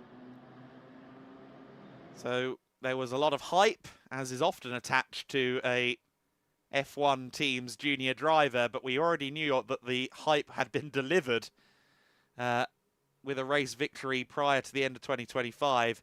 Here in 2026, though, in the Formula Winter Series, he is delivering to the nth degree, building and building a point advantage, and it is a second win of the season for Dries Van Langendonk. As you see there, the DVL branding on him goes by his initials in many circles. No matter whether you call him Dries Van Langendonk or DVL, there is no debating that he was a step ahead of everybody in that race. 8.1 seconds clear by the end of the race over Alfie Slater. I honestly thought that while Slater was a couple of seconds back, that we might see those two battle it out for the race win, but Langendonk just a step or two clear of the rest of the pack in that race. Could be the start of a really incredible story with that young man. It is, of course, early doors. We're 5 races into the season. But yes, some very impressive performances. Dries Van Langendonk, the race winner for Road in Motorsport, the first of an all-Road in podium. Alfie Slater and Ethan Lennon in 2nd and 3rd place. Rocco Coronel in 4th. Harry Bansal 5th place. Alexander Ruta in 6th. Thomas Behrman 7th. Pedro Lima in 8th. Ludovico Busso and Theo Borenstein rounding out the overall top 10. Noah Killian in 11th, ahead of Samuel Ifrid in 12th, Roman Kamyab 13th, Alexander Savinkov in 14th, Ian Kraling in 15th, Andre Rodriguez, Levian, Maximilian Kamalander, Marcus Silkunas and Flip Rice rounding out your overall top 20, just ahead of Thomas Rodokas. And then the female trophy battle, beaten just to the pit was Zoe Florescu, Matilda Patz 22nd and the winner in class, Victor Poulsen in 24th, Chiara Batig in 25th, Abdullah Kamel in 26th, Alexandre Loza in 27th, Ella Stevens in 28th, Ginevra Panzeri in 29th, and Leon Hedfors rounding out the top 30, ahead of Emilio Del Grosso, Vittorio Orsini, and Nicolas Cortez, who unfortunately didn't quite get to the checkered flag. But a fairly clean race, all told, in these very treacherous conditions. Once the race started, it didn't stop again, and that doesn't always happen in Formula 4 level racing at the best of times. But thankfully, a clean and very measured approach to the race from a lot of our drivers, albeit a lot of action was had as well for the Formula Winter Series. Some great battling up and down the field. Of course, Rocco Coronel, I think, and Ari Bansal really taking the spotlight away from anything else in that very exciting dice at the sharp end of the top, well, just at the bottom end, I should say, of the top 5. And Rocco, while he would be disappointed not to have been able to challenge the Rodin cars for a podium, he'll take a 4th place finish. More points on the board, of course. And in the long run, that may well be helpful. Of course, we've got one more race on Sunday morning for the Formula Winter Series cars, and then the focus will firmly shift over to the 6 hours of Portimão. Before that, we do have the second Sports Prototype Winter Series race to consider. That is this evening, and they may well be running something into the dusk with that one. Meanwhile, Izzy, I understand, has caught up with Dries Van Langendonk. I certainly have got Dries alongside me. I mean, I'm going to be honest, we didn't actually see much of you in that race because you were so far ahead that you were just running your own race out there, but another win in an impressive fashion as well. Yeah, I mean, this one feels good. Obviously, I had the win in Estoril, which didn't really feel like a win, but yeah, no, this one feels good. Obviously, got immediately into P1 after the start, and then just, yeah, with the pace I had all week, I think, you know, I had quite confidence in myself, but yeah, pace after that, still the race pace as well, just really good, and built a gap step by step, and yeah, crossed the line in first. Yeah, you built some margin in that race. Also, I mean, given what happened earlier in race 1, we knew you had the pace, but to come and show it like that has got to mean a lot.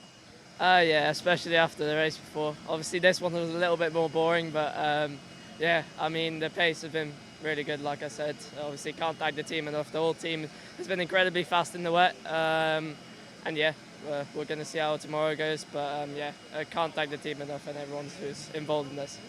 And a road in 1, 2, 3 as well. It's an impressive team to work with, isn't it? Yeah, I think Richard, our team manager, will be very happy. I think he will be. I've seen him with a big smile on his face. One more race tomorrow, as you say. We're going to see the same again? I hope so. We're going to see. Conditions change every second, so yeah, we're going to see. Congratulations. Go enjoy it. Our race winner, once again, Dries van Langendonk. Is it too early to say remember the name? I don't know. What do you think, Adam? Last time I saw a F4 youngster so early on doing so well, it was a lad called Kimi Antonelli, so I am going to say remember the name. Let's take a look back at race 2 in the Formula Winter Series.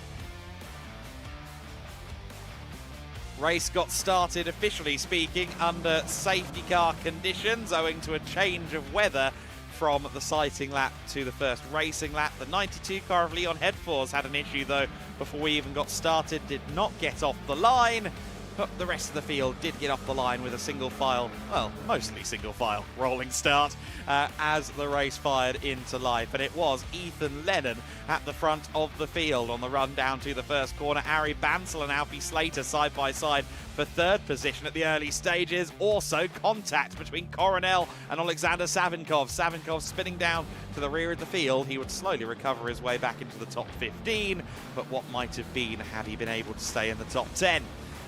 Lots of slipping and sliding as you'd expect through the early corners. Dries van Langendonk, though, was not wasting time. Dove to the inside of Ethan Lennon. Lennon went very, very far out of the track perimeter. Probably had to pay for a ticket to get in. A good thing there are only 10 euros this weekend.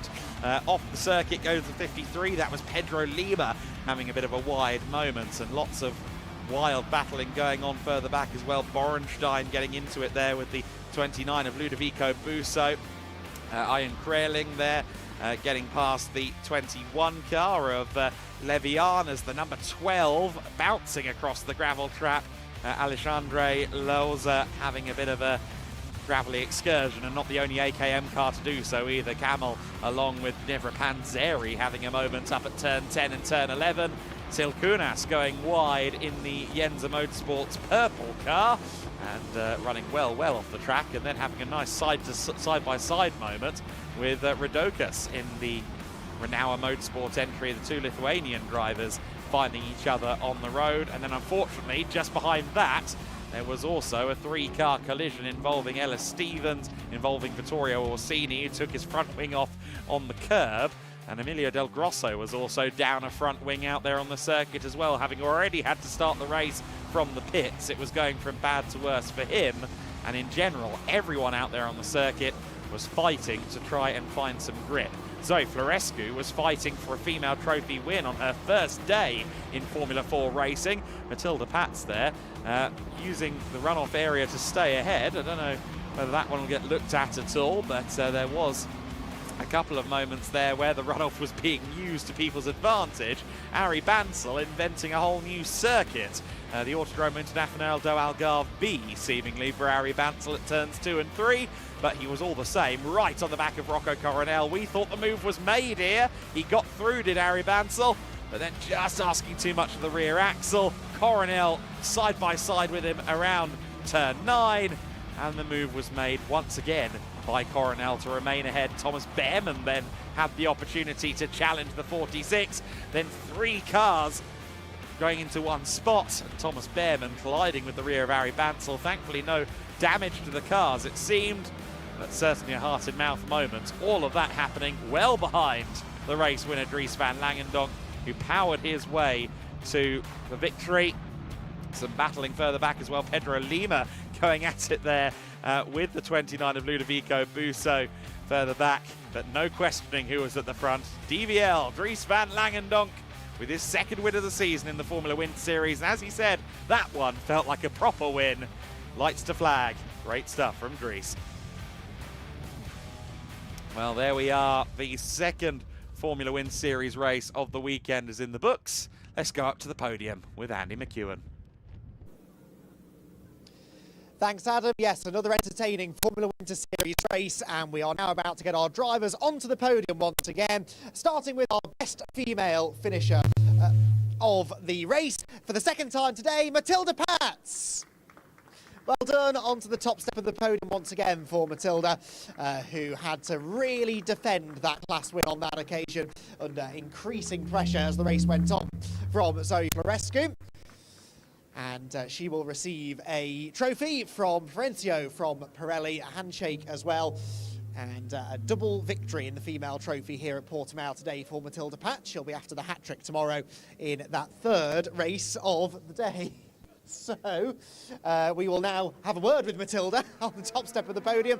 Matilda, well done on another win. That one, though, you really had to defend hard, didn't you? Yeah. Were you confident you could hang on? Well, we were supposed to go with the dry tires, so the setup was dry setup, so I was struggling a lot in the wet. Yeah, I was fighting for my life to keep that position and to get the P1 female. We did that, so quite happy with that. Good defense, so yeah. Fantastic result. Congratulations. Matilda Pats gets a double victory as the best female driver in the second race of the weekend. We now move on to the top three overall, and we start with our third place finisher, Ethan Lennon. Out comes Ethan onto the third step of the podium. A big cheer from the Rodin squad down below, who really have plenty to celebrate in that race. Second place goes the way of Alfie Slater. Alfie Slater onto the second step of the podium, but it was another victory in Formula Winter Series for Dries van Langendonk, who runs out onto the podium, sprints to the top step to be joined by a Rodin Motorsport team representative, Jake Puttock. Jake Puttock onto the podium as well, and he again gives himself a big round of applause and receives one from the team down below. Drivers in position then. It's time now for the national anthem of the winning driver.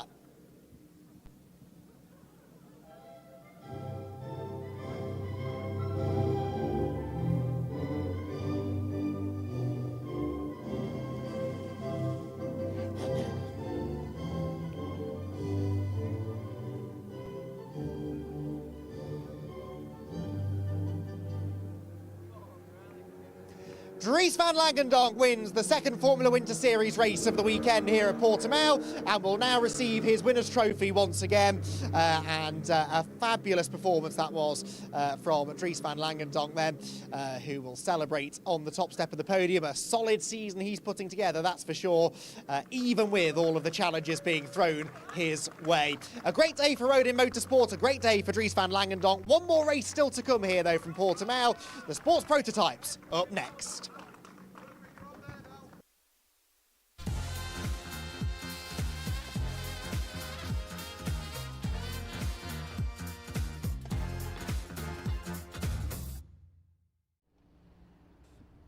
So then we're just moments away from the Sports Prototype Winter Series race number 2 rolling into life. The cars are about to get underway here for the second time this weekend. The Radical SR3s dominating the Sports Prototype Winter Series. It's the first day of action for the Sports Prototype Winter Series.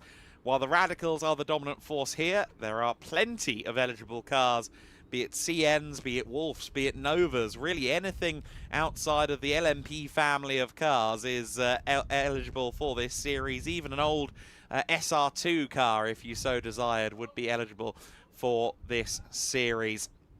A great opportunity for the drivers to get a little bit of racing underway then early in the season, and it will be Sebastian Shaw that takes the start in this one. Of course, he hopped in for the second stint earlier on. This time he takes the start. Michael Hove will be next on the grid, once again on the outside of the front row.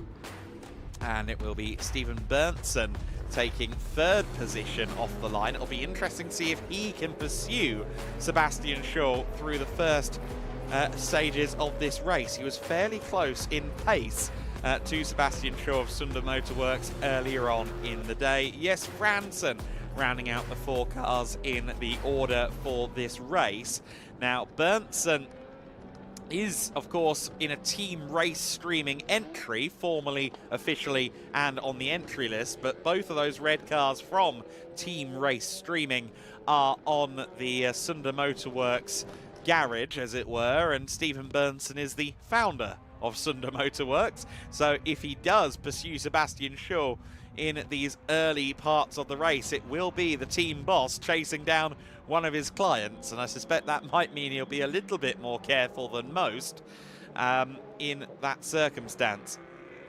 There was a little bit of smoke out of the 24 car, the pole-sitting car, in the immediate aftermath of the first race, coming from the engine box, and there was a little bit of concern perhaps that something was a bit awry, but it does appear that that concern was unfounded. The car is out there and running as it should be, and with only probably an hour or so of turnaround, they're probably quite glad. I'm sure they did investigate the cause of that, and they're probably quite glad that seemingly the car is able to run unabated for this second race. Sebastian Shaw on pole then. Hove got a better run down the main straight on the first start earlier on today. It does seem that his car has that leg advantage in a straight line. Perhaps a marginally more tweaked engine in the SPV car, the older car, than the fairly factory fresh XXR radicals that surround it. So we'll see again if Hove gets that supreme run down to turn 1, but my main point of curiosity is whether Stephen Berntsen can sneak up the inside and try and pursue Sebastian Shaw in these early stages of the race. Berntsen, well known as a driver coach, and has done a good amount of miles in radicals just like these. If anyone is going to challenge the reigning Radical Cup Scandinavia champion in this race, it will be Sebastian Shaw. 2x2 formation then for what will be the final race of the day. Headlights on 3 of the cars. Hopefully Michael Hove can reach over and turn his on as well should it get any darker, because we are going to be racing into the dusk here. It is 40 minutes of racing for the Sports Prototype Winter Series. There will be a 10-minute pit stop window from minute 15 to minute 25. If you're sat watching at home, we're doing this again next week. Have you got a Sports Prototype? Is it not an LMP3 car? Then you can come and play with us too. But we're going to play right now here at Portimão. The red lights are illuminated above the drivers, and they now go green. We are racing in the Sports Prototype Winter Series, and once again Hove gets a decent run, but maybe not quite as good as what we saw in the first race, and sure enough Berntsen does immediately sneak through into second place. Can he now pursue Sebastian Shaw? He got a bit wide there onto the curb, I think struggled for traction versus Shaw out of turn 1. Meanwhile, we have a resumption of the battle that we had for most of the first part of the race earlier. Fransen, has found himself once again right behind Michael Hove. And thinking, oh my word, it took me 20 minutes to get past him earlier on today, and now I've got to do it all over again. And of course, all the time, the leading two start to get away. I was interested to see what Fransen could do in clean air from the start of the race. Well, he hasn't had that opportunity quite. Looks to the outside into turn 5. Aims for the switchback on corner exit, and now tries to carry the speed uphill through the left-hander at 6 to get the preferred outside line into 7, but I don't think he's quite been able to do that. And no, not indeed able to get alongside as we turn through the double right-hander at the top of the hill. Tell you what, any drivers or teams who saved a set of slick tyres for race 2 are now perhaps wishing that they'd bolted them on in the race earlier on. Definitely wet now, and that's why that wide line worked for Jes Fransen. He got the better exit from the corner, and he is now ahead. So that was a good move, and all because he got on the preferred line through the right-hander. He won't be staring a hole through the engine cover of the car in the hue of Homer Simpson for 20 minutes this time. Jes Fransen gets through at the first opportunity, well, not quite the first opportunity, but on the first lap of the race. And based on what we saw earlier, now that he is through, you'd expect him to drive away. But of course, we are in different conditions here. We are in tricky and treacherous wet conditions out on the circuit. It was all but dry within about 15 minutes of the race starting earlier on, and was certainly drying the whole way. We're going to have damp conditions throughout this race, so perhaps the form book from earlier on is not fully scientific, fully definitive. Across the line though, this is science and it is definitive. Sebastian Schue once again doing exactly what you'd expect him to do, 4.46 seconds ahead of Steven Berntsen at the line. I'll be frank, I wasn't expecting it to be that big of a gap, but Sebastian right on the money compared to Steven Berntsen on the first lap of the race. And the Berntsen car just looks like a little bit more wild and squirrely, doesn't it? Under braking, under power, it just looks like it wants to bite back. Yeah, possibly not enough heat into the tyres yet. Maybe he just, again, not quite got the setup where he wants it. Let's ride on board and see what we can learn. Yep, he's not got a lot of grip as he goes over the top of the hill at turn 4. That was a big armful of opposite lock to keep the car pointing vaguely in the right direction.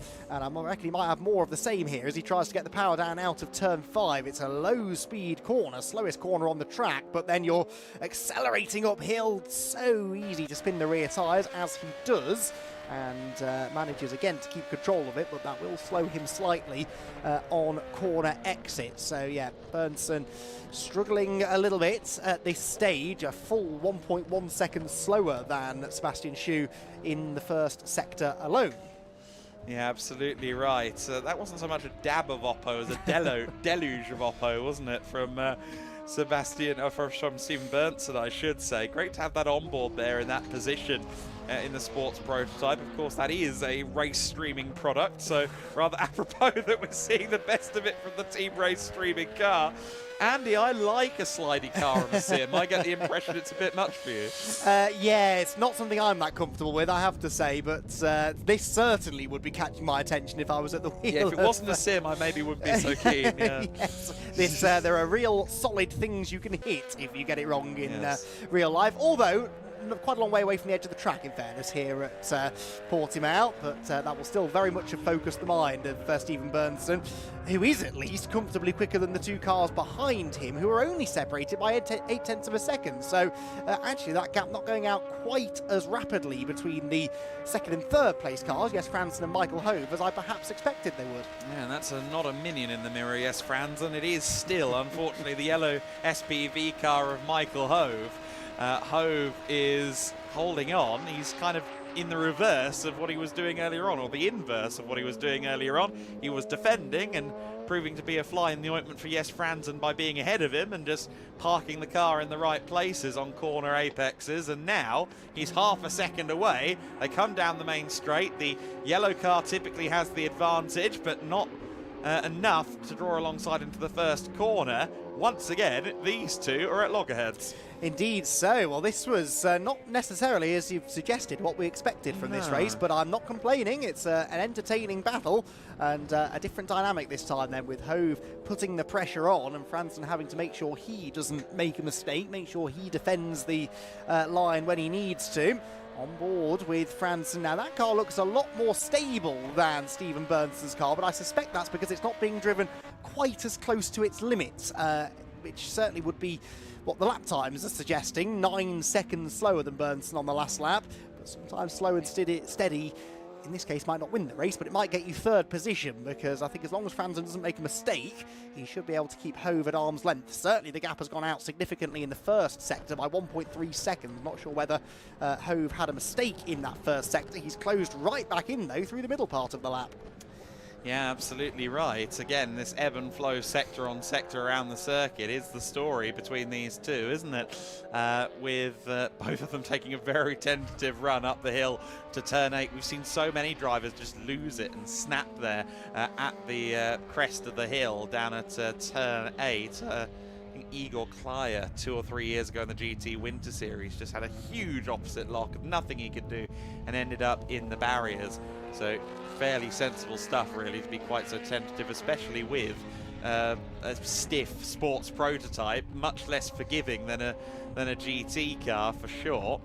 And the XXR versus the RSX car, the older car, being the yellow machine of Michael Hove. One would maybe call it the SpongeBob sports car. It is a little bit more powerful. It is a little bit lighter. But it has different revised aerodynamics between the specifications. The XXR, the very latest spec, Radical SR3, and that's the red machine that you see here. Franzen will come across the line this time, 2-3 seconds clear, and into the pit lane comes Michael Hove. Hove, well before the window, is coming into the pit lane for a drive-through penalty. Yes, he exited the pit lane during the start procedure when the red light was on at the end of the pit lane. So either too soon or too late to leave the pit lane. I'm not sure what order they came out of the pit lane in, but that's a shame because that battle now gets put on ice. There is the confirmation, exited the pit lane when the red light was on, and so a drive-through penalty, I'm afraid, is the punishment. Yeah, that's really a shame. Rather puts that battle to bed. Banana in pyjama. As we can see, I've gone for a yellow gimmick.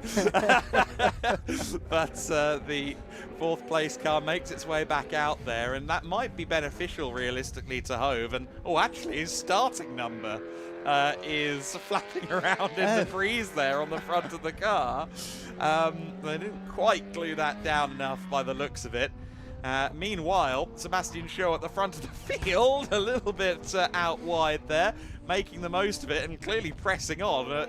It's interesting to see that in these conditions, certainly it seems that strong-arming a Radical is the way to go, because whether it's been Sebastian Shaw or Steven Berntsen, we've seen both of them in the midst of this almighty battle, not with anybody, just their own car. Yeah, absolutely. It's entertaining to watch, and I'm sure they're enjoying themselves out there on track right now. But it does, you're right, seem to be the quickest way to get the car round the track. That's a new fastest lap of the race, a 2:12.035. I mean, he's got about 4 seconds a lap in hand over anybody else right now. This is a pretty crushing performance from Sebastian Schue, who we ride on board with. How much arm twirling will be required through the first couple of corners here? Well, pretty neat and tidy through turn 1. There's the patch of standing water in turn 2, and that's why there was quite a bit of opposite lock required. And now careful on the throttle. Out of 3, that was all right. Turn 4 is sketchy. The car goes light just about there over the top of the hill, but he managed to keep it just about under control. It's always fascinating to watch a driver at work, particularly in these sort of conditions when the car isn't generating a huge amount of grip, but the driver insists upon still pushing quite hard. It's very, very interesting to watch, very exciting to watch. Sebastian Schue, I'm sure, has a big smile on his face as well. Now, I'm quite interested to see that in the middle sector, Michael Hove found basically a second on Jes Franzen. Are these two destined to just drive around together for the entire race in both races? Didn't quite happen like that, of course, in the first race, but certainly it seems like they are now coming back together. We'll see how that pans out when they come across the line. The gap will, of course, be fairly significant by the time Hove comes across the line. There is the number 44 car. It would need to be a fairly electric performance from the Pikachu coloured machine, let's be honest, but Jes Franzen some 31 seconds up the road. That is not going to be the work of 5 minutes, which is about how long we've got until the pit window opens. Except he did take 2.5 seconds out of Franzen in the final sector on that last lap. So he has found something. Isn't it remarkable how often a racing driver, when something bad happens to them, penalty, spin, knocked off the road, they suddenly unlock some performance that wasn't previously there. Another drive-through penalty is going the way of Michael Hove for an incorrect starting position. So he left the pit lane when he shouldn't, lined up in the wrong grid position, or something wrong with his starting position anyway, and now he has another drive-through to serve. They might yet end up sharing the same piece of racetrack, Adam, but perhaps with a lap between them. I think that's a bit more likely. Don't throw it to me after you say something like that. Yes, no, amazing. That is certainly a suboptimal experience then for Michael Hove on this occasion. But the stewards aren't shy, and the stewards are also proving that they're very much watching, as if it needed to be proving, yes, we have the magnifying glass still very much on you guys. Be careful. Last time by, a 2-minute 10.843 from the race-leading car. Sebastian Shaw, some 5 seconds a lap quicker than Stephen Berntsen, and that's amazing, to be quite honest with you. I was not expecting that much of a gulf between them in the slightest. Of course, car setup may be a factor here, and I do wonder if, you know, Shaw and Stromstead being the clients of Berntsen, he's probably gone, right, what setup do these boys need? And then gone, wait, my car. Quite possibly. He doesn't seem that happy, does he, with the way his car's handling? Certainly not able to replicate the pace set by the leader, but yeah, there wasn't this gulf in performance between them in their stint earlier, was there? So it is a little bit mystifying. There is Michael Hove. Now, where's he heading? I suspect he will bear to the right as he comes out of the final corner. And, well, no, okay, he said, no, I've just been to the pit lane. I'll give it another couple of laps before paying them another visit. And, of course, it won't be too much longer before he has to come back in again to serve the mandatory pit stop. So Michael Hove will be very familiar with the route in and out of pit lane by the end of the race. Hopefully, he'll be equally familiar with where that red light is at the end of it. Yes, I think the sat-nav will be going, in 300 metres, exit left. Oh, sorry, right, actually. If exit left, it'd be in the grandstand. But he's now recalculating, and we'll do one more lap of racing speeds. Of course, hopefully they don't try and serve the drive-through as part of a pit stop, because that would lead to another drive-through. The rule in comedy is the rule of threes, and while it would be funny, I'd encourage them not to make it that easy for us. Well, let's wait and see, shall we? We're not that far away from a pit window opening, and he has not yet pitted to serve the second drive-through, so whether, of course, the team are fighting that, I don't know, but anyway, he's not yet made it in. He is now 25 seconds behind Jens Fransen. On the last lap was nearly 7 seconds quicker than him. He might yet be able to fight for a podium place if he can keep that pace going, even with all of the unscheduled visits to the pit lane. Yeah, absolutely. I mean, the pace is seemingly fairly solid in these conditions from Michael Hove. He's just got to stop eating penalties, much like Pac-Man, the character that clearly inspired the livery. When he does see the race director, I suspect it will have been like he'd seen a ghost. The 23 car in third position. Yes, Fransen running around turn 14 of the lap at the moment. Fransen, of course, Danish racer. Both, I think, Fransen and Diambra, his race streaming co-founder, have roots in Denmark, from what I can tell, although Diambra is Italian, at least on the flag on the side of his car. But yes, Fransen has also done some prototype racing in his native Denmark, actually, where one of the most fascinating kind of GT and prototype scenes out there, just because a lot of their circuits are almost like a 150% printout of a karting circuit. They put a lot of corners into a small space, and so that means with even something like a prototype, you can't quite open them up as you would at a circuit like here at Portimão. So when the drivers from that region come down south and take on a circuit like this, I think it's quite a culture shock going from Jallensringen to this. Yes, it is. It's a fairly tight and technical circuit, but not quite on that level, is it? But although you say they can really unleash their cars, not so much in these conditions, actually. A little bit of throttle control required, and again, that's something the Scandinavians will have learned, because I believe they have 1 or 2 rainy days over there as well in that particular part of the world. Michael Hove is in to serve his second drive-through penalty. And Adam, he's stopped in his pit bay, I believe. Team coming out to have a chat and perhaps notify him of where he's gone wrong. Well, yes, he's stopped. I'm hoping he's not stopped for his mandatory pit stop, and that he still knows he needs to do a drive-through penalty. Otherwise, I'm going to look like I know what's coming next, and we're going to get accused of being the WWE of motorsport, which, you know, we're not.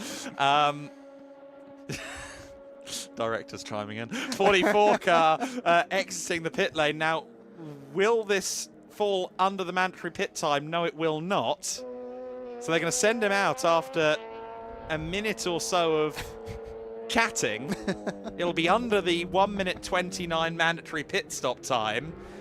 And indeed, technically, because they ripped off the front end of that sticker, the number board, they kind of serviced the car, which you can't do during a drive-through. Look, draw your own conclusions, but there might be another penalty. And of course, if the team are now under the impression that that was the mandatory pit stop and they don't come in again, that will be another penalty for, as you said, not being there for long enough. So it's rather snowballing, isn't it, I'm afraid, for Michael Hove. We will wait and see what they do next. Meanwhile, Jens Frentzen, or Jes Fransen even, is pushing on. This isn't even Jes Fransen, this is Steven Berntsen in the other red car. I said I'd get the red cars mixed up. Yeah. There might not be many cars on the grid, but two of them being identical in livery is enough to confuse a simple commentator such as myself. This is Steven Berntsen in second position. He is 32 seconds adrift of the leader. He's a minute and 12 seconds ahead of Jes Fransen, and he is finding it tough, I suspect, to gauge exactly how quickly he can go when you are having quite a lonely race like this. You've got no one else to sort of measure yourself against. He clearly could go a bit quicker, but difficult to do that without a reference in front of him. Oh, exactly right. Yeah, points of reference can absolutely help, and Sebastian Shaw has been the point of reference for the field at this point, at the very least the benchmark for the field. He will now hand the car over to Morten Stromsted, who will this time take the final phase of the race, and we'll once again see them perform their driver change. Will it be as svelte and smooth as earlier on? We saw one exit to the right, one enter to the left, and I suspect they'll do much the same as well, although I do wonder if that halo will be on the cars in Radical Cup Europe, because again, I don't fully know what the situation is there. Either way, they do use the halo as an apparatus to get into the cockpit, and it will be the elder of the two, Morten Stromsted, that now hops behind the wheel, and he'll be looking to really pick up the baton. And certainly, in terms of cushions offered by teammates, Sebastian Schur has been very generous with his IKEA purchase. Indeed so, and they seem to be executing that driver change pretty swiftly, although remember, it wasn't actually that quick a pit stop for them in the first race. There's the second placed team doing much the same. That looked a bit smoother, if anything, that time than it was first time around. So we will have Diego D'Ambra getting in, and out of course gets Steven Berntsen, but his job is not done. He's now got to help do all of the belts up, strap Diego in as tightly as he can, and make sure that everything's good to go. Quick pat on the shoulder, and off he will go momentarily. They're just going to check and perhaps adjust the tyre pressures. Bit of a conversation going on between drivers as well. See if I could listen in, but not quite able to hear what they're saying, but just discussing track conditions, and well, we'll see whether now maybe Morten is able to find a little bit of pace that, weirdly, in that stint, Steven wasn't quite able to discover. Yeah, I think the debrief there would consist of, it's snappy at turn 1, 3, 4. It looked such a handful in the hands of Steven Berntsen. He was clearly pushing, but I think the car could only be pushed so far with the setup. And, you know, perhaps they did dial it in for dry in the immediate aftermath of their earlier race, then watch the deluge hit just before the Formula Wind Series race and go, okay, well, come what may. D'Ambra is now back out there on the circuit. Of course, as we've alluded to earlier on, he and Jes Fransen, who's now in the pits, have routinely shared cars together. In fact, I think they raced a Porsche 944 here together a couple of years back in the Iberian Endurance Series, the Carrera 80 grid of Iberian Historic Racing, which is one of many historic grids organised by the Race Ready organisation down here in Portugal, who also have a backstage role here, if you will, in the GT4 Wind Series and the rest of the Wind Series umbrella as well. Very busy little paddock and little team that we have here from both the Geardelix staff and indeed Race Ready, who offer big help on the administrative side as well. Morten Stromsted is making his way around the 14th corner of this lap, and just keeping to the established wet lines. This will be his out lap, so we won't get a look at his pace versus that of Sebastian Shaw just yet, but it would be unfair to expect the exact same pace from the driver who is the distinct am of the pair. Now, the 44 car is coming in. Is it coming in to go straight through the pits, or is it coming in to serve a mandatory pit stop is the big question. Will the 44 actually pull up, or do we have another miscommunication? The 23 back out there, so yes, Franzen continues on his way. They have stopped the number 44, so hopefully, so long as this stop is the correct length, we will see this car continue on without any further hindrance, unless the race director is equally as pernickety as I am and also spotted that servicing by ripping a sticker off the car. Yeah, good question. The initial penalty has, I think, now disappeared from the screen, so I think initially at least they were satisfied that the penalty had been served, but yeah, we'll keep one eye to the top of the tiring screen just in case. What I can tell you is that this car had a much quicker pit stop this time than it did in race number 1. In the first race earlier on today, it was I think a minute and 53 or so that it was in the pit lane for, a minute 35 this time. Is that car slowing? It is, isn't it? Yes, it slowed suddenly coming out of turn 5, so a quicker pit stop, but now drama's seemingly befalling Morten Stromsted. Is this terminal, or can he get the car back to speed? Let's listen here, coming out of the corner.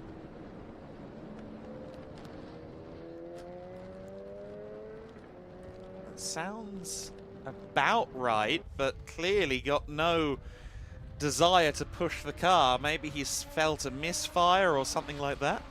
Well, was it this car after race 1 that I heard you mentioning was smoking quite heavily in the pit lane? So when I walked out onto the podium, that's all you could smell. It was definitely something fairly serious. So I wonder whether that's reared its head again, and he's definitely off the pace now. That was a 54-second middle sector, which is well off what this car is capable of, and I suspect he might be destined now for the pit lane.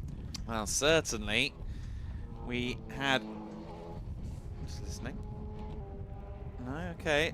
Stromsted and Shaw were definitely heavy favourites here to take this. Yeah, it's okay. We're hearing from our camera operators that the car definitely doesn't sound well, and we've now seen it stop in the hands of Morten Stromsted. So the car clearly has a problem, and perhaps, on the evidence of what we're seeing here, it might be a terminal issue. Can he at least get it back to the pit lane? He's currently performing the reboot process, as we can see. Hopefully it's not as obnoxious as turning the assists off on my Volkswagen Polo hire car for this weekend, but he gets the car back underway through the gears quite quickly there, up to 3rd, up to 4th gear, and that looks faster than it's been for, well, since we saw this issue rear its ugly head. Now, is he coming in? I would think maybe. Discretion the better part of valor. No, he's going to continue on. So, having rectified the problem, Stromsted decides to continue on his way. Does he continue on his way as the race leader? Yes, he is still the race leader, but only by, what, 10 seconds? Maybe a dozen seconds? Yeah, we'll find out momentarily. 13, not a bad guess, Adam. 13 seconds then, so, well, 13.1 to be pedantic. So, yeah, D'Ambra suddenly a lot closer, and if that happens again for Stromsted and he has to pull over or slow the car down, then yes, he will end up losing the lead.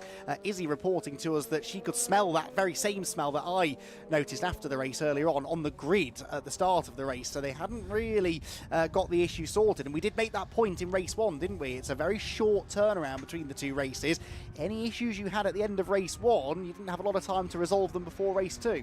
Yeah, well, I know you know your fragrances, Andy, and you'll smell the scent of acrid engine from a million miles away. So I can believe that both you and Izzy were smelling the same problem on that number 24 car. Michael Hove, incidentally, just to kind of close the lid on that 3rd and 4th place battle, the car... Oh, okay. That's caught me off. Yes, I was going to say that they're a lap apart now, so the battle is more than likely complete. complete. I think this is what's known as a safety drive-through, just to make sure that the initial drive-through, which did feature a stop at the garage, it was sufficient. Again, I was being kind of cruel there by pointing that out on a technicality, and I didn't think that the race control would punish it, but maybe they were listening and said, maybe let's just work this one through. So then the number 44 car, little Mr. Penalty today from Mr. Men, having a very difficult day, but Michael Hove will be hoping for better fortunes as the 23, is now a lap ahead, yes, but they found each other very close together on track, Andy, and they just can't stay away from each other. I had a feeling. It's destiny. Isn't it? And I'm all for it, because I think this, even though they're a lap apart, it possibly won't stop them from battling each other a little bit, giving us some entertainment in the final dozen minutes or so. But yeah, we'll see whether or not the Michael Hove decides to get out of the way of Jes Fransson or not. Race leader now being warned that they have to have their rain lights on. So Morten Stromsted, I suspect, when he reset the car, it's switched the rain light off, and he will have to now manually put that back on again, and that's might not be the easiest thing to do when going around the track at racing speed, which he is doing once more, 2:19 his previous lap. 9 seconds slower than it was going earlier on, but that is still quicker comfortably than anybody else. And yeah, 2:19.6 is about 9 seconds, getting on for 9 seconds slower than Sebastian Schue was doing in that car earlier.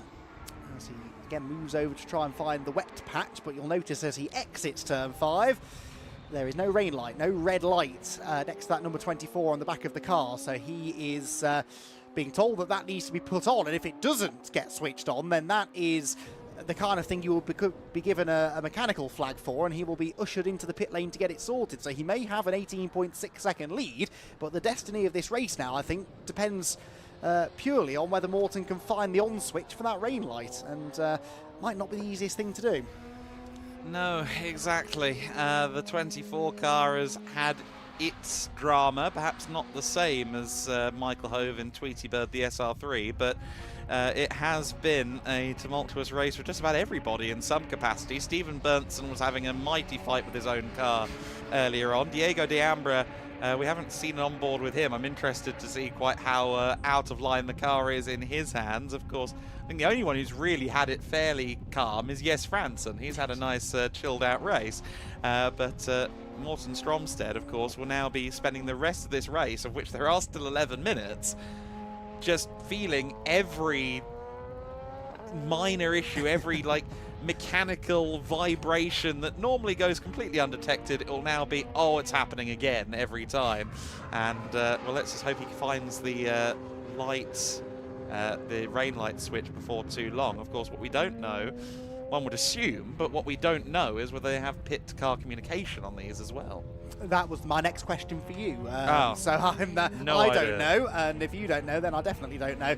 But if they don't have radio communication, then how are they going to tell him that he needs to switch that rain light on? It won't be an easy thing to communicate with something like a pit board, for example.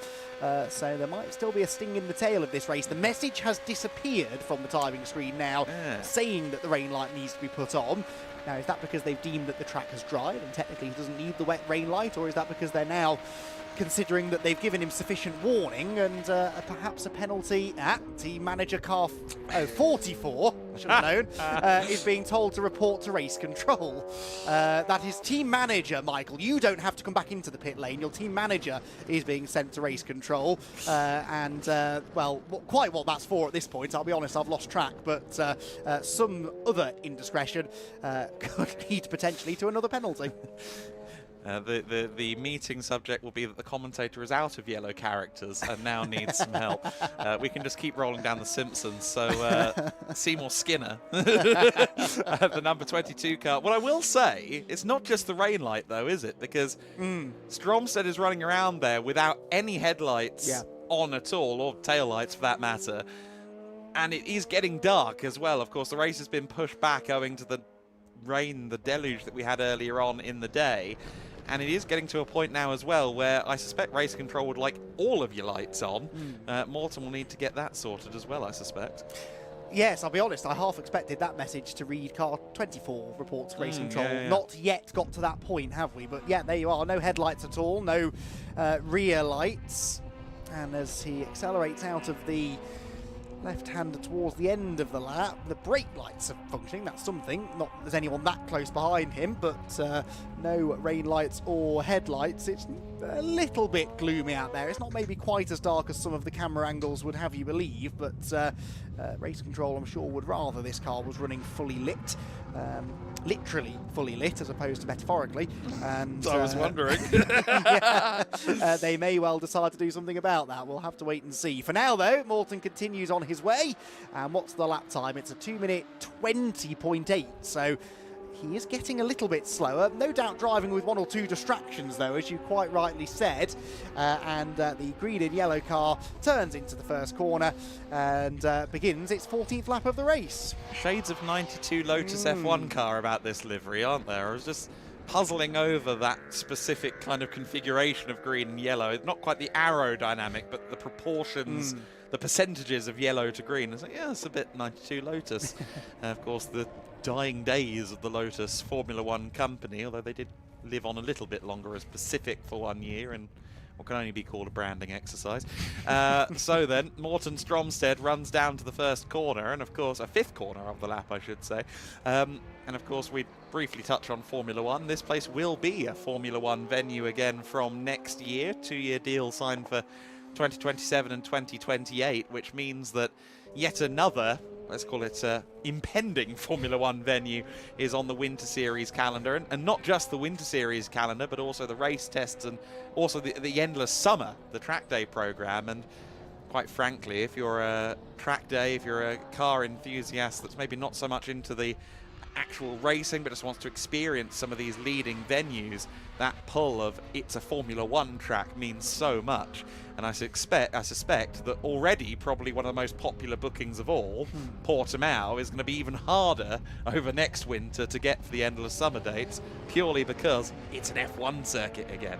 Yeah, absolutely. And like you said, it's always been a popular circuit to come and visit and drive anyway. But yeah, that extra little bit of sparkle that you get by being able to say that it's a Formula One venue is going to return. Of course, it did host Grand Prix for a little while, didn't it, around the COVID era, but really nice to see it back, and nice to have Portugal back on the Formula One calendar. I know it's sort of replacing another European race, but in a world in which European races are vastly outnumbered by non-European races, it's nice to have a country like Portugal, which has always been a motorsport supporting country, and with their rallying and circuit racing and indeed street racing heritage. It is, as in street course racing, I should say, not unofficially unlicensed races between sets of traffic lights, I should stress. Fast and Furious, Lisbon. Yeah. There's an idea.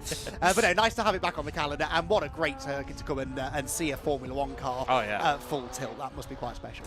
No, absolutely. The Franzen car comes down to turn 5. Just looking at the gaps, yeah, he is thoroughly on his own island, isn't he? 90 seconds behind second place and a lap clear of Hove. So yeah, very lonely race for him.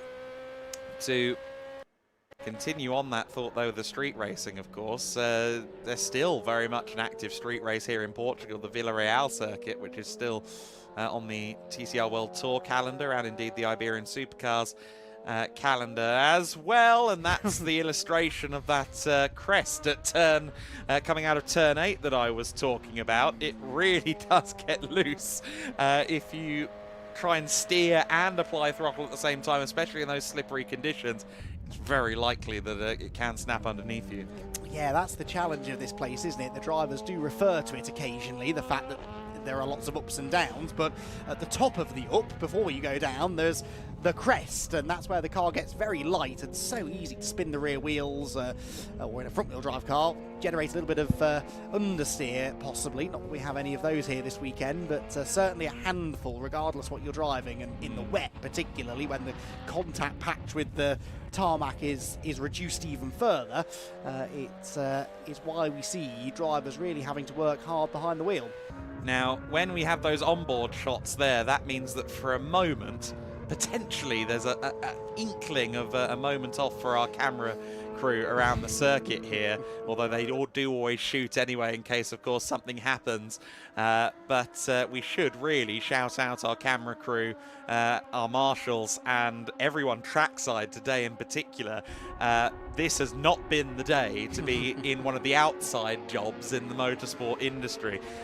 Some of them are even up on scaffolds, so they're quite a long way up. It was very windy and very rainy, so credit goes out to the Alpha Live crew for sticking it out in these very, very tricky conditions. For the photographers, for the videographers around the circuit as well, no more pleasant. I'm sure that Emilio Petrovic, Laurie Southern, Phil Hay, that's our videography, photography team, have been getting blown around the facility in no uncertain terms. If someone hasn't lost their media vest, then I'm sure there's still time for it to happen. That would be a novel cause of a safety car. But yeah, in all sincerity, and of course to the voluntary marshals out there on the circuit, everyone who's got that lack of shelter to their job today has been doing a magnificent effort, and especially to our marshals, of course, who make motorsport completely possible. Without it, it just wouldn't happen. We thank them for sticking it out in what has been an unpredictable day. We weren't sure how much racing we'd get at one point. We weren't sure whether it would be wet, dry, monsoon, Largo. Every option was on the table at various points. 2.5 minutes left to go in this race, and Morten Stromsted thankfully hasn't had any repetition of that problem that we saw earlier on. We were kind of, whenever you see a car control alt delete, if you don't immediately come in, you often see it happen again. And thankfully, while he hasn't fired the lights back onto the car, he has at the very least kept the car running underneath him. And it looks as if Stromsted and Shaw are on course for a sweep of the inaugural weekend in the Sports Prototype Winter Series. We've still got one more lap to do. He will cross the line to begin the final lap of the race this time by. Of course, here at Portimão, we're in a fairly remote location, realistically. It's a little bit of a drive from the eponymous Portimão. It's more of a drive from Faro and some of the other populous areas in this region of Portugal. Not the same can be said, though, for Valencia. The Circuit Ricardo Tormo, it's, yes, on the edge of the city, but it is pretty close to a major city, and that always means we have great attendance. We had 10,000 people in 2024. This time around in 2026, it's going to far exceed that. We have the Spanish car culture automotive festival feel going on with the good guys down at Rue, who are bringing hundreds of display cars, lots of displays of all things automotive. I'm sure there'll be quite a lot of trade stands and indeed live music, and I've been told some very good food. I volunteer for that BT. But there will be a lot to see and do there, and if you're a spectator, there is still, of course, a chance to go and purchase tickets on winter-series.racing. And if you're a competitor at the same link, winter-series.racing, you might still be able to submit a last-minute entry, certainly for the Sports Prototype Winter Series. If you are a prototype driver, again, not an LMP3, I'm afraid, but just about any other prototype can compete, and the circumstances in which you will be competing, I'm sure, will be very, very impressive. I'm not sure how many numbers we're fully expecting yet for spectators on the ground, but I would say well into the 5 figures. It's going to be a real motorsport festival, and we just so happen to have the honour of providing the racing action on the track. So if you fancy driving in front of a quite significant live audience, probably exceeding the size of your local football stadia, then do pop along and join us for what will be a brilliant day's racing, either as a fan or indeed, if you're lucky enough to have a car like this, as a driver. Morten Stromsted and Sebastian Scholl have very much enjoyed their driving so far. Yes, Franzen, took me 3 goes. Yes, Franzen finally has some company on the final lap of the race. He's going to have Morten Stromsted just about reach him, I think, before the checkered flag. But it's not all gone to the script for Stromsted and Scholl. They have, however, ended up exactly where they were about 2 hours ago in the first race. Indeed so, with actually a bigger winning margin this afternoon, despite the stoppage that they had where they dropped 20-odd seconds when the car pulled over at the side of the road here at the final turn. But Morten Stromsted, no such issues in the closing stage of the race, moves his way through the final corner and heads for the checkered flag. Absolutely out of the final corner. It will be a double win for the 24 for Sunder Motorworks. And as the rain starts to fall once again on what has been a day that just refuses to quit, Morten Stromsted and Sebastian Scholl claim the race win. Yes, Fransden follows across the line to claim third overall, and a few corners from home, Diego D'Ambra will also be out there on the track. I imagine still probably fighting arms full of opposite lock, although in these wet conditions, maybe he's just slowing down enough to reach the checkered flag in second place. We ride on board here through the final corner. I suspect, yes, look at that absolute minimal steering input as the rain starts to fall once again. Doesn't want to take any undue risks. Powers out of the final corner. Ooh, well, he does take the undue risk of taking the curb on corner exit. All the same, comes across the line and takes what will be second position in the race. Diego D'Ambra then in P2, and the fourth place car should be across the line shortly thereafter. Michael Hove will come across the line shortly. At least we hope so, because it has been a very tumultuous race for the SPV car, and sure enough, there it is.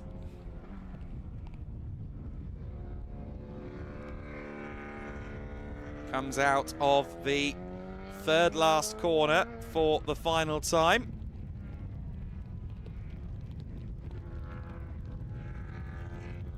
And after, what, 4 visits to the pit lane? Yes, 4 visits to the pit lane, including the mandatory pit stop. Michael Hove will be, I think, looking back at some of the tape and checking that firstly the penalties were justified and what he needs to do to not have them again, but still wanting to reach the checkered flag, maximises minutes here at this fabulous Autodrome International do Algarve, and indeed the SPV car in a livery bearing tribute to Jake the dog, final yellow character of the broadcast, comes across the line to finish in 4th overall as a deluge once again hits the main straight. You can see how much wetter it's gotten just since the lead crossed the line. Again, the weather really has not let up for us on this day, and you can see how gloomy and dark it is now as well. We really did use the very last of the light there as the clouds now circle over us.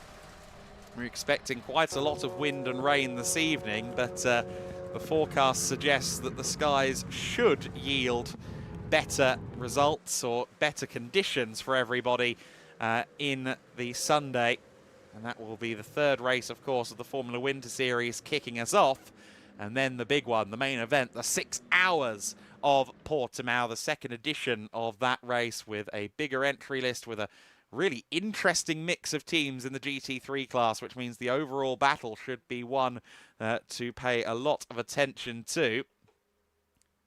But for the sports prototypes, today was their one day of racing. That is part of the intention of the format, to create something where you can get your racing done in a single day, to bring down the costs of bringing your crew with you, etc., etc.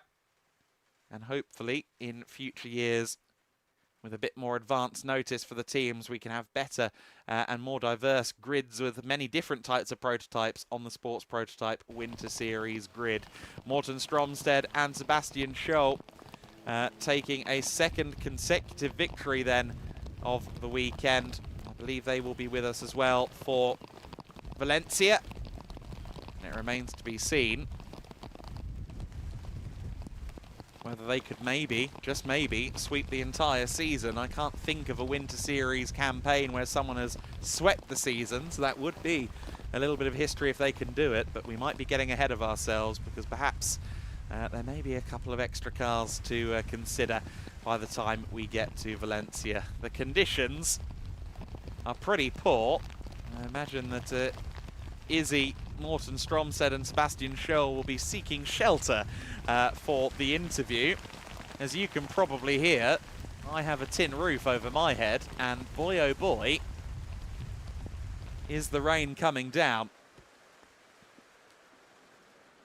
I don't think a single shot has ever summarized a day quite as much as that one. Look at the rain just pelting down. Of course, the day's racing was delayed by rain around lunchtime.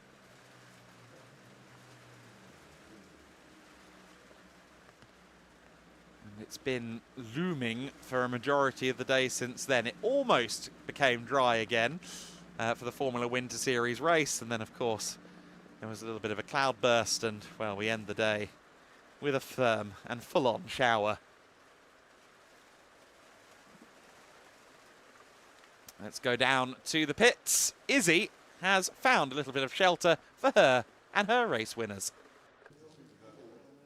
Yeah, they are alongside me, our race winners in race 1 and race 2, Sebastian and Morten. Sebastian, I'll start with you first. I mean, it's been a perfect weekend, really, hasn't it? Yeah, for sure. We've just came with a target to perfect our driver swaps and be ready to for the Radical Cup Europe season. And yeah, it was just a nice bonus to get the 2 wins. Well, you brought it home, but for a minute there, it looked like you weren't going to bring it home. Just tell us what happened. No, at this time it wasn't the driver thing. It was we had a sensor issue, so it was only allowing second gear. So it was like either I could try and go home with 80 kilometers. I was just counting time, so I had to. I think I had to stop and reset it, and luckily still had the sensor issue. But then I was keeping revs low, and we survived home. Were you worried that you weren't going to make it? Well, I don't worry, but we do what we do. Well, you did a perfect job this weekend. Go and enjoy it on the podium and try and stay out of this rain. Congratulations, guys. Our final winners of the day. Yeah, absolutely. The day of racing has come to an end. I think we just had to rescue an umbrella from a blowy end. Morten Stromstead wins the race here in the Sports Prototype Winter Series. Diego D'Ambra finishes in second position. Yes, Franzen a lap down in third. And Michael Hove in the SPV car. Certainly somewhat of a despicable performance from the Despicable Me car, at least in the eyes of the stewards. So, as the rain hammers down, let's take a look at the highlights. Oh, it looks so dry in hindsight as this race got underway. It was once again to be a drag race between Sebastian Shaw and Michael Hove. Hove this time did not get the same kind of run down the main straight in the yellow car that we were expecting him to have. And indeed, Shaw moved into an early lead. Not only that, but we saw a shift into second place from Stephen Berntsen. Yes, Franzen was on the move as well. Franzen, who spent a good 15-20 minutes fighting the 44 of Hove last time, did not take as long to find his way past the yellow car this time around, was very quickly on the case against the 44, and indeed just a few corners further on the first lap of the race, we would see the move unfold. It was coming out of turn 8 where Franzen just had more confidence, got the throttle down quicker and moved up into third position. And then, unfortunately, Michael Hove would start to receive a deluge of penalties, not unlike the deluge now taking over the Autodromo Internacional do Algarve. Firstly, it was for leaving the pits for the sighting lap while there was still a red light at the end of pit lane. There would then be a second penalty handed out for starting in the wrong position on the rolling start. And then, as he came in for the stop, he also had the team, or as he came in for this second drive-through, they also just slightly worked on the car by ripping the detaching number board off the car. And they didn't actually receive a penalty for that. They would visit the pits again, not just for their mandatory stop, but also just drive through in case the crew at pit race control decided that was worth a penalty. For the record, they never did decide that would be worth a penalty, simply ripping off a little bit of sticker. The 24 car taken over by Morten Stromstead. And Stromstead would take over a comfortable advantage from Sebastian Shaw. However, the car was slow, as we heard from Morten Stromsted after the race in the interviews. It was stuck in second gear. There was a sensor issue with the car, so he had to pull over, Control, Alt and Delete on that car. And the 24 machine would have to be rebooted manually by its driver.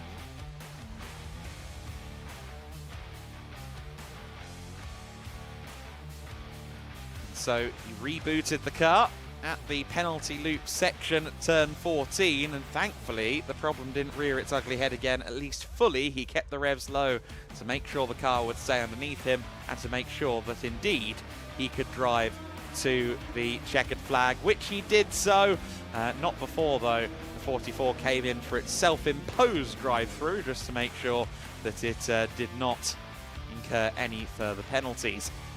For Stromsted, and indeed for Sebastian Schell, it would be a race victory in the number 24 Sunda Motorworks Radical. A solid drive from both parties. Despite mechanical issues, they claimed the race win ahead of Diego D'Ambra and co-driver Stephen Berntsen. Yes, Franzen rounding out the podium, and Michael Hove finishing as well in 4th position. All Radicals for the first event of the Sports Prototype Winter Series. Let's see what joins the grid. Hopefully some more exciting cars, some more exciting prototypes in a week's time at Valencia. So you see there the podium alight. Izzy, back to you downstairs though. Well, as the rain continues to bucket down here in the pit lane, it does bring it to an end. Our coverage for the day, it's been quite the day for the teams and drivers to deal with. The weather has been some of the craziest weather I think I have ever seen. But the good news is we go again tomorrow. One final race for the Formula Winter Series. And then, of course, it is the big one, the 6 hours of Portimão. That getting underway at 11 o'clock. We will be live from 9 a.m. though. Make sure you join us then. Goodbye for now. We are racing in the Formula Winter Series for the second weekend. 3 seconds it does get a mighty run outside of the final corner.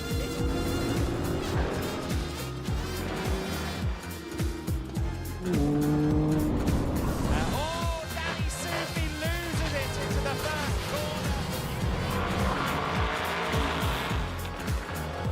We are underway and racing in the GT Winter Series, but already